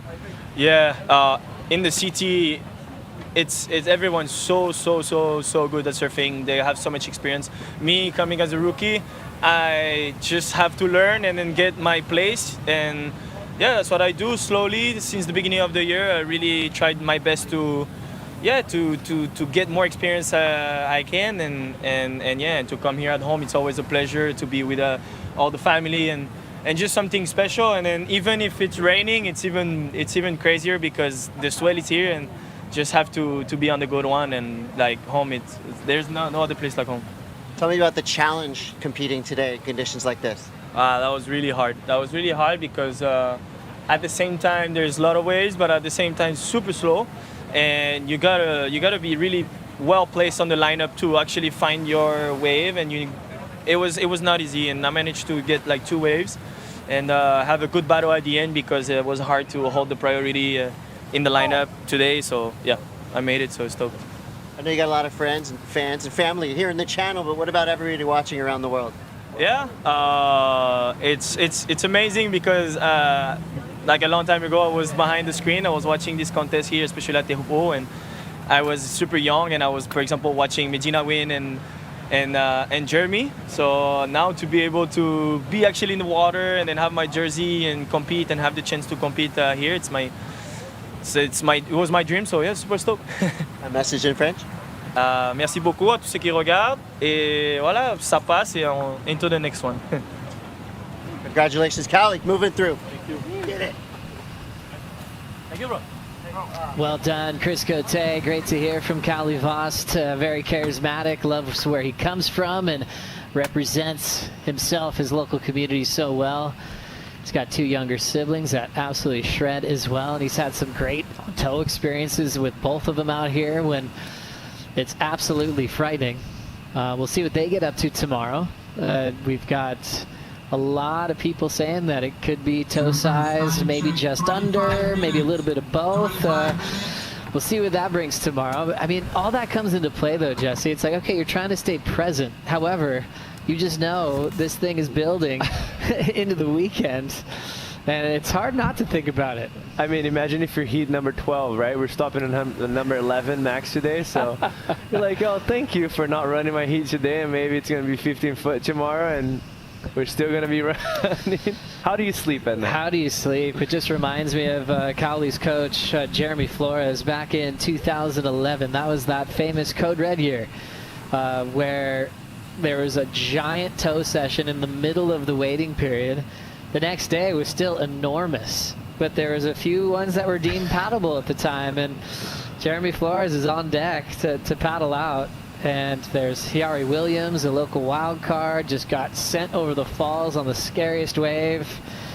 Jeremy had a heat with Michelle Perez during that era, and they both were looking at each other as good friends going, I think we're both going to push each other in this thing. And Jeremy got the Andy Irons Award for being so courageous, not just charging, but skilled as well, making some frightening waves out here. And put all that into a coach, man.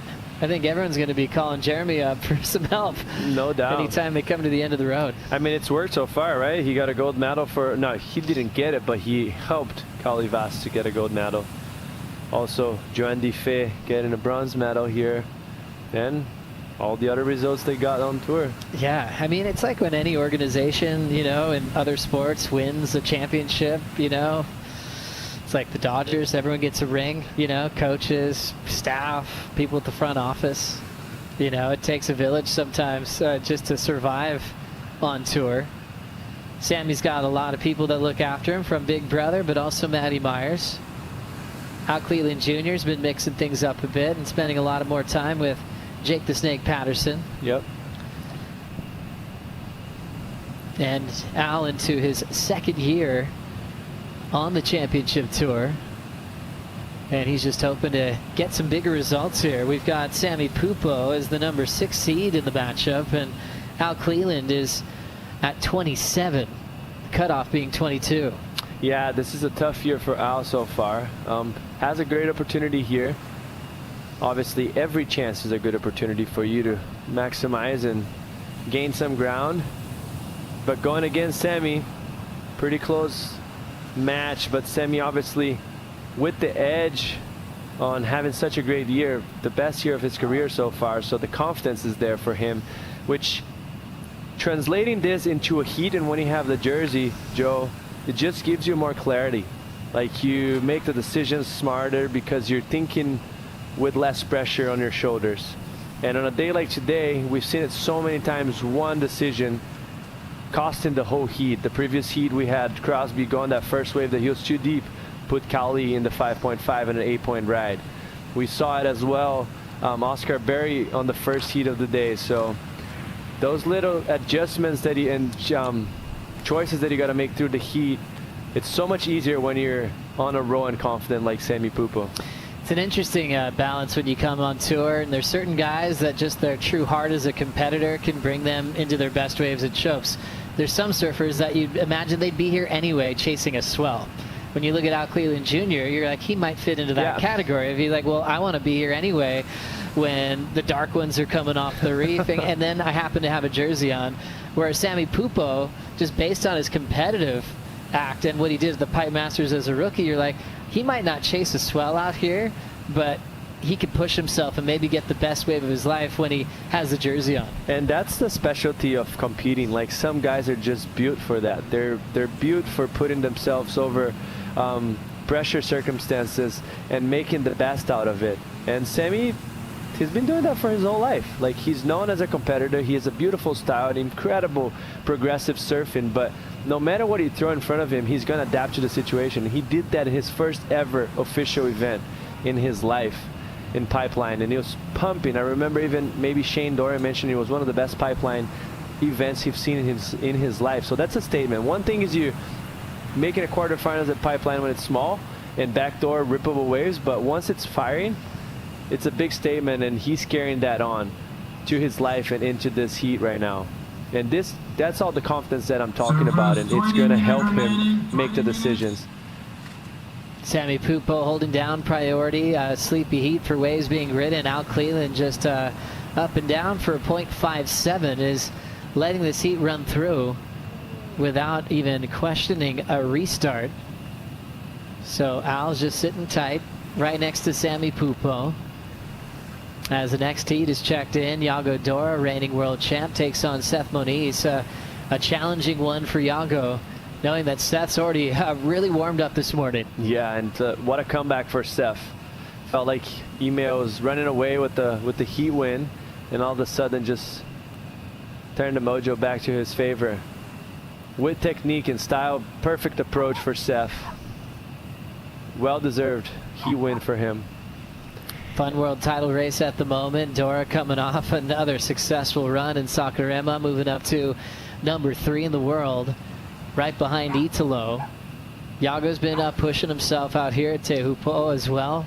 Probably got one of his bigger waves out here last season and the season before. There's always a constant progression with Yago and all elements of his game. But for everyone in the world title race around him, they're trying to back Seth in this one. Before we get to Cloud Break, where Yago clinched his world title last year. Before we get to Trestles, where Yago will be the defending event champ. But this might be his biggest test down the stretch of these next 3 events. No doubt about it. And both of them, if you're talking about experience in waves of consequences on a heat, they both have actually pretty similar backgrounds. Like Yago qualified a year before than him. He qualified for his first year was 2018, and then 2019 Seth was in the on tour already, and we had that first big condition that both of the surfers were able to surf. So since then, there's been a few times, and they both were in the event. So But on the overall, obviously Seth coming from Hawaii have obviously surfed way more this type of conditions throughout his whole life. So it's going to be an interesting one to watch. Both surfers very good in these conditions. Solid south-southwest, building throughout the day today. Wind with that southeast direction. Supposed to get a bit stronger into the afternoon. Largest swell of the window is peaking tomorrow. Borderline toe size with that southeasterly, what they call Maramu trades. Really chunky in the forecast, and conditions looking like they do improve into early next week as the size drops and the wind gets a lot more ideal direction. But just stoked to know we'll be very busy here at the Outerknown Tahiti Pro, presented by IC.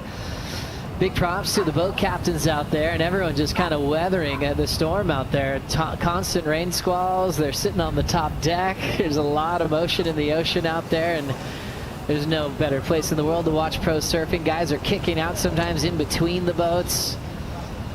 And the Tahitian Water Patrol just already getting a standing ovation this morning for some just incredible rescues and pickups throughout the first few heats of the day. Yeah, there's been some sketchy ones. They barely have any time. They have a split second to pick the surfer up, and the surfer has the board that's usually being dragged behind them. As we see at Crosby on the previous heat, he was flying down the ski and the board was flying behind him. So it's a sketchy situation, no doubt. 16:10 on the clock, just one wave ridden, a .57 for Al Cleland Jr. Let's get an update on the conditions with Strider.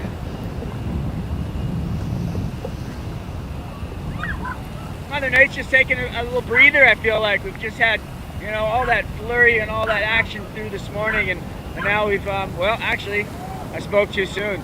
Sammy's trying to find himself something here. Doesn't look like much, and honestly, the water's just kind of laid down a bit. We've got, the wind has picked up pretty strong, more south, so it's almost blowing the lips over. But when those real waves come, they draw off that reef, and it's a slab, and they open up, and they become very present. So I think the waiting game is the way it's been today. Ramsey said it this morning, it's all or nothing. You have to wait for those big sets. The rest of them are just kind of off the table, and that's it. So hopefully we get a few more of those sets during this heat. We've been having a long lull, and Mother Nature dictates all of that for us. So we just have to sit around and be patient.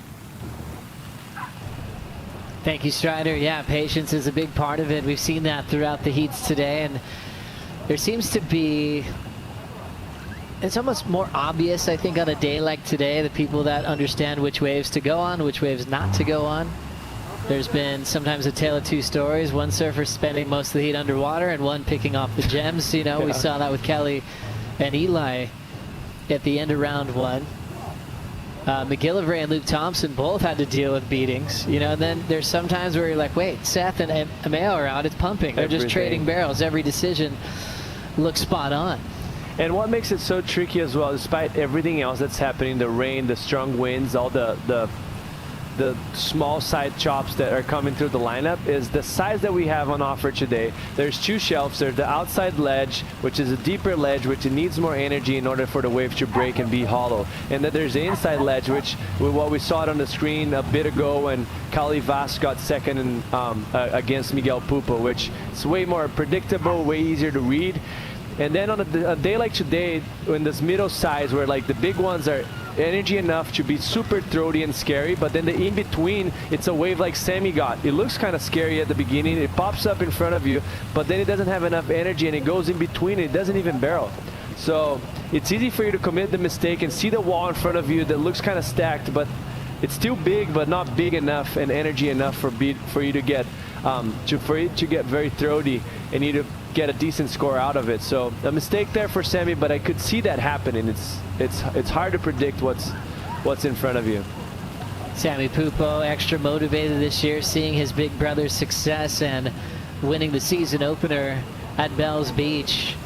As we now take a look at Sammy Pupo and just going up and down. And that's another one of those, you know, like just in between, you can see it's kind of clampy. There's not enough energy, too much energy for the inside ledge, not enough for the outside, and it gets in between. Luckily for him, he was somehow able to jump and get right back up. So priority will be without Cleland Jr. Still no completions yet in this matchup. Al with the pressure of just a low seed, but way behind the 22 cutoff mark. And Sammy Pupo trying to stay in the top 10 with his big bro. We've seen some great brother combinations over the years that have enjoyed moments in the top 10 at different times. You think CJ and Damian Hobgood, who both have their name all over this contest in history. And also Bruce and Andy having moments in time where they both shared moments in the top 10. 12-10 on the clock here in heat number 2 of round 2. Quiet heat for scores, but a lot on the line. Now Cleland holds down priority and just needs a .13 to take the lead off Sammy. We'll take a quick break. Action continues in the second round right after this.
Last of blue, 0.23. 0.23. Blue take the lead and red need a 0.38.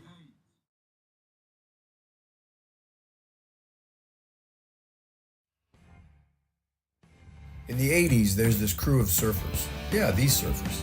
They decided to draw a line in the sand to protect the waves they loved. From that first wave saved, the Surfrider Foundation has grown into a coastal protection powerhouse.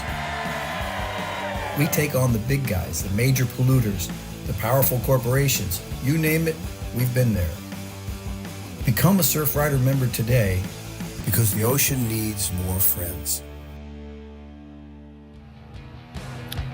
The ocean makes up most of our planet and plays a crucial role in our health and survival. And unfortunately, this precious resource has been under threat for far too long. And now more than ever, the ocean needs more friends. Go to surfrider.org and join Surfrider as a member and become a friend of the ocean.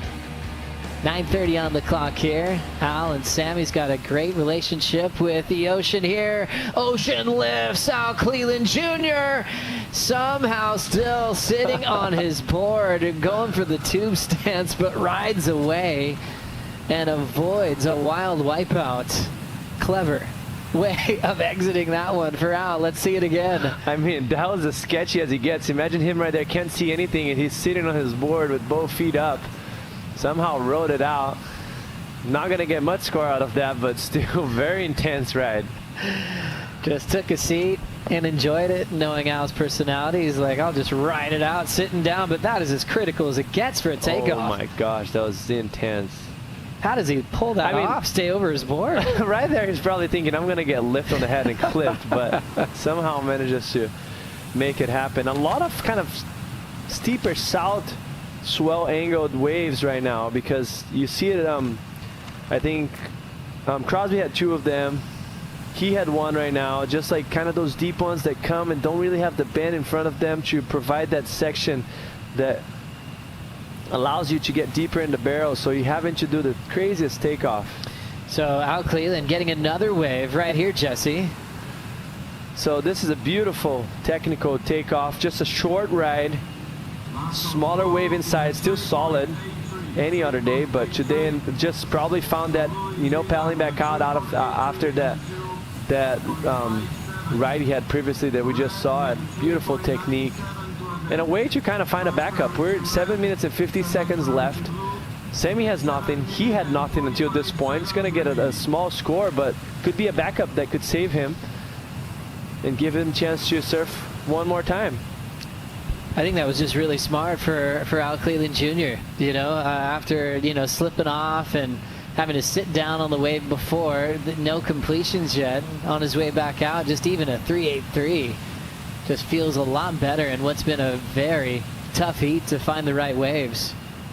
Yeah, because if you think about it, if you're somewhere else, like a 3.97 for Sammy, it's nothing. Literally, he could take off in any wave and get it. But on a day like today, it's a proper barrel. Like we just saw it, 3.83 from Al Cleland would be the best barrel of half of people's life, or not even half, 99% of people's life. So it's tricky to find, and it was smart of him to just take advantage of, you know, the clock running down, not much opportunity in this heat, and he got a backup. Now, even if Sammy has a good wave, he still can manage to get 2 mediocre scores and still make the heat. Yeah, Al Cleland's in a much better position, even with that small 3.83. Paddling and having a look. Here comes the Mexican again, Al Cleland Jr. Just doing everything he can to try to slow down. But that wave just wouldn't let him get deep. But still, he'll get better than a 0.57 just by trying to draw a line, sticking in the pocket. Al's starting to kind of get his move on a little bit, which can be just a nice rhythm changer. 2.17, small scores we're talking about, but he's just staying in rhythm right now. Yeah, you can see that he starts to use the outside of his leg to slow himself down. So that's a technique that people have been doing it for years. So it helps you be stable on top of the board. The water's trying to push you out, so you put your weight into that part of the body and you just slow yourself down. So you can see him trying to do it, but he keeps getting buckled off and can't slow himself down enough. So this is just because the wave has so much energy and it's pushing you forward with that board and the fins, trying to make you run out of it. He did as much as he could, and he's a stocky, pretty solid surfer. So let's just show how much power is involved.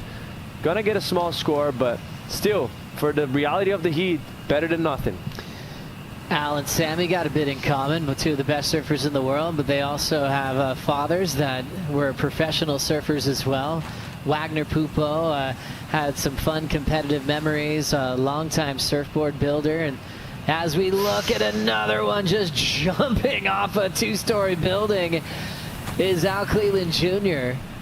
Well, we said he's keeping his rhythm going. He didn't really have to do that, Jesse. I mean, I think he just kind of saw maybe the chance. And like I said, Joe, he's in the time, like the clock's running. He's halfway, we already passed halfway through the season, and he needs a result. So this guy's going to do anything. If a 20-foot wave comes towards him right now, he's gonna give it a go. It looks like Sammy's up and riding. Sammy pulling up and under. The patience paying off for Samuel Pupo. Hadn't had a make yet. He finally gets it after waiting over 30 minutes for it to come through. Yeah, that was, I mean, we missed a little bit of that takeoff. I missed at least, and it's going to be interesting to see. It looked like he was stoked with the coming out. It felt like he was deep on that wave. Let's look at it. That wave bottoms out, nice drop, slow himself down. Definitely the deepest tube we've got it so far in this heat, but the wave wasn't as critical as what we've seen it before from the previous heats. But this is a different scenario that the judges are adapting to what's in front of them as well. And this is, in my opinion, the best score of the heat. Is it enough for a 5.5, which is almost 2 points over Alan's best score, which is a 3.83. We'll see in a little bit what's going to happen, but that shows how important those 2 waves from Alan helped out him being in a little bit of a safer, not safe spot, but in a little bit better spot than he could have. You know, when the waves are pumping and guys like Kelly are getting 9s, you know, Emio and Seth, they're having a shootout. For a guy like Al, you could easily forgive him for just trying to wait for 8s. You know, he did adapt to make this end of the heat a bit more exciting and giving him a chance. You know, 3.83 and a 2.17. You know, Sammy might be forced to get another wave. Numbers locking in for the last of Samuel Pupo, a 4.57.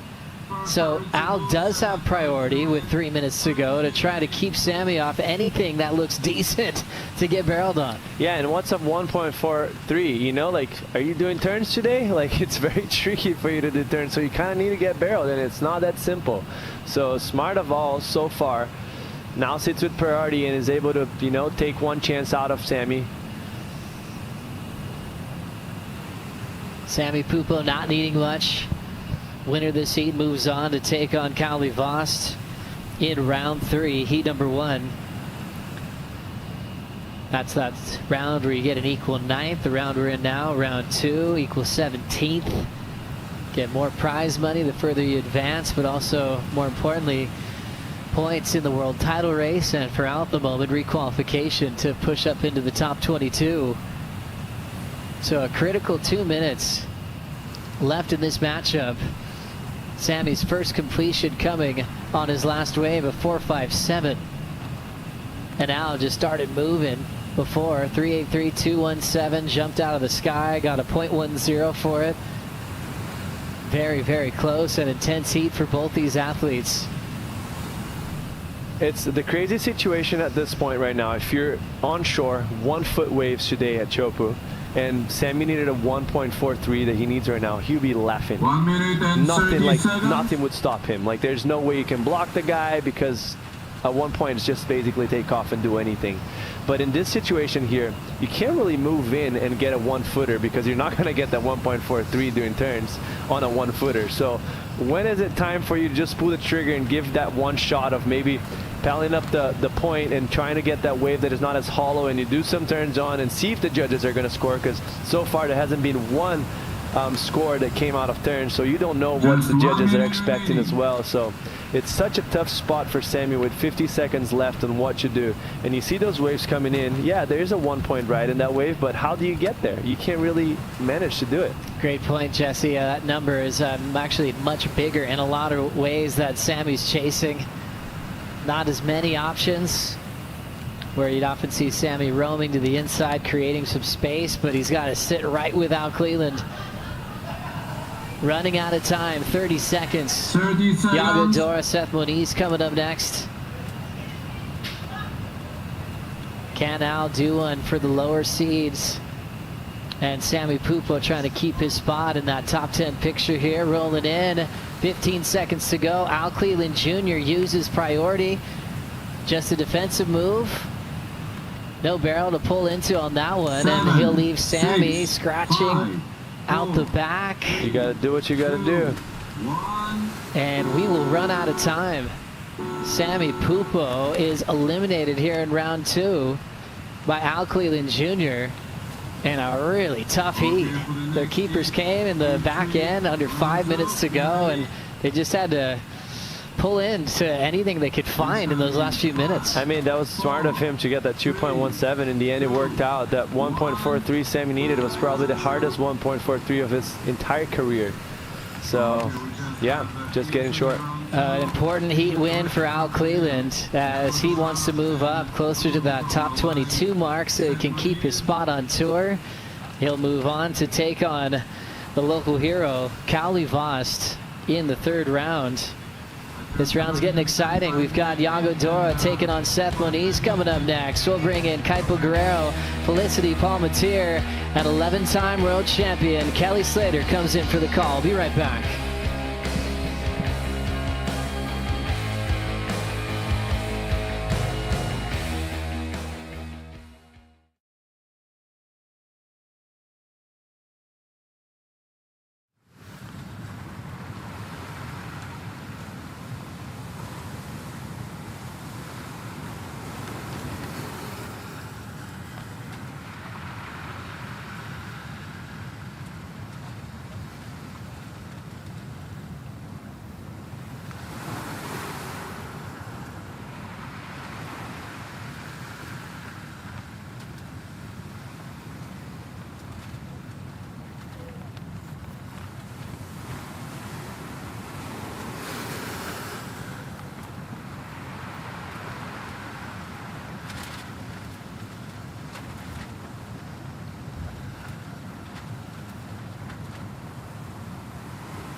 In 2005, at the peak of his powers, Kelly Slater matched up with Damian Hobgood for a Floridian face-off. In a heat for the ages, these two Southern boys put it all on the line.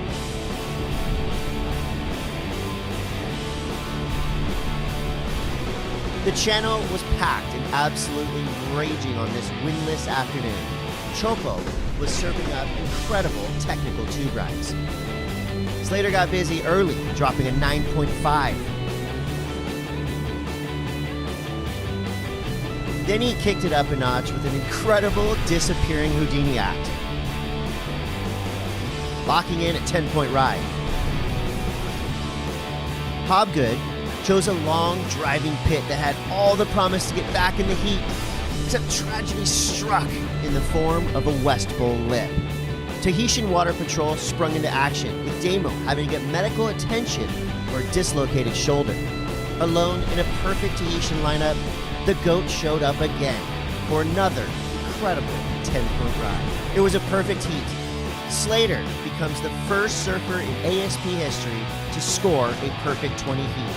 The only way to celebrate for Slater was with a beer in the barrel, one of surfing's most iconic rides.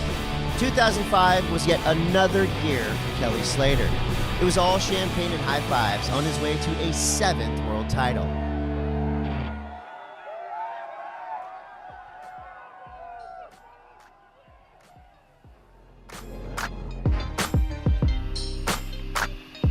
Well, that was 2005. It's 2026 right now, and guess what? It's still going on. Welcome back to the Outerknown Tahiti Pro, presented by IC. It's still going on, that's right.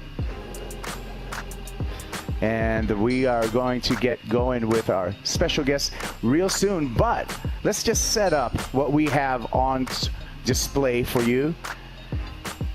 Heat 3, round 2, Iago Dora coming up against Seth Moniz. This is quite a matchup, and I want to get your thoughts on this, Flick. Well, it's a big matchup. I think for me, my first thought is Seth. He's already been out there once, expended a lot of energy. He had a clutch moment right at the last, 3 minutes of the heat to take down probably one of the most, crazy draws you could get in that opening round. And then Iago, I mean, he's put on incredible performances out here, but he's fresh, and yeah, it's going to be a good matchup. You also got the Goof v the regular, so nice little contrast there too. Always, yeah, always a great matchup when it's opposite stances, as we saw in that 2005 final with Kelly Slater. And I just want to welcome to the booth, Kelly Slater, still doing it. Hello, guys. How are you? You had a great morning. Of course, the irony in that that heat with Damien was I don't drink. I hardly drink. I have a beer here and there, but had he made his wave, he would have had the best wave of the heat, so he would have been in there. Fun day. Waves are pumping. It's almost all you want out there right now, energy-wise and size-wise. It's towards that upper region. There's a couple that are, there's no tow waves, I would say, but maybe Eli's one he jumped on was getting in that realm. Tahi and I were talking about it, and that wave was so gnarly. Well, they all look gnarly to me, Kelly. Yeah, that was especially gnarly, though. That one, I was behind him a little further out, and I was looking down the thing going, man, I sort of hope he makes it. Yeah. How do you feel back in the jersey, back in that heat? You already went excellence. What was it? Over 16 points in your heat. Yeah, I had a good run. Super fun. Waves are, out here. The waves are the star. You just kind of got to put yourself in the right spot. Obviously, there's some technical stuff you got to do, and you got to ride the waves right and be in the right spot. And you can see some guys. Some surfers won't know the lineup well or where to be on certain waves. Generally speaking, you need to be deeper than wider because it's more dangerous taking off on the corner than it is back deep on the wave. But yeah, just felt really relaxed out there. Yeah, but in heavy conditions, I mean, big south swell, and this Maramu wind's not helping either. But no, you got to. But you got a 9. You got to let that first wave of the set pass you, and let the second one get cleaned up by the first. There's very few. I think you'll see very few great or excellent rides on the first wave of the set out here. It's just there's just too much lump and bump in it. You can't get a clean line. It's really hard to figure out how you got to ride the barrel, and it froths and bumps and chandeliers, and it doesn't give you a real clean, pure line through the barrel. So even my good one was a little bit bumpy on it. It let me get through because it was so wide, but it had a little bit of bump. But had it been the first wave of the set, I probably couldn't have ridden it. Yeah, Flick and I were jumping out of our seats actually over here. Both of us hopping up. Like and down. literally, you got up and Yeah, literally jumped out of our seats. That's cool. That's cool. Well, it's an excellent score when you cause the audience, which we are, to do that, right? Oh, yeah, no, it was amazing to watch. We were talking just before, oh my goodness. I mean, talk us through it. What was going through your mind? Just the one thing is you got to take off and go straight. You can't angle down the wave. You saw McGillivray fall in a few waves in that first heat, which he had the waves to win the heat. He just kind of angled a little bit on takeoff too soon, and you lose the fins really quick if you don't get at least halfway down the face and then start to turn. So you got to kind of commit to going straight towards a lip that's going to pitch out over you and then turn up under it. Jeez, look at this. So you got to go down first. And even mine wasn't even an especially late drop there for what you see out here. But that was a good wave. It was a memorable one. Had a really cool view inside because the wave, it broke so far ahead of me. And it was bending because it was hitting that end of the West Bowl, and you could see that part just threw out way ahead of me, and I wasn't sure I'd get over the foam on that one, but it was wide enough, and there's a certain mechanics to a wave when the lip lands. If it lands, some waves can land and bounce straight back up at you, but Teahupo'o sometimes pitches out towards the flats as the lip's landing. It's still going away from you, so it doesn't shoot straight back at you in those circumstances, so you can actually get through from deeper than you think at times. But the ultra west ones, they're hard to even get behind the curtain on. Yeah, well, I mean, the board looked like a blade. Is that a spaceship? That was a Gamma. That's a board I left here years ago. No way. Oh yeah, I left that board here. Stands the test of time. A number of years ago. I left a few boards here with the Romano just to have them on. It's bigger than I would typically ride to. It's 6'1". I have a 6'1" and a 6'2" of those here. I typically ride a 5'10" in that. So it's a little longer, a little more foam. It's pretty needly in the nose. It does look a little like a throwback to a 90s board, kind of, on the nose. That's cool. Template. And what's the process of just even picking a board for a day like today? I went out yesterday and tried 3 boards out, and that was one of them. And that was the last one I rode, knowing that it probably would be the best one. And I rode 2 others that one of them that I rode, I switched from quad to thruster, and it felt better with 3 fins than 4 because my quads were a little too big. It felt like it had too much fin on it. You're going so fast out here, you don't need much fin, so think of it like, oh, look at that thing. Whew. This doesn't even do it respect, especially from a drone and a wide angle. It just doesn't really give you what you're looking at. When you're out there, if you're sitting on the buoy backing up somebody with their board, like doing a caddy session, you really feel the energy, and you get that adrenaline kick even not riding waves. Yesterday, I mean, you did some quick research. I think you only caught 4 or 5 waves to make those decisions yesterday afternoon. I was out there for at least a couple hours. Oh, really? So, yeah. Oh, we must have missed. To me, it looked like you'd already arrived at the last 20 minutes of that practice session. No, I was out there for, I did at least 2 hours out there today. So I rode 3 different boards, each significantly enough amount of time. The last board, I think I only caught 3 or 4 waves on, but the ones before that, I caught quite a few inside West Bowls. Yeah. 2 big sets came in the free surf yesterday, and when I say big, not like today, but 6-footers that barreled on the outside ledge. And that kind of made everyone sit out the back. So I just sat in on the West Bowl and just caught the in-between waves. And I just wanted to try to get as many waves as I could under my feet on the last practice day. And didn't get too worn out. I love talking design with you just because you're so tuned in to what you're riding, and you've been that way in development for years. What's your thoughts? And I've seen you ride both out here, the quad versus the thruster. And what's the occasion to use each of them? Yeah, a thruster basically gives you a little more control, and quad gives you a little more speed. And on the foam ball in the barrel, I prefer the quad because you just have a little more stability through that foam. Something else, a little more fin to grab onto some kind of green water and stabilize you. And they're faster.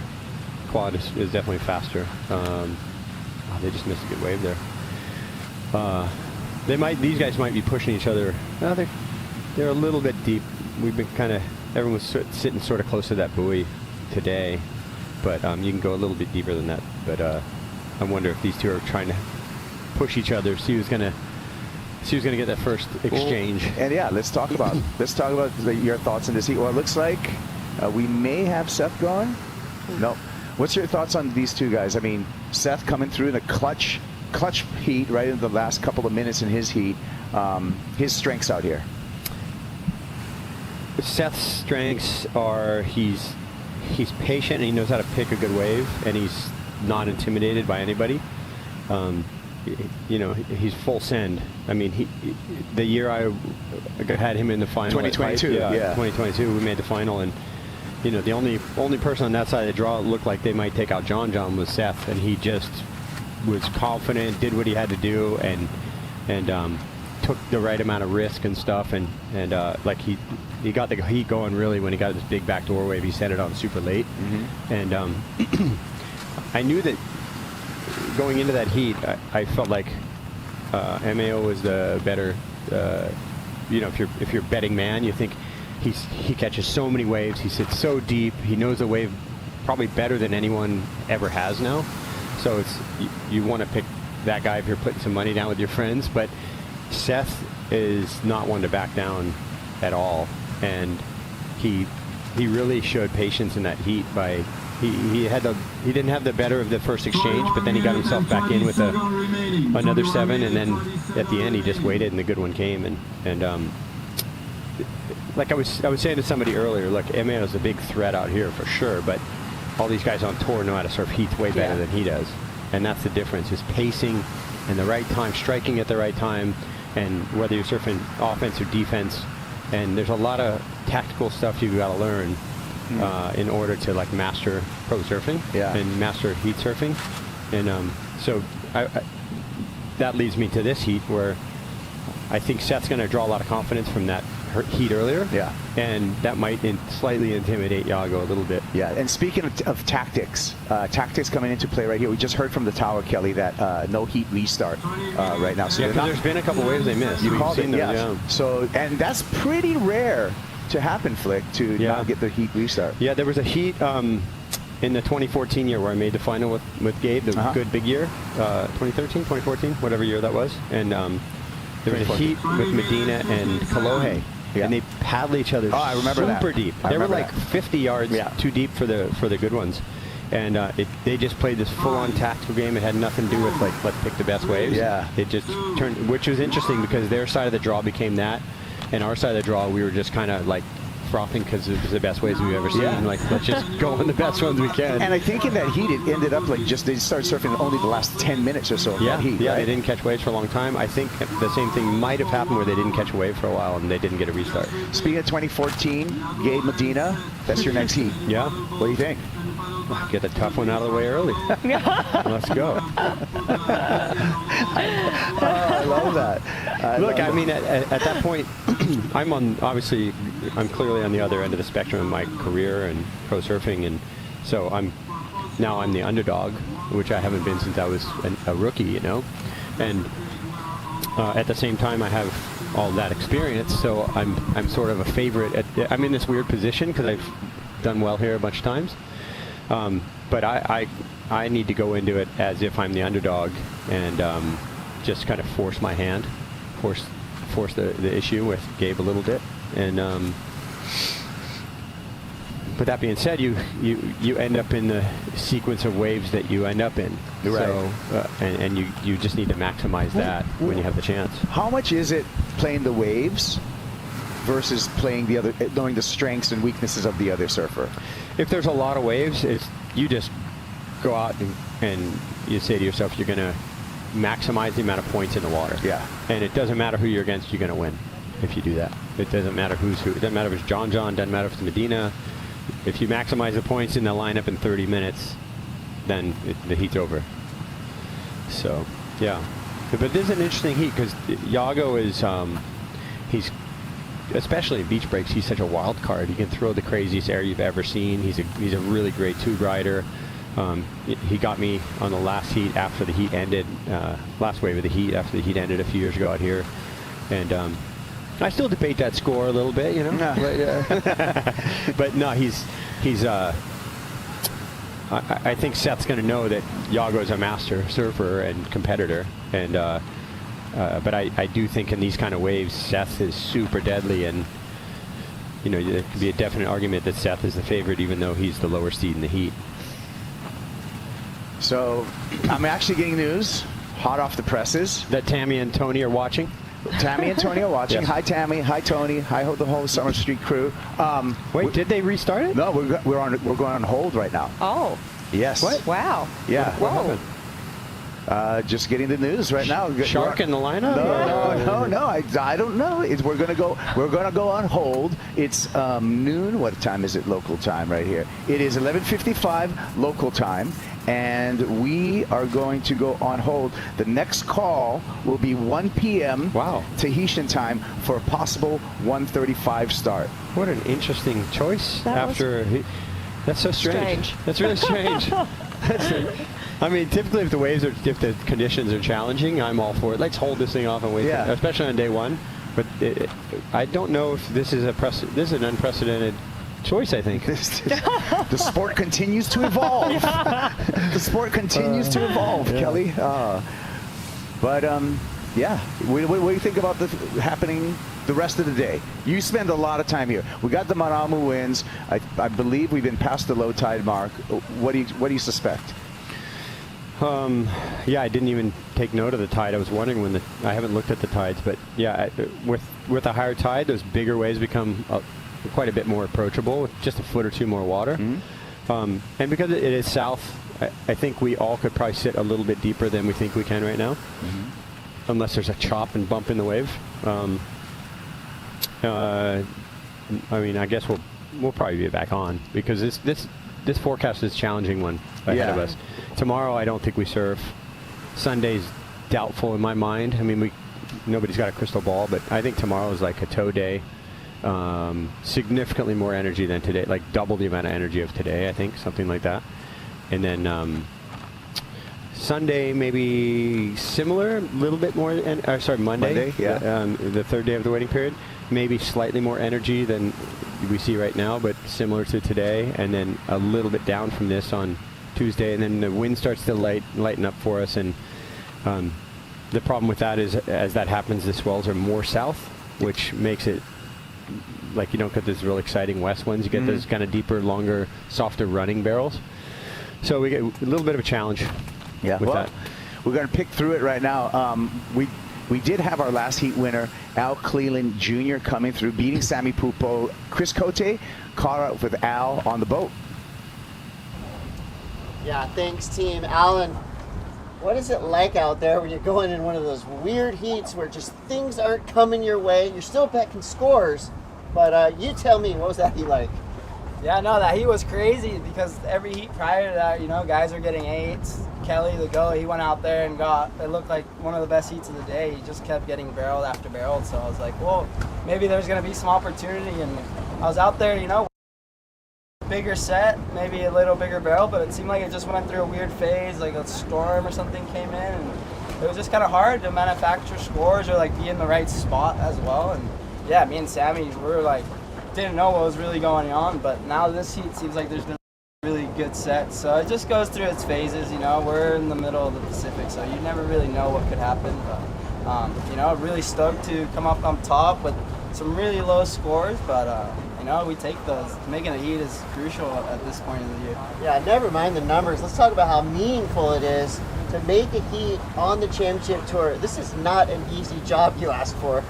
Yeah, no, it's definitely a maker a tour, and you can either be in the rhythm of the ocean every heat, or you can be the opposite. I felt like that's been going on with me this year. I've had some really close heats or not much waves, so yeah, I'm just stoked to have another slow heat, but this time come up on top. And all respect to Sammy, he's a legend, he rips. I look up to his surfing, so hopefully get some more heats and hopefully some cleaner conditions. I see big barrels in the future. I know you got a lot of fans, friends, family watching back home in Mexico. Yeah, no, thanks, Chris. Un saludo a todo México, un saludo a toda mi familia, a todos mis amigos. No agarramos los tubos que todos deseamos, pero aquí vamos poco a poco. Vamos a la siguiente. Saludos, viva México. Vamos, Alan. Let's go. All right, Al Cleland Jr. and good to see Jr. coming through a heat. Even if it's a low-scoring win, a W's a W, right, Kelly? For sure, but that would be such a stressful heat to have a total of like 6 out there. You know, no fault of your own. You're just the waves didn't come, and it sounds like I didn't watch the heat, but it sounds like nothing was happening out there during that heat. And even if like a 5-6 footer comes, you probably wouldn't go after seeing our heats. Right. The 3-4 heats before that were like they were pumping. There was lots of opportunity in every one of the heats before that. I think Cowley's he got a little bit slow, but there were still a couple nice looking waves that came in. And knowing Al Cleland, he doesn't want a small wave. Plus, a 5 or 6 footer is not really going to barrel on the outer ledge, so you're not going to paddle in on the inside ledge on a day like today and look for a 3 to 4 footer that tubes. So weird heat. Probably a lot of stress for both of them. Yeah, stressful. Yeah. But speaking of your heat, let's take another look at your heat because we want to see it again. Kelly Slater back in the jersey and going excellent. That was a big challenge, though, with this young man from Lahaina. Yeah, Eli's the man. I love this kid. He's such a great kid and great surfer.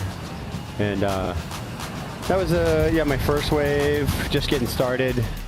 You can see there's no real end bowl, that west bowl. It's kind of open at the end on these south waves. Oh my goodness. That wave was so, like, I don't even know if you can explain how gnarly that wave was. I was scared for him when he took off. I was deeper looking over the top of that thing. Here was my good one, a 9. Good 2 sections, kind of went through the first one, then the second one was bending on the west bowl a little bit, and here's my last wave that came. I didn't really even need to go because Eli wasn't out on the peak and he needed 2 waves, so I don't know. When you got a free pass at Teahupo'o on a nice 6-8 foot wave, you don't let it go. Yeah. So. No, I like that you kind of got into that flow state and just things were just happening. I feel like there's like you let people down if you let a wave go tactically out there. Yeah, because all the caddies on the buoys, all the coaches and all your friends you've been on tour with for 30 years are going like, give us some action here, come on. Yeah. Medina coming up. We already talked about that. But any other thoughts on coming up against Medina? Yeah, I don't know. I mean, his life's been super interesting lately. He's been through some heartbreak, but also got married, and you know, he had an injury out there when we were surfing yesterday. He hit his head and went in bleeding with some stitches in the head. So, just a lot of energy going on for Gabe right now, and that could turn positive or negative. You know, it could be a tough challenge to get past, or it could like spring you to life and you know, get things rolling for you. So the competitor in me says just you don't go out there even worrying about that. You don't take it easy on anybody. And but you know, Gabe and I have become pretty good friends the last couple of years, and I love the kid, and he's such a great surfer, and you know, he's been so good for surfing overall, and he's one of the biggest sports stars in Brazil. Probably the second most popular surfer in the world, Kelly. Gabe. Oh yeah, behind the Duke. Yes, sir. And the Duke. I was teeing you up right there, but then you trumped me with the Duke. What am I supposed to do? I was thinking, the first thought was, Neymar must surf. Yeah. You know. Oh, man. Well, you know what, you guys, just thanks again, Kelly. Thanks for coming in. You know what, you guys, we are going to go on hold till 1 p.m. All right. Local time with a possible 1:35 start here. Meanwhile, we're going to throw to a piece to get you a little bit the history of Outerknown and see what they've been brewing up there at Outerknown and the evolution of a premium surf brand. More on the way. And remember, check back worldsurfleague.com 1 p.m. Tahitian time. See if we get going again. Stick around, though. Watch this piece.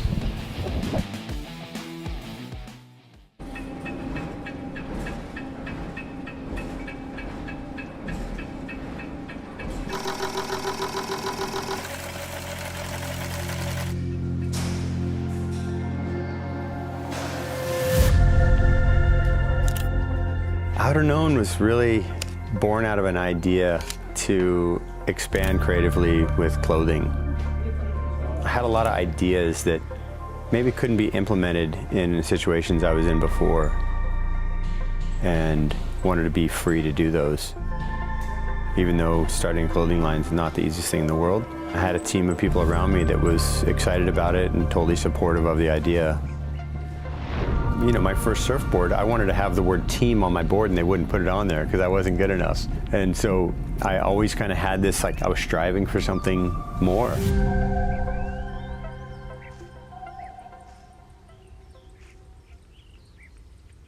You know, Outerknown's been around for 10 years. When you think back on it, what sort of feelings come with that? Good question, man.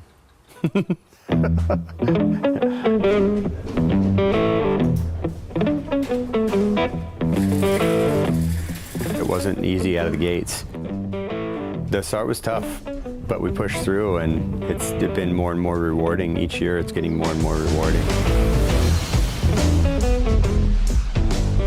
That challenge can really test your patience with things, but as you get through each thing, you realize we're growing and we're getting to something new in this new area that we can actually really just have fun with. Surfing has traditionally been essentially fast fashion. You know, there's not a lot of thought put into production facilities. It's kind of like, let's make the cheapest product that we can instead of in a thoughtful way. I didn't want to make cheap stuff. You want people to think of your product as something they really care about.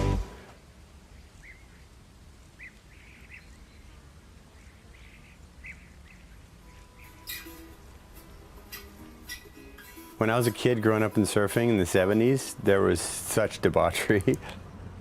I wanted surfing to be respected like other sports. I really had this vision that someday in the future, people are going to hear you're a surfer and think of you like any other athlete.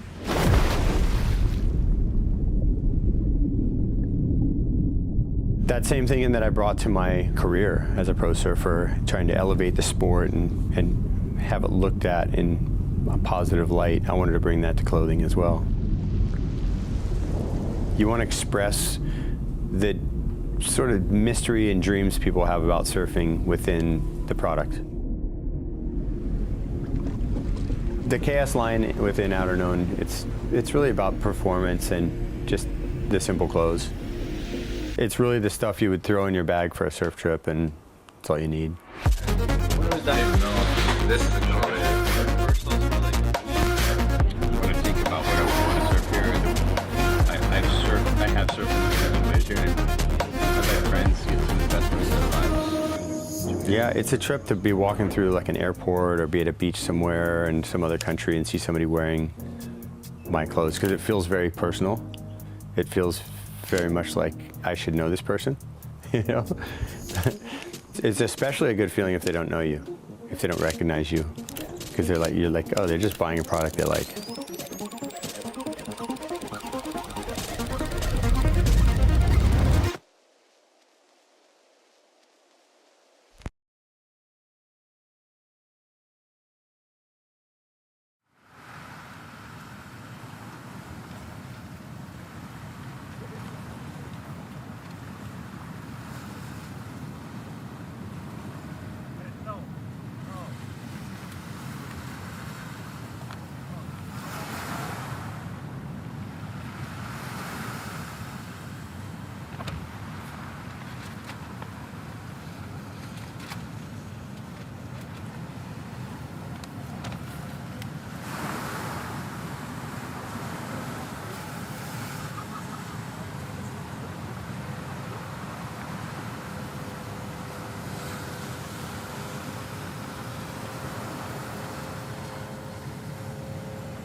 The WSL Championship Tour, by definition, is the world's best surfers on the world's best waves.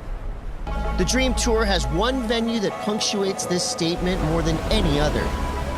On the island of Tahiti, at the end of the road, lies a notorious reef pass that brings nightmares to the fearless. This big set's coming right now. Look at the set, you guys. Look at the size of this set, you guys. Holy smoke, look at the next one. Oh my God!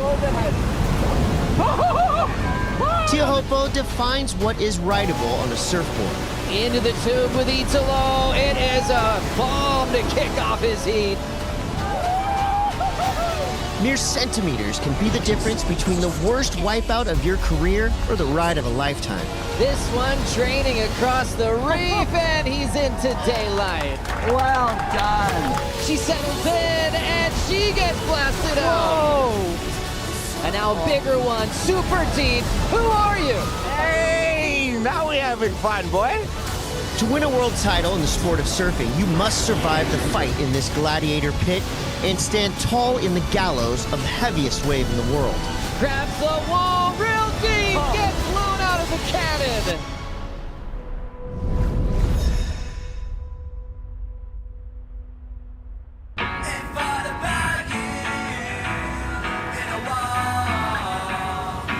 Well before the window opens up in Tahiti, we're starting to hear rumblings of a swell event. There was some of the biggest, gnarliest sets of the past year. Yeah, this is gonna be sick. Can't wait to watch and surf. Yeah, look at this thing! Ah! It was straight into the demon's lair. You saw guys like Griffin Colapinto, Jao Chianca, Jack Robinson throwing themselves over the ledge. To see just giant waves fold in half on the reef. There's tow guys waiting, and then there's just some animals waiting just under the ledge to see if it is paddable that day. You're like in a survival mode and everybody's kind of like scared. You can feel the aura, you know? And I saw Joao get out there and he caught a wave and I was like, you know what? I'm just gonna go out there, feel the energy. One of my best rides in my life.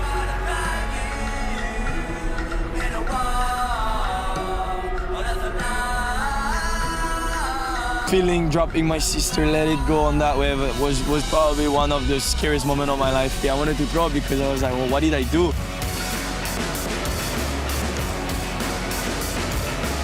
I saw Island's wave and it was an absolute like mutant thing. It was like scary and she's just following in her brother's footsteps, which is scary footsteps. I don't know about that.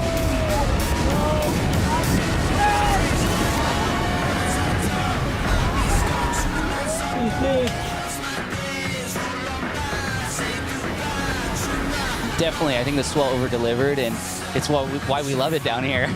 I was really stoked to be able to surf Chopu switch, get towed in on a couple.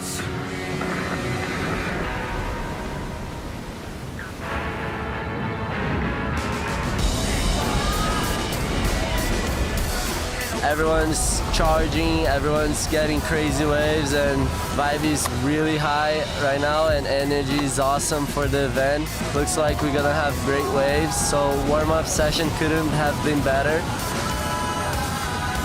This one. You can see the mountains in the back. You can hear the sounds of like the wave breaking on the reef. All the senses turn on. It just makes you feel something that you would never feel in a normal day. So yeah, it gives me goosebumps talking about it. So.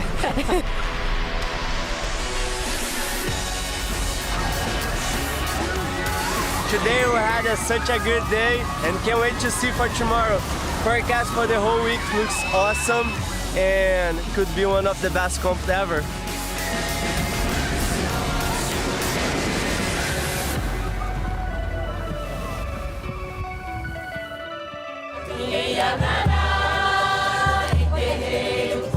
The night before the Lexus Tahiti Pro is scheduled to begin, a powerful opening ceremony is held to honor the Teahupo'o community and present a tough crew of wildcard competitors who will be challenging the world's best.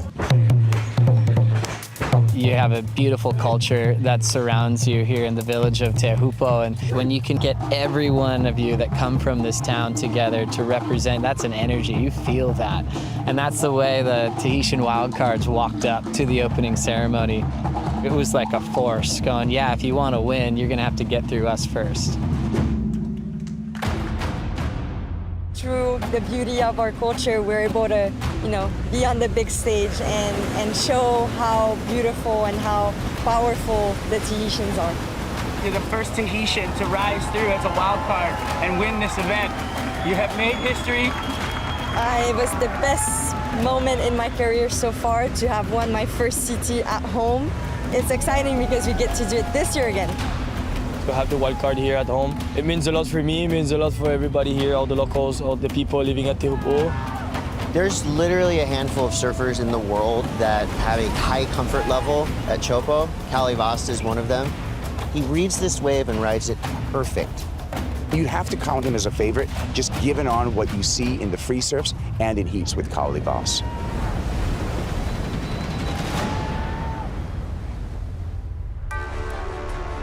The Lexus Tahiti Pro is stop 11 of 11.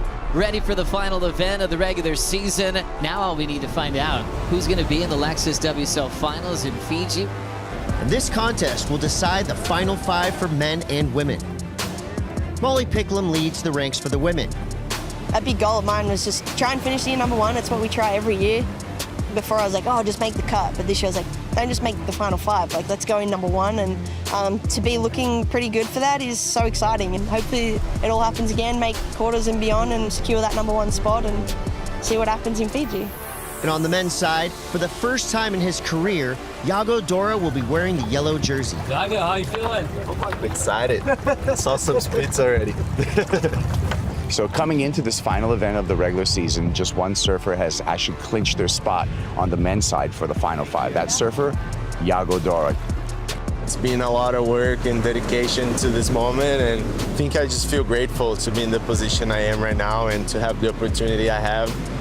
Being in the yellow jersey, one event prior to the finals, and I really try to enjoy this event and do the best I can. It's kind of nerve-wracking seeing how big it's gonna be. It's like a fun little process of like getting ready and being prepared for this kind of conditions, and yeah, I can't wait for tomorrow. Day 1 of competition. First light reveals an epic swell storming down the reef at the end of the road. The Lexus Tahiti Pro is on. Look at the size of the set, you guys. The one behind me is twice as big. Into the barrel, gets blown out into the channel.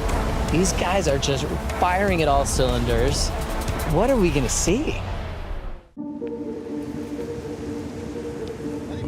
Exciting times here on opening day of the Lexus Tahiti Pro. Everyone's waking up in the dark. It sounded like thunder. It was just this thunderstorm. Then you're going, oh gosh, it's huge.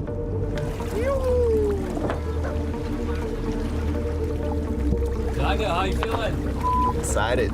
Saw some speeds already. Look at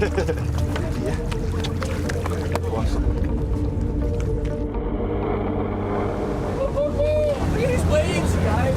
The first set that we saw was a monster, a tow set from hell. Look at the size of the set, you guys. The one behind me is twice as big. Going! Oh my God!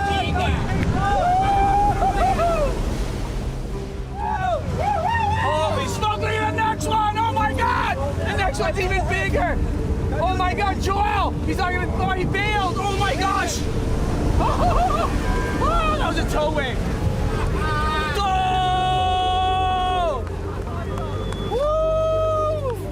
This was like the gnarliest good morning wake-up call that you would ever see.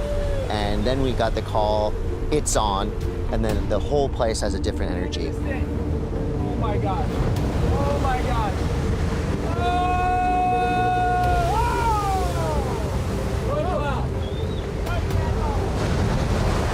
Tow sets, surfers pushing their own limits, broken boards, broken leashes, broken dreams. This place can be a nightmare, but today it looks like an absolute dream come true, and this is going to be an epic day 1. 3, 2, 1. Buckle up, hang on. We've got a lot to look forward to. This is the Lexus Tahiti Pro. Italo Ferreira won the Tahiti Pro last year, and now the defending event champion pulls on the jersey, and quickly the last man standing in 2024 is the first man to ride a wave in 2025. Into the tube with Italo. It is a bomb to kick off his heat. Packing a gem of a wave. Spit out of another cannon. I guess this is real life. Oh my gosh, look at this wave. Oh, wow. Oh, no. The sky. Oh. Every surfer in the channel knows full well what's on the line, especially if you're fighting to get into that final 5. Kanoa, speed pump, flying out of the tube. Kelly Vost was the 2024 Olympic gold medalist here at Teahupo'o last year. Kelly flexes in the opening round, and the wild card is a favorite to win here at the championship tour level. In paradise, into the barrel. Kalivas gets blown out into the channel. Yeah, baby! Here comes Iago, drops in. Beautiful. Double arm bar in there for the stall, no problem for Dora. I'm gonna keep doing the same work that I've been doing the whole year and hopefully go all the way. Crosby Colapinto, oh my! No. Here we go, look at this on the bottom of a sea monster. And he got absolutely detonated. Griff, talk us through this one. Philippe's going, he's doing it. Oh, air drop, no hands. Oh, he pulls it, yeah! Well done. That one you went was solid. I was like, oh, blue. Cole's turn, swinging for it, pulls in. He is deep in this cave, and he will thank Teahupo'o for that wave. This is the dream, you know, that was a fun heat. I don't think I could have pictured anything better. Jack Robinson is on a mission. He must win this event to make the final 5. Any other result will literally be the end of the road for Robbo's 2025 campaign. Robinson moving on into the round of 16.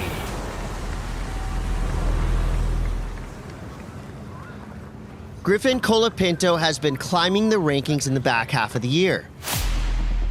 The Californian sits in 6th place, but Griff needs a big result to make the final 5.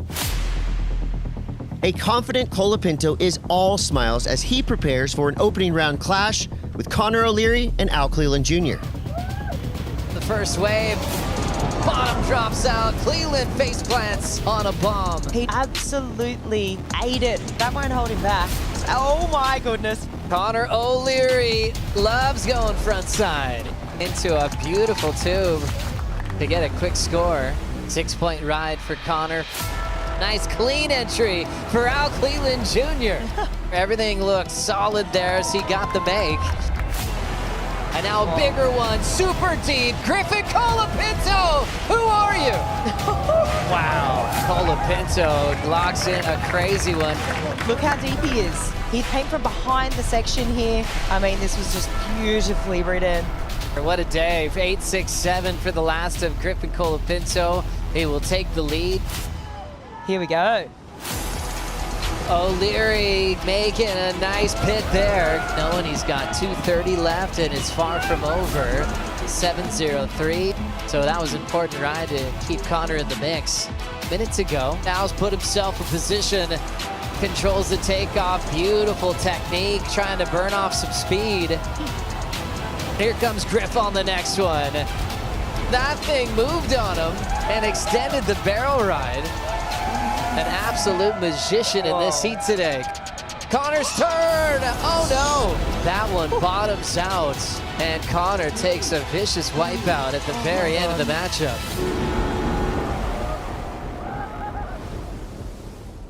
And world number 6, Griffin Colapinto, is into the round of 16. Thank you. Oh, crap. And he's trying to hunt down at least Ethan Ewing's spot in the final 5. Griff was just in that go zone, you know?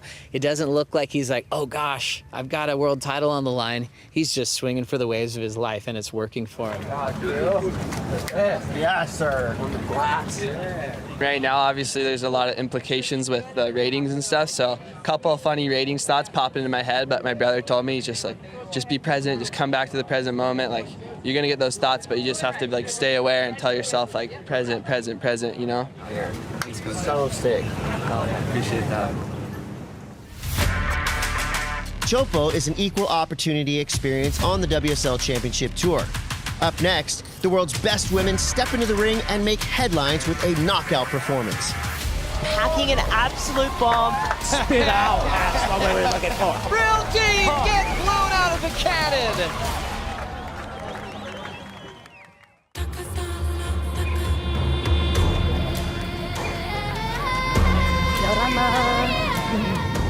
It's gonna be a fun day. Smaller but cleaner. Some perfect inside ledge.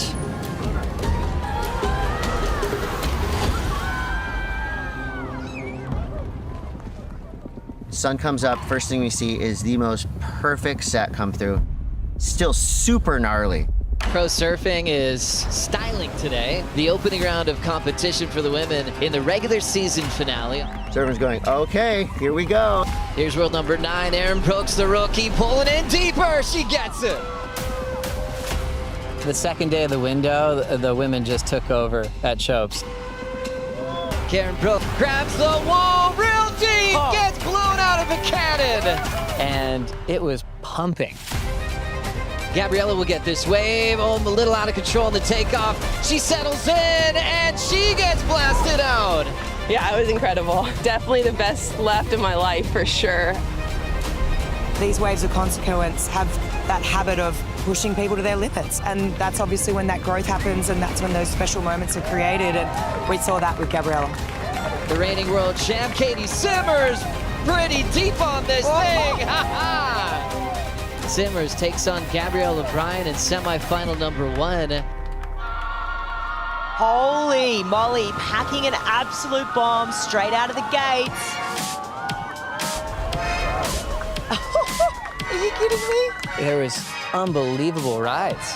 Fierro scratches into this one, ducks under into the barrel, travels through second section, and that's what exactly the Tahitian representing France does.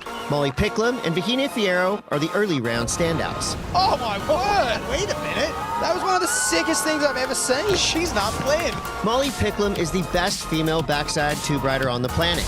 This is not a question, but a statement. Molly Picklum, she's on fire. Whew. She's been doing something right the last couple events, and it's been cool to see. And the queen of Teahupo'o, Vahine Fierro, comes out. And that Vahine Fierro's surfing at Teahupo'o is, in one word, beautiful. But don't let her elegant style fool you. Vahine is gnarly. Oh, funnel and spit out. That's what we were looking for. It's actually the best feeling to take risk in the heat, so yeah, that's kind of my goal. That was fun. Merci.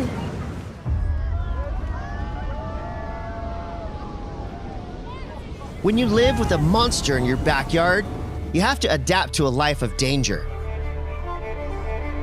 Vahine Fierro deliberately moved to the end of the road at a young age because she wanted to overcome her fear of big waves and befriend the monster that is Teahupo'o. Fear is probably what makes me go out more because it's an addiction. You know, it's my drug.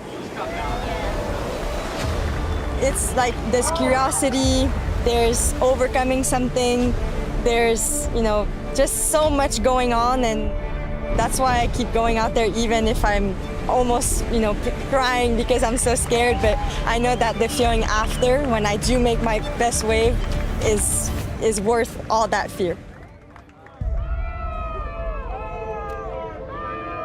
You're paddling into this huge wall that's coming straight at you, and then it's like crystal clear, all the reef underneath, and you're like paddling into the reef almost. And then you just get like into this huge tunnel, and all you can see is like the people in the channel like cheering. You can see the mountains in the back. You can hear the sounds of like the wave breaking on the reef.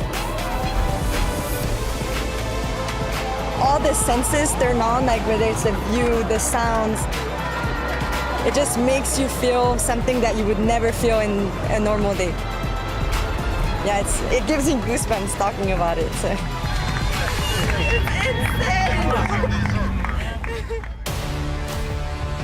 What a day. What an afternoon. Quarterfinals ready to go. Vahine Fierro versus Molly Picklum. This goofy versus regular matchup is epic. two of the absolute best female tube riders on the planet. Here we go. Vahine riding, dragging, easy exit for the Tahitian. Molly Picklum gets a pump in and then goes cartwheels over. Oh, that was a tough one. Oh my. And here she is doing work, drops onto the bottom of this one. Molly just such a charger. It's just the waves have not given her an exit door. It's only a matter of time before one of those opportunities goes her way. Vahine stalls the bomb turn, pulls into a pit, and just majestic in her approach and how in sync she is with this wave. So impressive. She's going to increase her lead over Molly Picklum. 4 minutes, 40 seconds on the board, and Molly needs a pretty big score of a 7.67. Molly Picklum sees something. She sees something out the back. Stroking out the back. Oh, here we go. Paddling, wall of water. Oh, wow. Important wave here for her season. Look at this thing. Drops in. It's a big barrel. It spins as she comes out. Molly Picklum. You animal, Molly Picklum. That was insane. She got the claws out, clawed into that one and scratched it up. Here we go, Vahine behind. Vahine right behind her. A big ruby barrel gets a couple pumps there, and Vahine spin. Oh, she was right there. Does not make it. Molly Picklum may have just turned the heat. 977. Thanks for coming. That's a statement to the whole tour. Molly Picklum. See you in semifinal number 2. The Molly Show is just starting. Big things to come, and hopefully a few more barrels like that last one you got. I know, let's hope. Couple 9s now, let's surely, please. Up next, the battle for the final 5 gets serious. Bravo wants to make it after the spin. My goodness gracious. Jack Robinson, Griffin Colapinto, Ethan Ewing. 3 competitors vying for 2 remaining spots at the WSL Finals. Whoever wins this quarterfinal will clinch their spot for the Lexus WSL Finals Fiji. Colapinto coming up behind the spin. Who will be left standing when the music stops? Yeah, let's go again. Morning, guys. Today is gonna be on. Morning, my man. You good? Blessed stop, blessed day of event for many people. Still final 5, but it will be an exciting day to finish up.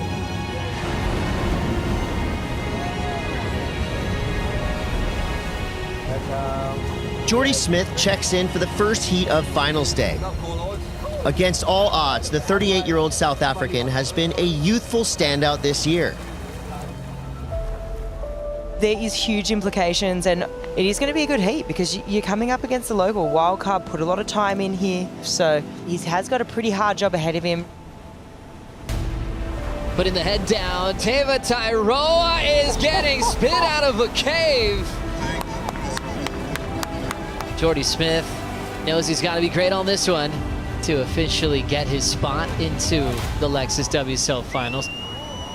Grabs the rail, has to readjust, pulls up and under, comes out after the spin. I just told myself, I know you could do this, Jordan, and get out of my own way and go for it. In the elimination round, the big guy went ham and posted the best Teahupo'o wave score of his storied career. Oh, mayday, bro. Woo! I'm just stoked, bro. Did you get the news that you clinched your spot in the final 5? Hey, now we're having fun, boy. For Jordy Smith, the celebration would end here. Wildcard Callie Vost hands him a shocking loss in the round of 16. Jordy Smith out of this event. Going to look into his flights over to Fiji for the final. Team Tahiti continues their reign of terror here in Teahupo'o as Mihimana Bray eliminates the WSL rankings leader, Iago Dora. At this point, 3 men are locked in for the final 5. Iago Dora and Jordy Smith are the number 1 and 2 seeds. Italo Ferreira has clinched a yet-to-be-determined position, and 2 open spots remain for the men. Jack Robbo, he's looking stealth. He's tapped into that magic. He just looks really deadly. As we move into the quarterfinals, the battle for the final 5 becomes ruthless. For the contenders, every heat is a must-win.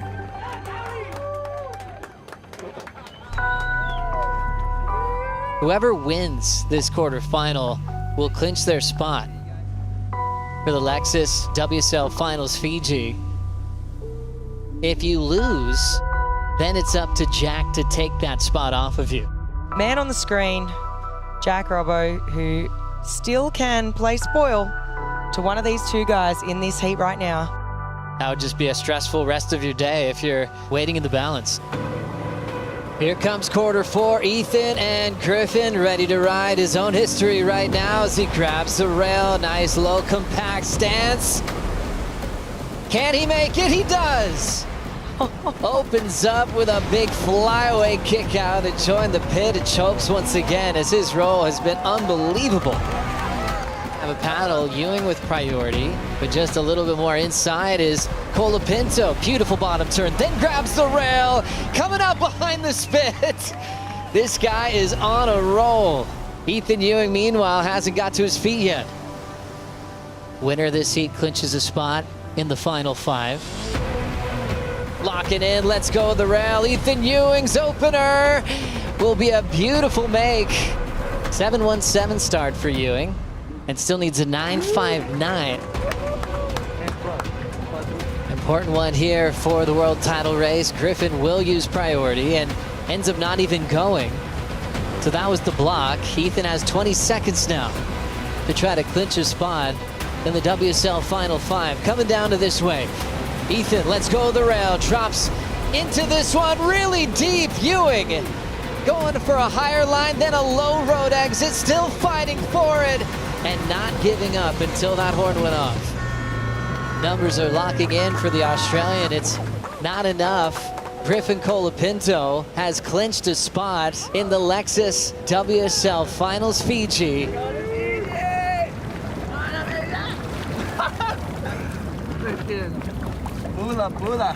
That was pretty cool scenario for Ethan and I. Like whoever won that heat makes the final 5, right? Correct? You want me to say the word? You might as well. Clinched. Thank you. But yeah, pretty much like I knew that going into the heat, and Jack I think needs to win to pass Ethan now, and he's on such a roll and he's done it before here, so I was like, okay, this is mandatory pretty much right now. Massive heat. Our defending champ, Italo Ferreira, coming up against Jack Robinson, our 2023 champ here in Tahiti. And then there's also the added layer of what it means in this heat for Jack Robinson and his year. Is this the last event of the year for him, or is he going to make a big run through this draw and put himself into that final 5? Italo on the inside, open priority to start this quarterfinal. Paddle, watching the position. There's the last minute that you called it, Stace. Right underneath him. Oh! Just got to be careful. Wait a minute. Here goes Jack. Jack in control on the backhand, in the barrel. Wow. Jack Robinson, after a little tussle at the beginning of this heat, is going to have the first meaningful score. Ferreira drawing down the line, pulls into a cave, comes out. Italo Ferreira off the bottom. Rail grab, yanks it off the top there yes. For a little exclamation mark at the end of that ride. Italo Ferreira right back into this heat. Nice answer back by the Brazilian. Italo Ferreira deep on the reef here. Double arm drag, high line, punches out of there. Italo Ferreira will go into the lead. Jack Robinson right behind him. In and out with the spit. What an exchange that we are seeing here at the end of the road. Heat control to Jack Robinson. He's got the lead. Ferreira needing a 7.67. Wow, here we go. Ferreira, game time for the Brazilian.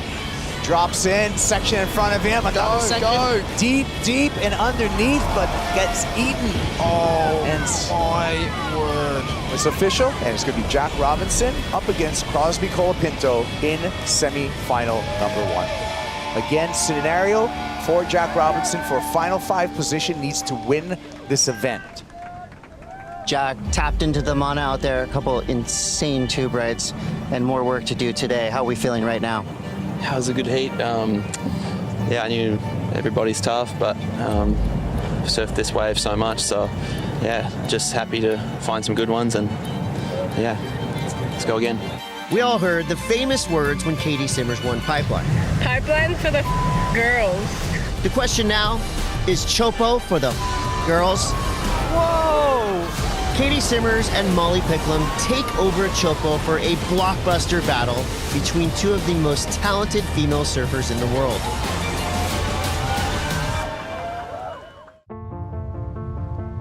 The level of women surfing in Waves of Consequence raises every year here in Tahiti.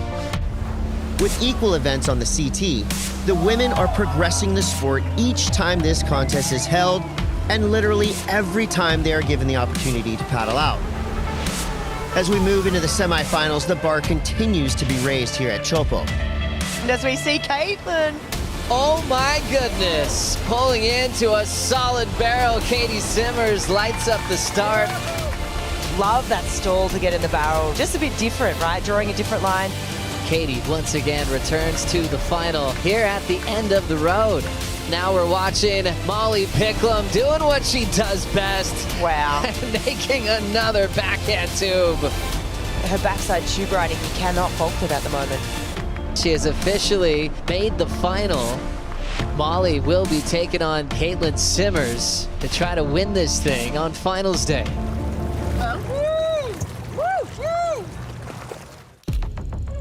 We've been watching this Katie Simmers, Molly Picklum, friendly rivalry develop over the past few years, and anytime you get to see them surfing heats is going to be special.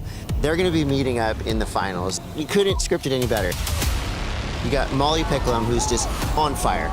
She's dropping near perfect scores on her backhand, on the gnarliest waves, charging out there.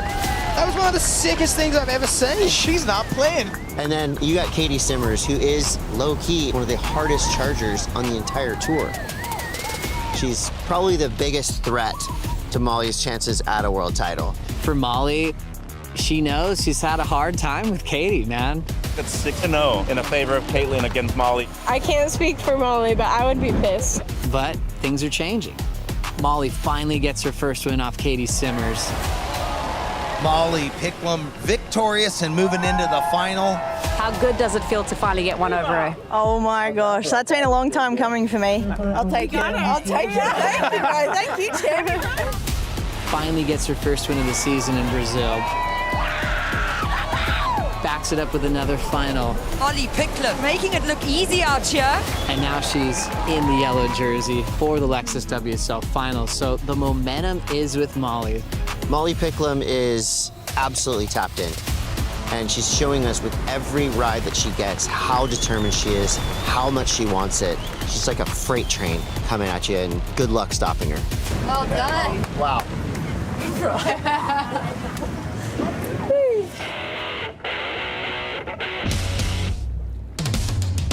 Molly Picklum, world number 1. Caitlin Simmers, world number 3. They're both trying to win the last event of the regular season, but also carry all that momentum from a win into the world title showdown. Let's kick off the final, starting things off, a big takeoff. Molly Picklum, world number 1, setting that rail, and she guns her way out of a beauty. Oh my goodness, that was an amazing wave. Look at an opportunity maybe for Katie Simmers. She is paddling hard into this one. Grabs a rail super deep on a beast of a wave. Wow, Katie Simmers was a foam ball away from a perfect 10. That was incredible. And then right behind her, Molly Picklum. Grabs the rail, controls the takeoff. She is going to come out right in front of Katie. Molly, her game plan's playing out perfectly. Now her team said, okay, time to go sit on the outer ledge. Let's do this. Katie stalls, really trying to maximize that tube time, and then just really awkwardly comes unstuck here, and then looks like she's copying this next one directly on the head. Molly Picklum again, packing a mega tube. This is absolutely insane. We got to celebrate what Molly's doing. 8.83, 8.43, last wave, and 8.33 that she's thrown away. Congratulations, Molly Picklum, your champion of the Lexus Tahiti Pro. owning this event from start to finish. World number 1 as she heads into the title showdown. I'm so stoked. Like, what a special place, Tahiti. How about we go to Fiji? Let's go. I'm so psyched. Number 1 this year. It's a massive step in the right direction. And yeah, hopefully I can get that cherry again in Fiji.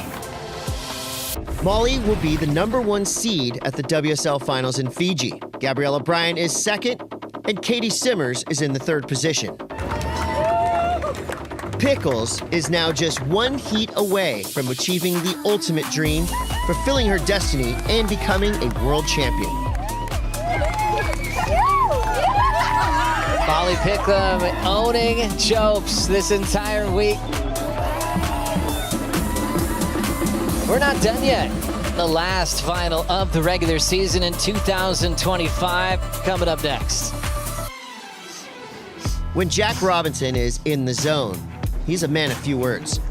We still got some more work to do, so I'll go there and surf again. Operating in a zen state, uber focused on the crucial task ahead. Right now, Jack is only thinking 2 words: must win.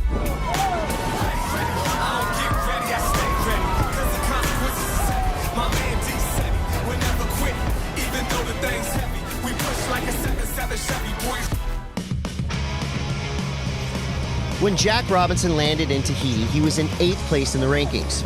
Mathematically, he needed 10,000 points to make the final 5. This is a massive feat, as the only way to earn 10,000 points is to win the entire contest. Semifinals time, Jack Robinson on the gas pedal. Can he come through this one? And he does. What a way to start off the semifinal. Robo, 18.12 wave total in this matchup. I think this was the moment where it all started to really click in, and I'm like, whoa, he's starting to look deadly. Jack Robinson, finalist here in Tahiti. So blessed, so thankful just to be in that moment because so much work to get here, and we still got some more work to do, so I'll go there and surf again. Semi-final number 2, chance to make the final up against Jack Robinson. Here goes Griff, drops into this one, makes that wave funnel through the inside. Easy exit for Griffin Colapinto. Here's this last of Griff, sort of pumping from behind the section. Big open wave, big venomous spit. Griff, now you just earned your place in the finals here today. Yeah, super excited. First final with Jack, and yeah, the waves just got offshore, so could be an all-timer. We're always playing little mind games with each other. It's pretty funny. This whole time I've seen him over here, like I could feel there's something going on, especially because we're both chasing down the final 5, so.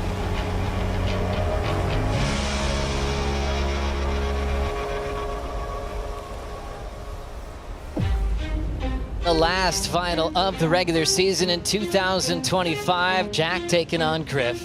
We've seen this happen before, where Jack's had his back against the wall. He's had this wave to make the final 5. It's kind of eerie how we're almost seeing a similar path to the final 5. He always delivers. Always delivers. You know, he had the close heat with Marco. Marco had a great wave at the end, but Jack survived. And then he had a pretty scrappy start here with the interlope, but he didn't let it fluster him, and he got a great score off the back of that. He's unstoppable. We saw it happen 2 years ago, but he is just connected. Dude, he's a ninja out here. He'll let go of the rope and get completely barreled and just pretend that it didn't even happen. He's never got that kind of cowboy bravado. You know, he has that respect to the energy of the place. Yeah, not too much going on right now, just here, just right here. So, yeah, just surfing, yeah. He's so locked in, where he's coming from behind in the title race. That just makes him more deadly. Again, scenario for Jack Robinson for final 5 position, needs to win this event. What are you visualizing? Just surf, yeah, that's it.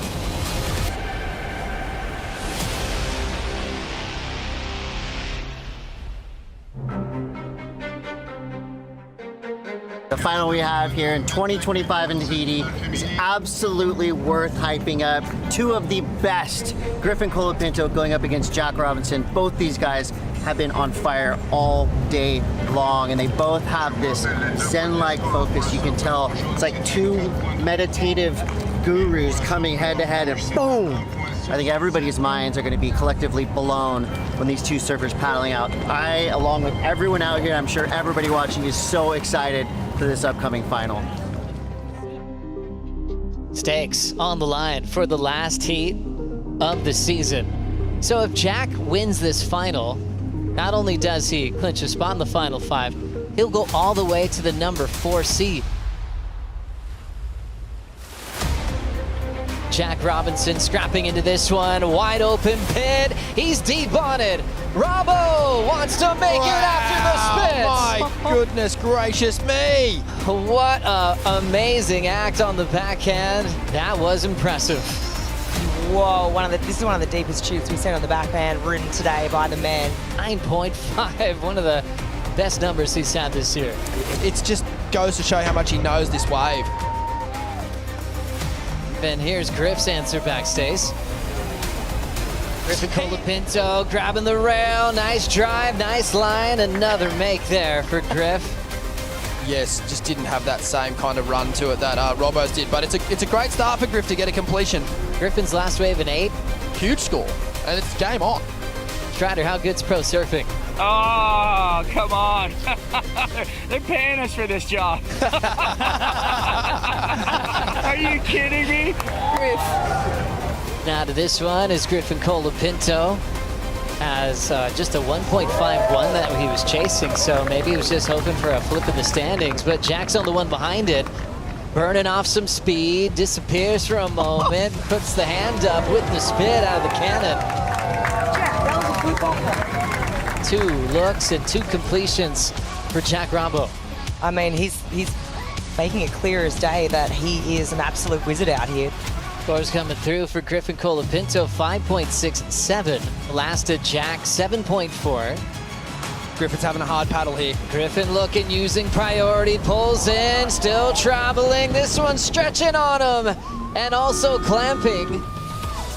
Jack Robinson does it again. 2-time champ of the Lexus Tahiti Pro presented by IC. It's official. Jack Robinson is going to Fiji. Clutch performance all the way through on finals day. You can hear the crowd going wild, and he needed to win this contest to crack into that top 5, and he's done it in glorious fashion. And you're seeing a big smile from a man it's turned in a brilliant performance. He's going to share it with his family here. It's good to see some emotion out of Jackie boy. Enjoying the moment with Zen and Julia. That's what it's all about. That's what you do it for, right? All love, you know. It's I'm just taking it in right now, and I had, you know, a mission, and I went for it. So yeah, comes down to the last one, and right there again. Yeah.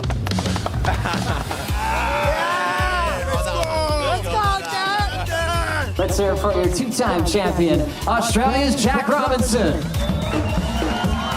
Here it is, the final 5 bracket for the Lexus WSL Finals Fiji. Match 1, Italo Ferreira versus Jack Robinson. Wow, after that banger heat, Griffin Colapinto, Jordy Smith, and the number 1 seed, Yago Dora. The 2025 World Championships for men and women will be decided by head-to-head battles in the water at the notorious left-hand reef pass of Cloudbreak in Fiji. Oh my! Next time on Inside Pro Surfing, we hang out on Tavarua Island for a backstage experience at the Lexus WSL Finals Fiji. Island style, man.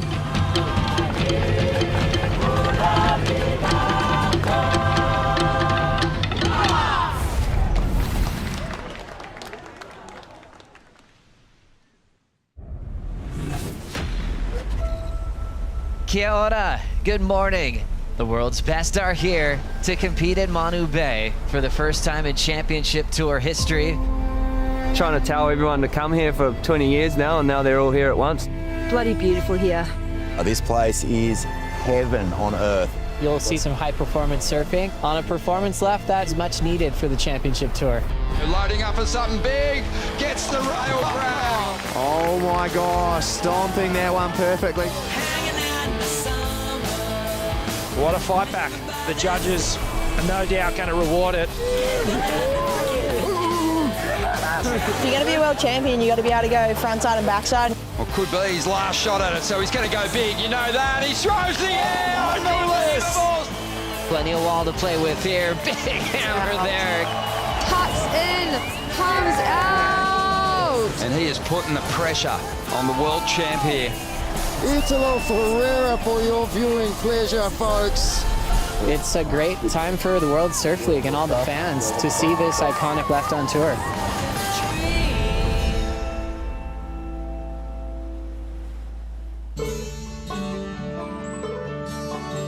We are at Raglan, New Zealand. It's actually my first time here. And yeah, it just looks really beautiful. The wave here, the grass, the rocks, everything looks really nice.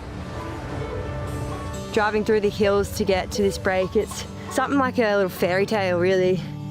Nothing feels rushed here. It all feels like everything's kind of in slow motion. The town, it just cruises along, doing its thing. Coffee shops, little supermarkets. It's just beautiful living. You come down in the afternoons and the hills just like chock-a-block with people having a beer or just enjoying it. So it doesn't get much better. We have never had a championship tour event happen here at Raglan. It's one of the great lefts of the world. Hump and long left point, something brand new for all the surfers to unwind on. Sections that steepen and then lay down a little bit and then jack back up. We're glad to go left. It feels good to twist that way. Huge airs to a big snap. Those types of combos with variety are really going to make sense out there. You don't really have too many left points on tour, and the left points that we do have are like slabbing barrels. A lot of the goofies be very, very happy. Yeah, it's lefts instead of rights.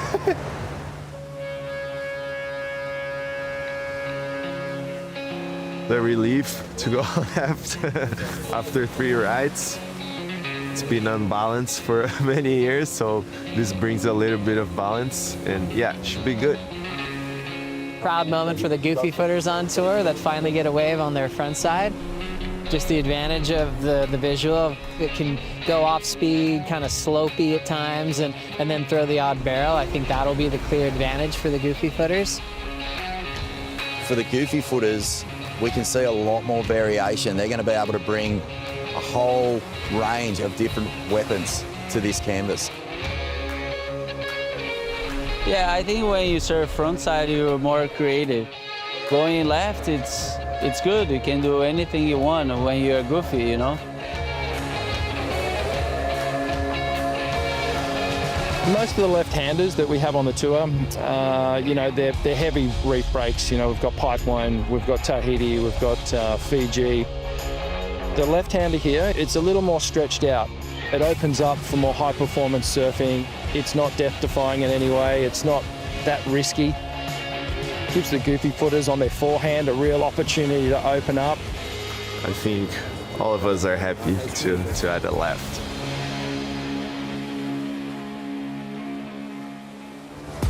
Quarterfinals are going off. Iago, he'll be matched up against another solid goofy footer in Cole Houshman. Cole Houshman, he hasn't made heat until we got here in New Zealand. You know, he's struggled for form. For Australia to kind of leave him going, where are my results? And he's going, wait, my time will come. And for a goofy footer, what a great time for that to happen here at Manu Bay. And he can really show how different he is from the rest of the tour. But Iago Dora's just been in such good form. You know, Iago's going to be the favorite, but I feel like Cole does have his mojo back.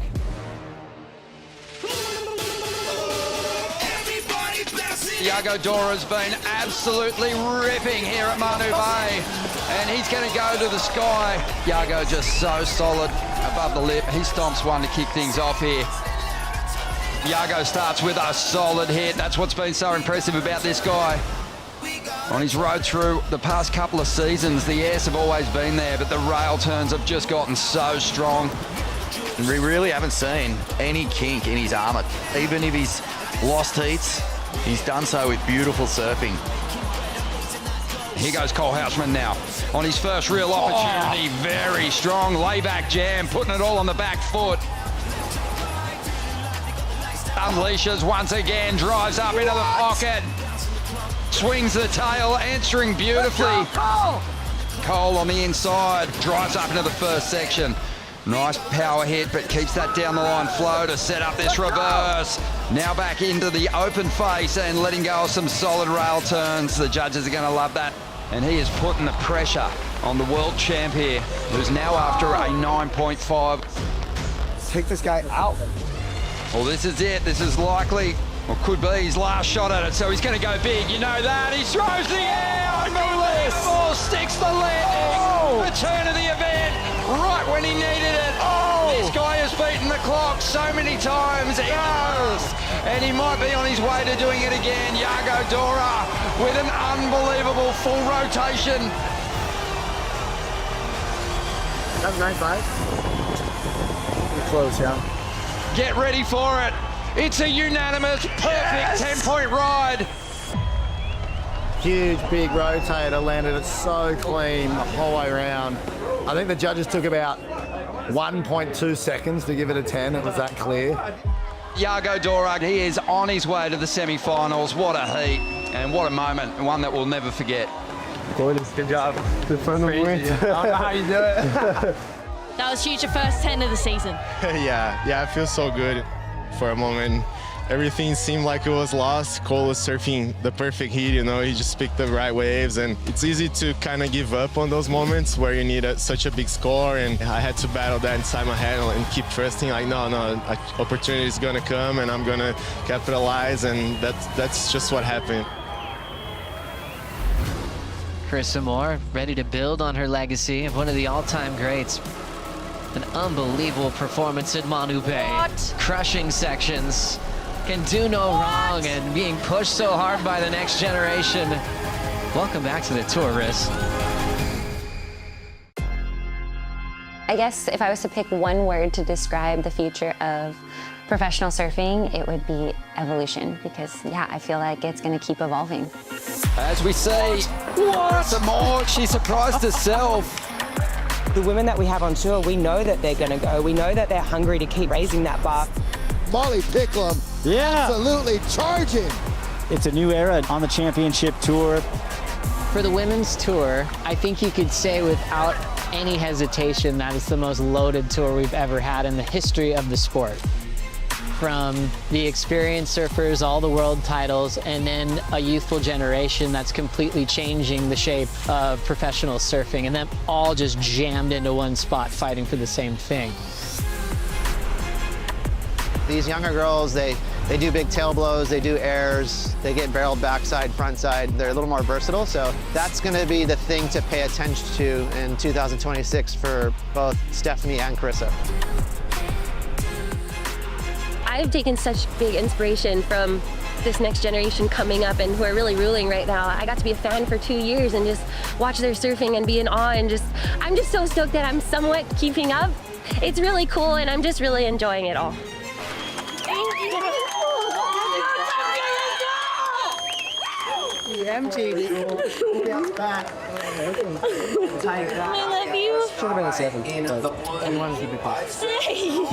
You know, I'm coming back as a mom, and I'm going to be surfing against girls that are a third my age or something like that. And this is all that they're focusing on, whereas I have a lot more layers now. So being okay with, you know, the goals are different and the motivations are different, and just to enjoy it all. Olympic gold medalist is up now. I'm going into this season with a learning mindset. I'm here to put my ego aside and just put myself in the deep end and figure out how to swim again. I'm a little rusty. I've been out of the competition jersey for 2 years. Yeah, in a way, there's more pressure on the girls that have been in it the last couple years or are just coming up. I don't know. In my own head, that's how it feels, at least. Five-time world champ Carissa Moore tracking down the line. When I think of like a moment that gives me goosebumps, it's just like those world title winning moments. You just know how much goes into those moments. The heart and the soul and the sacrifice and the blood, sweat, and tears that go into making a dream like that come true. Whether I win a world title or I don't this year or I win at all, I think I just want to go through this season with a different perspective and approach and appreciation. There is something tangibly different about Carissa Moore. It's almost a calm confidence of a queen returning. Carissa Moore up and riding, folks. Unleashes in the pocket. Carissa just demolishing it. Every season that I'm a part of the championship tour, I grow in new ways. I learn new things and I discover things about myself. And so I'm really trying to just embrace the growth that will happen this year as an athlete, as a human, and as a mother and a wife. So bring it on. Let's go.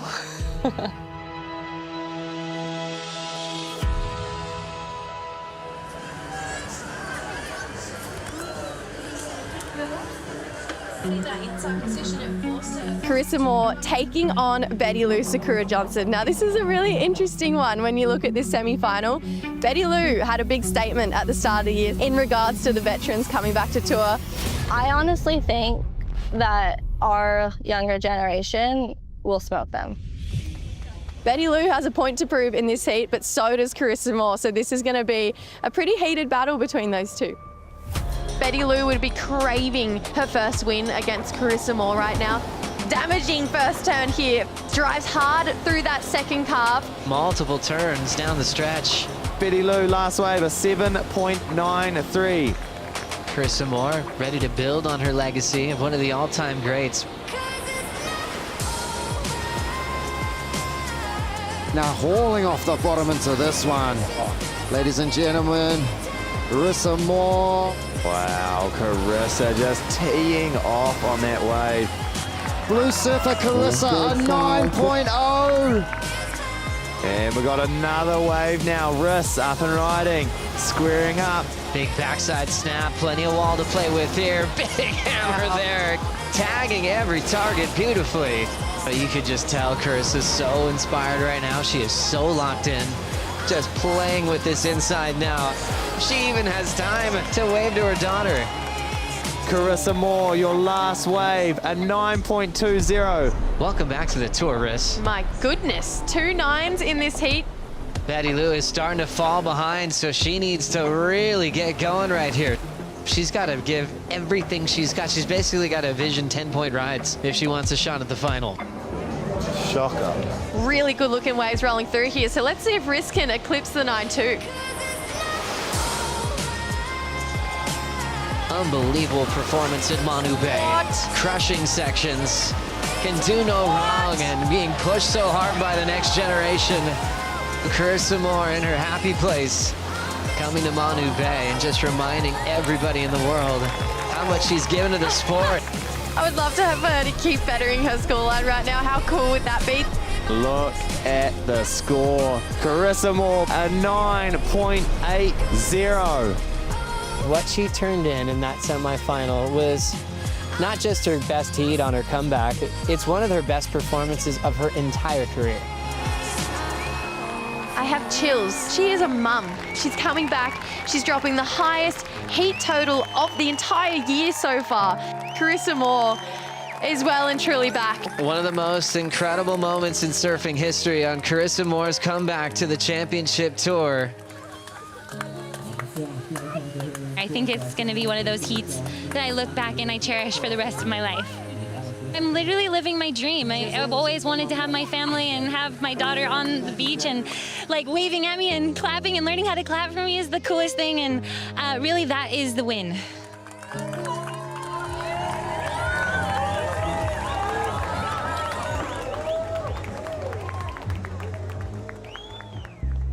Raglan, my hometown, born and bred. Come with me and check out the beautiful town. Come on. Coffee? A pub? Yeah. Oh my goodness, look at that. It's just ideal right now. I love this. This is perfect. You know, the whole community has supported my whole career. Hope you win. Thank you, so do I. Yeah, got that. We're here at Whangaroa Raglan, my hometown, born and bred. Grew up here my whole life. Such a beautiful little community, awesome little town, a lot of support around, and yeah, I'm very proud and honoured to grow up in a special little town like this. Pretty much come here every single day for a coffee. Like to sit on the corner here, say hi to everyone and start the day. Hey, yeah, the boys. Everyone's so excited to have all the pro surfers, the people they look up to in their, you know, backyard. Luke Hughes, good friend of mine. How's it? His dad used to shape my boards back in the day, and then yeah, Luke used to shape a few of my boards when I was a grummet. I mean, I haven't grown much, but no, they're still the same size. No, I think your boards have gotten smaller. You tell them. You like it? Oh, I know. Out the bay. Hey? You want to go out the bay? Go.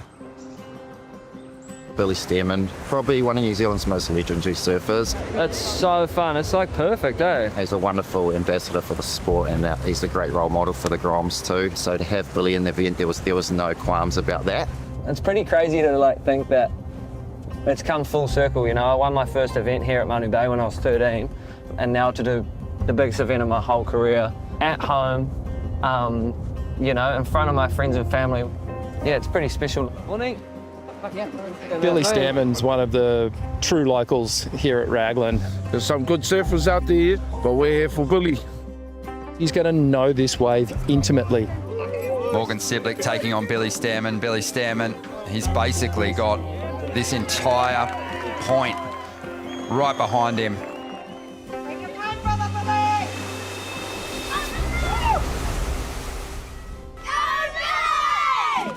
Competitors in the lineup now. This is Morgan Siblick getting on the attack. We know he's got a lethal backhand.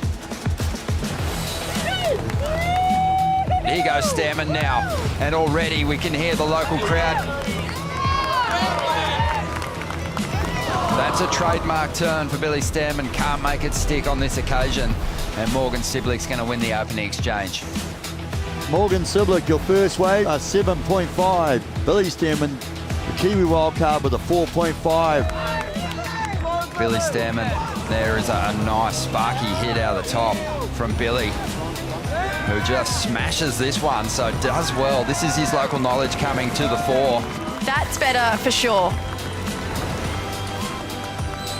Right now though, Morgs started off so strong with a 7.5, but then backed it up again with a wave like this. So Morgs, he knew he had a big task coming up against Billy Stearman. A big number needed for Billy Stearman, an 8-point ride. None other than Billy Stearman on his wave, the local lad. Billy now tagging that one, a fan of spray going up. Another nice carb.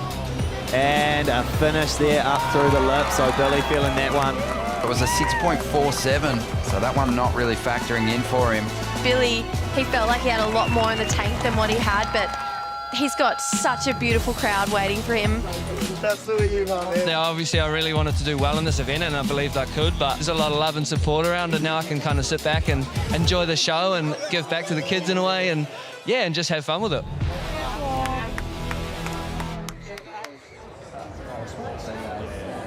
The road through the first two rounds for Morgan, it's been the hardest road so far. Had Billy Stearman in the first round, comes up against Ethan Ewing, who's just won the last event on the CT. He's got a huge heat, taking on world number 4, Ethan Ewing. Morgan crushing sections. Morgs has the backhand. He has taken down world champs in the past. He did really well to stay composed, hit the critical sections when they popped up, and get himself the kind of numbers that could take him a long way through this contest. Ethan Ewing upset in the second round by a fired-up Australian named Morgan Siblick. When you look at the quarterfinals, it's pretty massive. It's an all backhand heat once again. Australia's Morgan Siblick takes on Indonesia's Rio Waida. The man from Merriweather chasing a 7.9. 20 seconds to go. Rio will use priority. Now just cruising. He knows he's into the countdown. This wave will count for Siblick. Needs a 7.9. Wow. Driving into a big section there. Siblick stays on his feet. Yes! It's still going. Go! Yes! Morgan's getting the message now. Turn the heat. Let's go.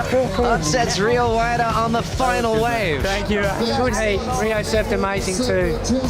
Wow. Hey, great surfing, Morgan. Thank you, G. Good job. Great surfing, bro. Great surfing. We have 4 hits to go to crown the champions here, and it is so warm this morning. We have pumping surf, one of the biggest day, if not the biggest day of the window, 4 to 6 foot, some bigger sets. The ocean's looking a little different, a little ruffled, not as easy to find the real perfect clean walls. There are lines stacked all through the bay. Pretty much the ideal size that you want for Raglan too. It's not off the reef, and there's nice inside double up, so it's kind of all there. Everything's been laid out for these surfers to go absolutely nuts. This is the fight of a lifetime, so don't need nobody here telling me. On road. Morning, how are we? And the men's semi-finalists already gearing up and getting set to hit the lineup. We've got Morgan Siblick taking on Griffin Colapinto. For Morgan, it's his first semifinal of the year. For Griffin, it's his second appearance in the semifinals, but both looking for their first win of the season. Griffin on the backhand, he has been incredible, manipulating this sort of backhand drift. Needs some high impact hits though to turn this into a decent number. He's not going to find it on this ride. Smart wave selection from Morgan. Mistake free at the moment. Good look at section here, he belts it. That's the best turn of this semi-final heat so far and combos it up beautifully. Morgan totally on point. Second wave of the set. Oh, Griff gets a little snap to drift. Just doesn't feel like it's standing up as much, but that section there was better. It was a 7.67 for Morgan, a 6.37 for Griffin. For Morgan, he just was sharp, man. He simplified things. And Morg's up again here. He's tapped into that vintage form that's seen him through to a CT final in the past. He won the last exchange. Still tricky out there, but he's picked two absolute gems that have allowed him to get steep sections through the middle bit and do his surfing, so very happy. 5.8. Dropping in another 7.67. Morgan Siblick getting the jump on the favourite in this clash, Griffin Colapinto. Morgan just chose waves with conviction and delivered. Just tried to control the heat. I couldn't really give Griffin an inch because he was dropping eights like nothing yesterday. So it was very difficult to pick him. There's a lot of slopey ones and I managed to get two steep ones, so I was stoked. Yes. So Lindblad drops into this one. My goal coming into this new year was that I just wanted to come out of the gate looking revived and new. She just keeps getting better and better. Best start of her career. Oh my God! Yeah, come on, sir! Full foot down on the throttle from start to finish on this wave. I think just remembering why you do this is really important.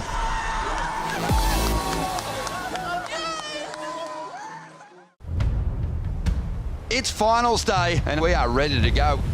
The men's semi-finalists already gearing up and getting set to hit the lineup here. Iago is taking on Italo. Italo Ferreira and Iago Dora, this is a world champ seat. This is two guys that are a giant product and story of the Brazilian Storm. Iago's the new force for Brazil, and Italo's already been proven as being a world champion in 2019 and always a world title contender. Wow, pretty intense.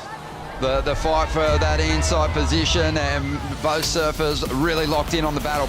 Red surfer up and riding as he tucks in, comes out. So creative, isn't he? It's almost artistry. He just keeps bringing us these unique moments. Looking to back up that 6.33.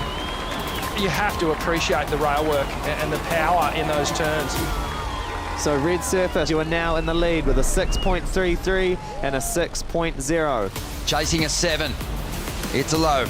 Nice little kick on the tail, explodes out the lip, swings the reverse, gets the completion, back out in front, still holding a lot of speed. Starts to combo these turns up pretty nicely now. It's a high impact landing, but he recovers in time to get a final hit in. Italo is back on fire here. Showing innovation, that's the thing I think about with this wave, Ronnie. He's really mixing it up. 7.83. Iago's been so fantastic at responding when his back is against the wall, and we'll see what he can throw down here. Rips a huge carve off the top, leans on his power 2 times. That's a monster combination. Super clean stuff. He swings the tail but takes a fall. He was on his way to the number he needed, and Italo now has the momentum and has the lead. Looking to improve on a 5.33. Nice steep section here. Oh my gosh, he only knows one way to do it, huh? His approach is full tilt, full energy. A 7.27 for Italo Ferreira. What a fight back. Wow, huge result for Italo, who's after his first final of the season. I'm so stoked to make the first final of the year, you know, and try to win this event. It's a really great left so that you can put everything on that. So I hope that I can find some good walls and try some crazy moves, yeah.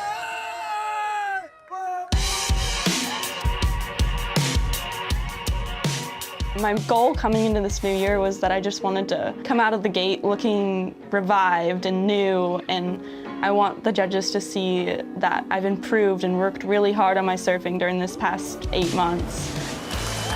She just keeps getting better and better. Best start of her career.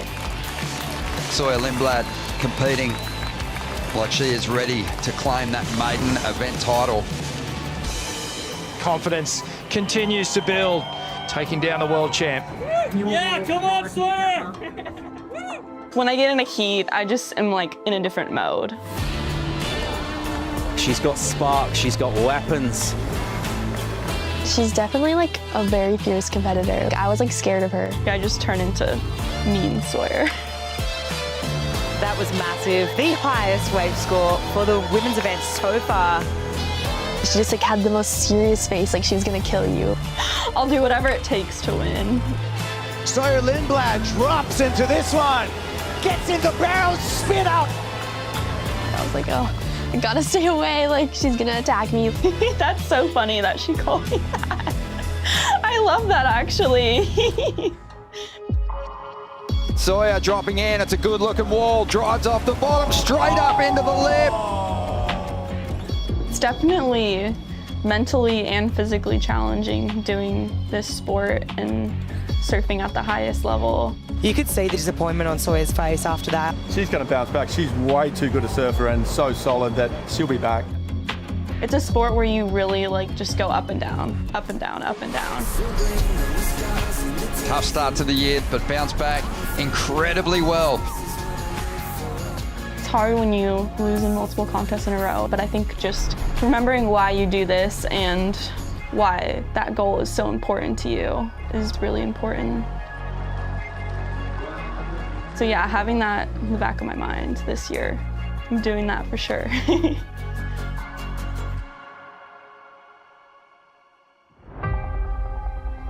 Women hitting the water now, Alyssa Spencer and Sawyer Lindblad with a big opportunity. They've easily been two of the standout goofy footers in this event, and I feel like it's a really evenly matched semi-final. Now, one of them are guaranteed to go through to the final, so we have the potential for one of those girls to get their first ever championship tour victory. Up and riding, folks. Sawyer Lindblad here, powering up off the bottom. And absolutely shrubs the top off that. Oh! She's channeling the left at lower trestles, and she's relishing in these conditions, man. And I've been really surprised. She's just showing a lot of power and flair, mixing it up with great variety. And Sawyer Lindblad feels like she's on the precipice of her first WCT win. Full foot down on the throttle from start to finish on this wave. An 8.83. 3 judges threw 9s at it.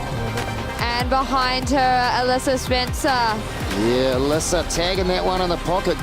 Good use of her priority. Looking to answer back here after a strong start from Sawyer and Alyssa. Ladies and gentlemen, Alyssa Spencer. She's right in the mix with a 7.83 as we watch Sawyer decide to take this wave with priority. Can she turn it into a keeper? Sawyer loads up, just a speed turn to cover some ground here. Digs in off the top again, nice pace on that Mayhem, and a big slingshot wrap into the pocket. Driving up that back foot into that top turn section. Sawyer, a 6.93. And on the outside, Alyssa Spencer taking off as well. And Alyssa Spencer throws a dagger in the pocket as well, jamming hard on that back foot. Nice little redirect down the stretch, putting in a lot of moves in a short space. Chasing a 7.94. It's going to be close. Last off red, and it's a 7.90. 0.04 short of the score that she needed. Sawyer Lindblad is in the final. Sick. Yeah, using all the experience So there. cool. Thanks. She's honestly been the standout surfer in my Unfortunately, we're going to say goodbye to more to Alyssa. go. This is like one of the best lefts I've ever surfed in my whole life. It's so fun out there. It's like lowers left times 3. in New Zealand on her comeback story. Thanks, you guys. You know, you doubt yourself so much, and you don't know if you can do it again. Throwing buckets of spray. All control, all finesse. Sawyer finding another gear in the final. This is as good as pro surfing gets. It's finals day. We are ready to go. We rocked up this morning, and that first light, it revealed an incredible lineup. Pumping conditions here at Manu Bay. The women's final, we have Sawyer Lindblad taking on Carissa Moore, a 5-time world champ, Olympic gold medalist, easily to say one of the all-time greats of our sport. The two most informed surfers of the event. We're going to count this heat in. 3, 2, 1. Carissa Moore up and riding, crowd favourite, and again throwing buckets of spray, coming back around to jam in the pocket again. Nice, easy, controlled rhythm. Wow. She's not chasing sections. She's beautifully in the pocket. All control, all finesse, and a beautiful series of backhand turns.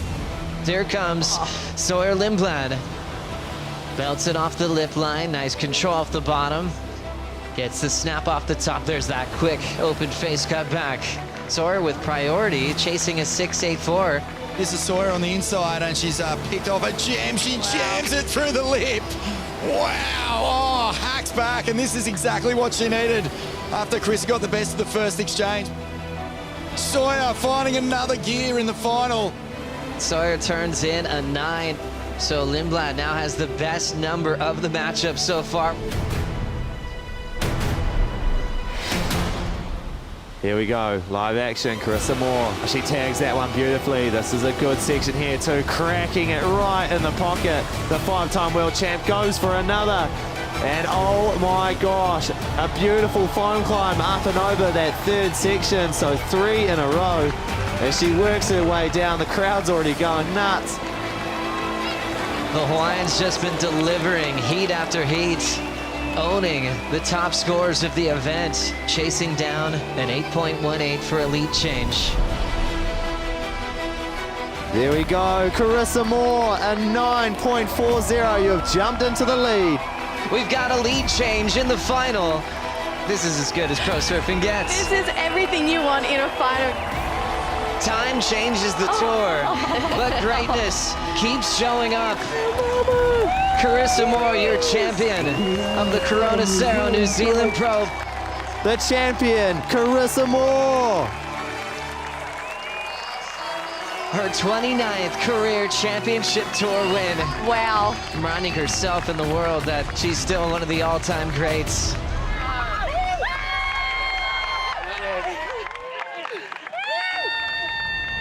I think this feeling for Carissa is deep validation for this decision to come back to the championship tour, but also just a reminder of the champion that she is as a human as well.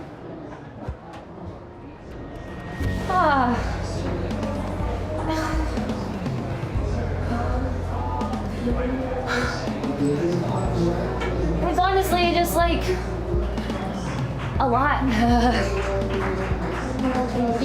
You know, you doubt yourself so much, and you don't know if you can do it again. When I walked away 2 years ago, I didn't know if I'd ever get this feeling back. And in that process, you know, you doubt yourself so much.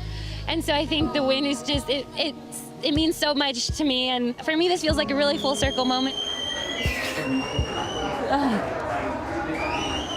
That like has to be like one of the highlights of my career, for sure.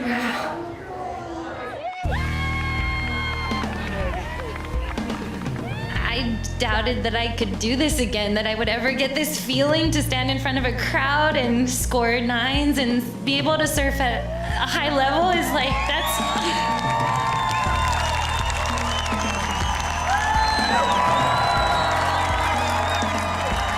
this is for the moms, and that never stop dreaming if you want to. And I know it takes a village. I wouldn't be here if it wasn't for my incredible husband. And my daughter has given me a strength that I didn't even know I had. So a huge thank you to the both of them.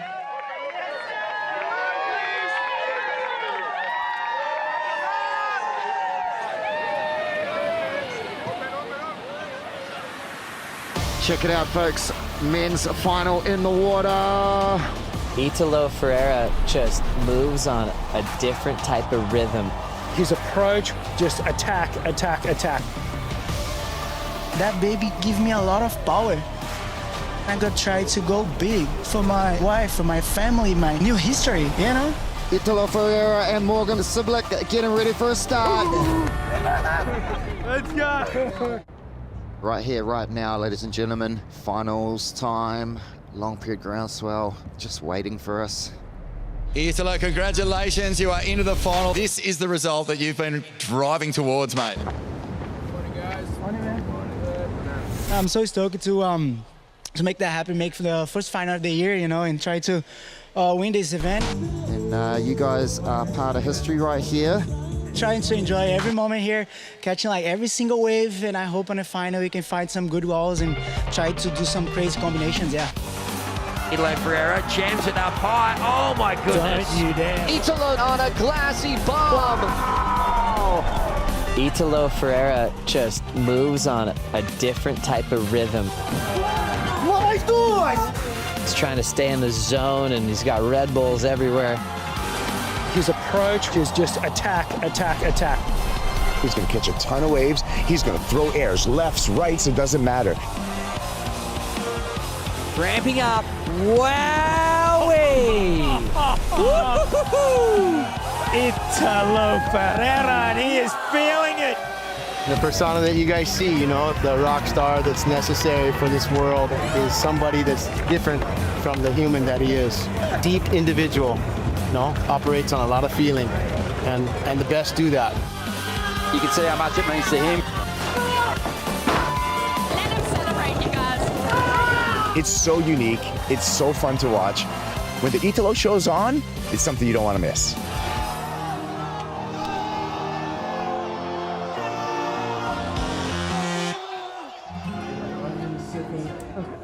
For Italo, the biggest change in his life is becoming a father. I feel like so blessed, you know? It's kind of like a different type of life, you know? You can win everything, but when you have a baby, it's next level of love, yeah, and what you can feel, you know? It's crazy. It's the most profound change a human can go through.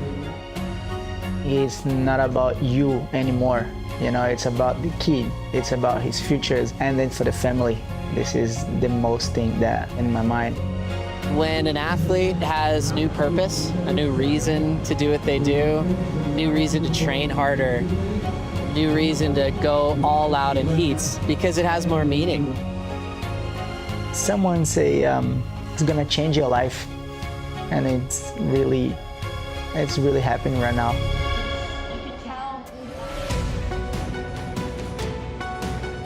Italo's already one of the greats on tour. He's looking for an 11th CT win and his first win since last year. Okay, let's do it. Let's play the game and try some crazy moves, yeah? This is what we were expecting from the world champ. Oh, crowd loving that. He's going to be brutal. He's going to take to the air. He's going to bring it all. He's going to bring so much variety. Creating a new life right now and have been like so sick. That is power, right? So yeah, I'm so happy. Thank you. What makes him so dangerous is once he starts taking chances, eventually he's going to make those chances stick because his strike rate is so high with his airs. Italo seems to be catching fire. He's surfing so fast, and Italo really wants his first win of the season. Men's final, Italo Ferreira taking on Morgan Siblick. For Morgan, he's only been in one final, 2021. Wajima, Rottnest Island, runner-up to Gabriel Medina. Fell off the following season, and several years we've been waiting for him to come back. He's the only guy that's surfed all the way from round one, and so he's had a lot of reps here at Manu Bay. Morgan's just such a product of Australian pro surfing. His coach, Nathan Hedge, has him on a strict ritual. For a guy that's busy in his mind, he's going, yep, I got structure. Morgan all of a sudden had a little itinerary to go, no, yeah, my goal is winning. I can do this. And he kept just lifting and lifting and lifting all the way to the final. Let's go. Italo just got going. He got started. Big throw tail reverse. That combo right into another turn was getting heavily rewarded. He really has no right making some of these airs. He did multiple airs on one wave a couple of times in that heat. Unbelievable stuff here. Forget about turns. It's all ears. Yeah, Morgan out the back with priority now. Nice fan of spray. Quick transition to a power hack there. Morg's back to the lip line, spraying Italo on the back there. 2019 world champ. Nice little open face hook for a moment till he slips off. Wave behind, Morgan's in position for it. And he'll load up. Big open face is waiting for him and he tags it. Nice jam there, keeping his flow down the line. Finds a good part of the wave, wedging down the point. He belts it. Morgan and 8-8-0. Red surfer, you're in the lead, Morgs. Blue surfer, Italo in second, chasing a 7-6-4. It was always going to be really hard to beat Italo when Italo was going to the air. He's near unbeatable because while you're trying to square up if you're Morgan on the back end, Italo is making almost the impossible happen. Priority sits with Italo. Italo Ferreira, like a shot of lightning. Oh! Last of blue, a 9.33. Situation change. He is now in the lead. We're going to count this heat down in 3, 2, 1. It was just one of those energized finals that you remember from Italo. And he picks up his 11th career CT win, and he's back to world number 1. Italo Ferreira. First thing first, I want to say congrats, Carissa. I know how hard it is to be a mom. Because I'm living right now with the baby, and Sophia, she's doing an incredible job. Thank you for everything that you're doing. This is incredible. Mama's power, it's incredible. Yeah. I think it really touches the hearts of just that soul surfer in all of us, you know, to come somewhere new and figure out how the waves work, understand where to eat, where to go, how to say hi, like kia ora. You see the crowd and how welcoming they are to see their heroes on their home break. It's really special. It's a place you're going to want to return, you know, year after year. So that's it. We've wrapped up the New Zealand leg, the first time we've ever seen the championship tour come to Raglan. We loved going left, but it's time to look right again, and we're going over to El Salvador. Punta Roca, La Libertad, Surf City. It's going to be heading back to a classic right-hander. A lot of great energy heading into stop number 5 with all the results we've had this far on the championship tour.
Yorana, good afternoon and welcome to the Corona Cerro Post Show here on opening day of competition for the Outerknown Tahiti Pro presented by IC. We've had a ton of rain the last couple of days here in Teahupo'o, but the swell was absolutely firing. We got to complete 6 heats, but it feels like a lot longer because we saw some unbelievable action. Easy to say that it was the heaviest day on tour so far as the world's best really being tested by a wave of consequence here at the end of the road. Thanks for being with us. Joe Turpel, Felicity Palmatier, and Jesse Mendez just sprinted back to join us for the Corona Cerro Post Show. Jesse, it was a really impactful day for the year. You know, only 6 heats, but a lot to digest as far as the heaviest water that we've seen in 2026. I mean, no doubt this is what we look the most to watch it online. It's so exciting. There's so much drama happening, big wipeouts, and it's what we're here for. This is one of the only spots that provides that, and we got here today, and yeah, first day of the event window, and it looks like it's going to be even bigger the next few. There's a lot of question marks, even going into the morning, just with that southeast. Would we accomplish anything? And once we got things underway, I'm really happy that we did. I'm happy we did, and I'm surprised. I just can't believe what the ocean delivered to us this morning. I mean, it only feels like 6 heats, but I think the reason it feels like so much more is because our emotions have just been on this crazy roller coaster from, you know, crazy wipeouts to amazing tube rides, and yeah, it's delivered some epic moments, and we're about to digest it all. Yeah, big hats off to our crew that's out there in the weather, in the channel, guys like Jono, Chris Merritt. It's lumpy and bumpy out there. They're holding their shot to bring you the visions around the world. It included a lot of interesting waves that we had in the heat with Callie Vost and Crosby Colapinto today in round 2. Remember, Emio out of the contest to Seth Moniz, so then you look to Callie to kind of carry the torch for the men representing the end of the road in Tahiti. Crosby eliminated Callie Vost here last year in the quarters. Things started pretty intense as they pushed each other up the reef, Jesse. Yeah, that was very well read from Callie. Just letting that first wave go that Crosby got, and then the second one a bit cleaner, and then this gem of a wave for today, much cleaner, big size, 8-point ride, excellent ride, and just, yeah, took the win. Just kind of repeated a similar situation twice, Flick. Cros goes first, Callie's on the better one, makes it, and regained priority 2 times. Yeah, I think it is smart, right? We had Kelly in here briefly, and he was just saying, you know, that first wave of the set, how, you know, unmanageable it is because it's so rogue. It's got all that water. The second one, it draws off the reef really nice. The first one's come through and essentially groomed it. So just, you know, Callie having the local pick out there and getting the job done. Well, as we know, it's an interesting result now. You know, we're starting the back end of the season. Crosby's already been dabbling in 2 Challenger Series events. With a loss here in round 2, he's going to be doing double duty for the back end of the year, Jesse. Yeah, you kind of have to. Sometimes that's the name of the game. Those guys are built for that, but it is taxing on your body and your mind, so just got to be ready. For Callie Vost, he wants to win this thing, you know, for the championship tour. He's got the Olympic gold, but it's been a testing playground for local trialists. Now he's a full-timer to take this one for the hometown. And it's going to feel good moving past that first heat. When I started looking at the heat draw and I saw he was matched up against Crosby, I was like, well, this is kind of a good matchup because Crosby, we know, loves to charge. But then if you start to see how that opens up, you know, throughout the rest of the heat draw, because most of the previous winners are down the bottom. Doesn't mean to say that the top's any easier, but when you start to factor in things like that and stats like that, maybe it opens up for Kelly now. Things got very exciting. Well, a few weeks back when we heard Kelly Slater was the wild card for this event, just a million memories of the best ever to compete is coming back, and you're like, wait, he's 54. Can he still do it? He answered that question pretty quickly. Better than anyone. This morning. Once again. Just vintage form as he took on Eli Hanneman. And hats off to Eli Hanneman for just jumping off the roof of a 5-story building. On the other side of it, Kelly was lights out with decision making. Oh, it's the reason he's the best to ever do it, right? It was incredible to watch this. I actually thought, I mean, as we watched that one, Joe, that you were just talking about, this incredible moment, you know, Kelly pushed him. He had to try and take off on waves like this because Kelly put him in a combo. I mean, he had 16 points. You know, when you factor in this one, which ended up being the 9, I was almost thinking, are they going to throw a 10 here? Yeah. Because I don't know what more you can do out there this morning. That was just like incredible, right? And for 54 years old, man, to be doing that is just, it's legendary, it's iconic. I don't think it'll ever be repeated in our sport, let alone another sport ever again. It's, I don't know, it leaves you speechless, really. It's good to take a moment take a breath. We got to witness that today. This is something we're telling our kids now, going, hey, we got to watch Kelly in his prime. Yeah. Guess what? We're still doing Crazy. it. You know, it's like 9, 7, 2, 3. I had 10 feelings when that 9 came through, as he is moving on to the next round to take on Gabriel Medina, which was a final in the past. But he just looks happy. He's got a new baby once again, growing his family quickly, and I just haven't seen him look this content in a while. He's comfortable. He's at Chopes, and with a wild card performance like that, this is usually a turning point in him. If he starts off an event like this, look out. He typically goes all the way. And what's on his side is the forecast. Like, you know, if it's a small kind of rippable day, yeah, his level is probably going to get much lower in comparison to the tour surfers. But in barrel conditions, as big as it is, he's literally as good as anyone. Yeah, and coming through with the best performance on a chunky day today. You know, we had locals out there as well, and I think Kelly's you could call him a local basically anywhere in the world with all of his reps and experience. For him running into Medina, where do we go from there? Oh, man. Why does it have to happen so early? It's so crazy. I mean, that's just how stacked the draw is. But, I mean, I'm rubbing my hands together to watch that heat. What number is it? It is heat 13 of that next round. But I think to your point, Joe, when you were saying, you know, when he gets on a roll from the beginning stages, it's scary. And I think Strider said as he came out of the tube on the 9, he was screaming, "Let's go!" So I feel like that's a scary thing, and that's a scary Slater for Medina to be watching and coming up against. Well, we think about an award that you want to achieve during this event is the Mophie Charger Contender of the event, and with 6 heats run today, let's watch more Kelly Vision. That 9-point ride was so thick. He read it so well, looked comfortable in some heavy water, Jesse. I mean, he makes it look too easy. Like, does it justice of how gnarly that wave was. Just the perfect spot he took off, and he just rides it perfectly. Lets the rail go, pumps it once or twice with no hands, and yeah, he knows his wave like it's the back of his hand. It's incredible. Look at that read from Kelly. Took a breath, was waiting for a 10. We'll take a 9 this early in the event. Another 9 for him. He's got into the 40s, almost 50, 9+ rides, just going back to 2008. That doesn't even count his win in 2000 and beyond. So he is absolutely on a roll. We did mention his matchup earlier. Round 2 is a heavyweight heat with himself and Gabriel Medina. A lot of round 2 matchups to look forward to that can really impact the world title race with some big heats, even the one that we didn't finish that had to restart with Iago and Seth Muniz. As we check out the round 2 heats that we've already delivered, Crosby out, Samuel Pupo out to Al Cleveland Jr. Tomorrow, if we're on, it'll be straight into Iago Dora versus Seth Muniz. I mean, you're out in the water, you already got your nerves in, and then you kind of, mellowed out, and then all of a sudden you might be able to surf tomorrow with 15-foot waves. What's the dinner going to be like? Well, how are you going to sleep after, First heat of the day. Oh, here we go. Oh, wow. I mean, you're going to be nervous, but maybe there's someone like Seth who's already surfed the one heat. He's kind of like, okay, well, maybe I get a little bit of a break, but I don't know. I just don't know what tomorrow's going to bring when you look. I mean, all these guys, if it is on, they're going to absolutely charge. But, there's been murmurs of a potential tow day, maybe, bordering on that. So we'll have to wake up and see. But I guess it's going to be a bit of a sleepless night for these guys. Just wondering what the morning's going to bring, 100%. World number 1, Leo Fioravanti, will have Ramsey booking him in Heat 9. Siblick versus Chianca. Joao's just ready to compete anytime he comes to Chopes. Kanoa takes on Alejo. George Pitar has Cole Hauschman in the draw. And if you guys check out Cole's Instagram, he had a 2-wave hold down this morning, then the board to the face. His lip is cut open, and I hit him up about it. He said he's at easy call, closest I've ever come to drowning in my life. Oh, my goodness. That happened to Cole this morning. So he's recovering from that, and also in the back of his mind going, it's even bigger tomorrow. We'll see what the day brings, Jesse. I don't think people realize how sketchy it is. Like, doesn't it justice when you're seeing on the camera only. Like, out there is like definitely a whole nother beast. Griffin also with Rio Waida. That back end of the draw is really heavy, stacked with past champs like Miguel Pupo and with Jack Robinson. Let's dive further into the forecast, though, with Surfline. Big thanks to Schaller Perry.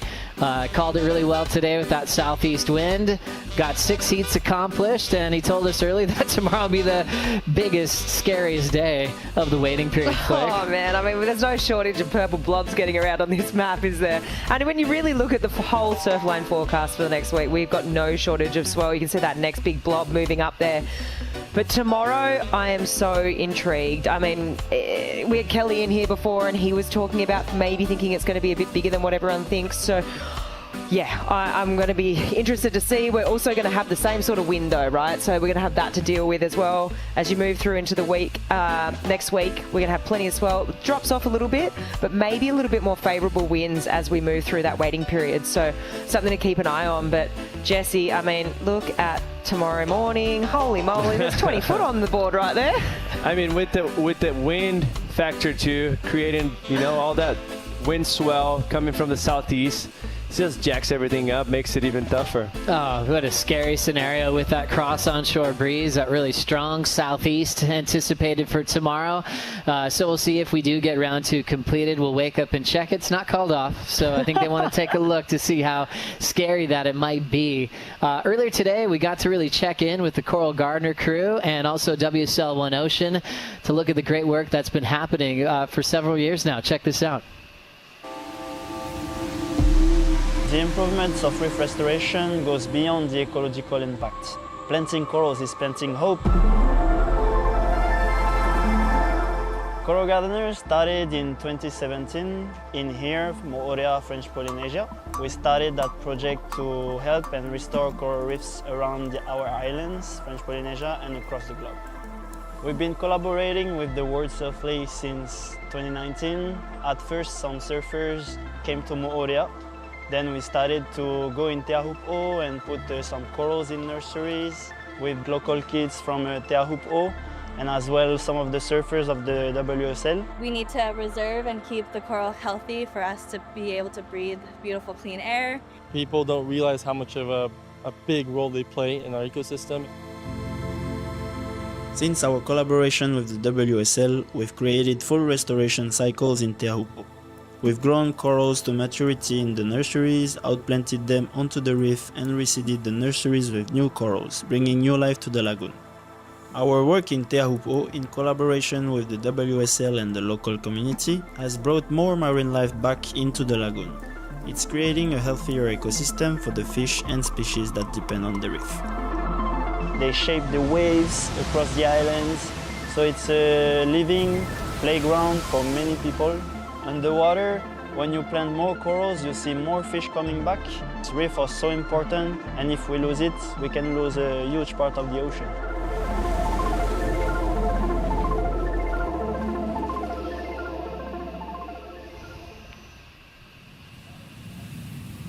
Absolutely fantastic to look at that great relationship that still is underway with Coral Gardeners and WSL One Ocean, and a lot of top pros getting involved with the movement and protecting the coral, planting new coral for future generations and wildlife to make our ocean a better place. Yaga Dor and Seth Moniz got called off in the middle of their heat. They're on deck for some giant surf potentially tomorrow morning. But with 6 heats run, it was one of the more impactful days of the season. So pretty hard to really establish that top 5 of the Corona Cerro post show.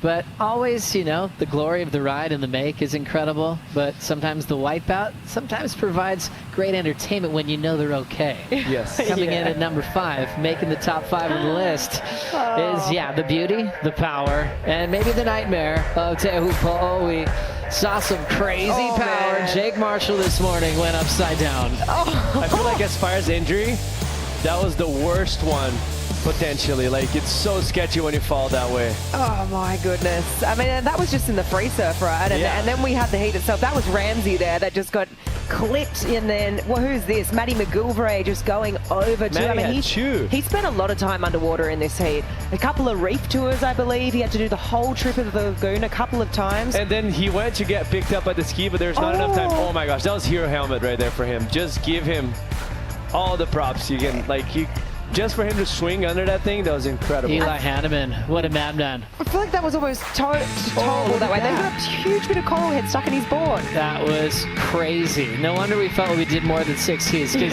we're just using all of our energy watching these wipeouts. Out number 4 on the daily top 5. It was a huge matchup. Emio Zermac, one of the biggest reputation at Chopes, won the trials and had the lead in this one over Seth Moniz until that clutch moment, passing the 5-minute mark, and Seth Moniz was able to turn things around and get the win. Number 3 on the list, Seth.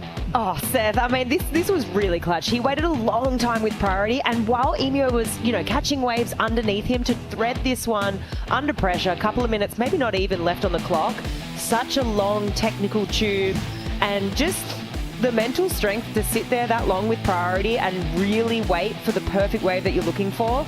It speaks volumes to the kind of competitor he is, and that's how we kind of knew he would approach this heat with all that CT experience. Well done for Seth. Moving on, he's got Yago Dora, number 2 on the list. Local knowledge prevails for Calvi Voss, Jesse. Yeah, beautiful surfing from him. This wave here, obviously, it was clear in everyone's head that it was an excellent wave. Just beautiful read.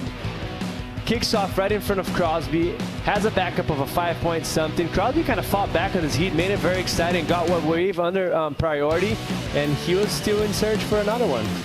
Great job to Calvi Voss. Moving on and winning the Corona Cerro Post Show and the daily top 5 is 11-time world champ Kelly Slater. Oh, it's the GOAT, and he's back, and it's like he never left. It's just absolutely incredible how technical. All these rides had something different to sort of talk about from like levels of technicality, and just also the level of comfortability. He didn't look like he was holding on. He was just so casual in the approach as well, just leisurely in his stance.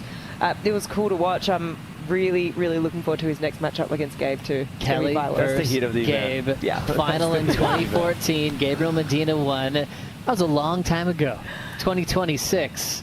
Is there going to be a change in that result when we get to round 2, Jesse? I mean, no matter what, it's going to be big, so that's what I'm excited about. Like, I don't think you can run from it. Like, really, like there's 4 or 5 days of big conditions, so they're going to have to serve in one of those. I was really surprised to look at their matchup history. 8-2 in Gabe's favor over Kelly. That's a lot of wins. And those wins include being undefeated over Kelly at Pipe, at Fiji, at Tahiti. All these waves of consequence. Really interesting. A lot of those heats are incredibly close. Yep. But we'll see if that turns when it comes to game day.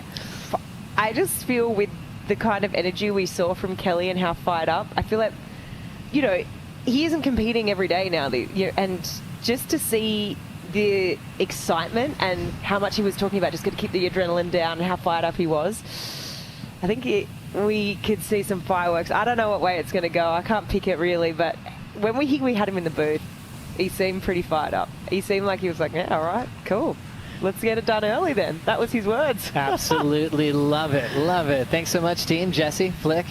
Thanks so much for watching opening day of the Outerknown Tahiti Pro presented by IC. That's it for the Corona Cerro Post Show. We'll leave you with the highlights of a really incredible day, and we'll see you bright and early tomorrow at 7 a.m. local time for a potential start of round 2 once again. Take good care.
This copyrighted event broadcast is produced by the World Surf League for broadcast around the world and may not be retransmitted, reproduced, rebroadcast, or otherwise distributed or used in any form without the written consent of the World Surf League.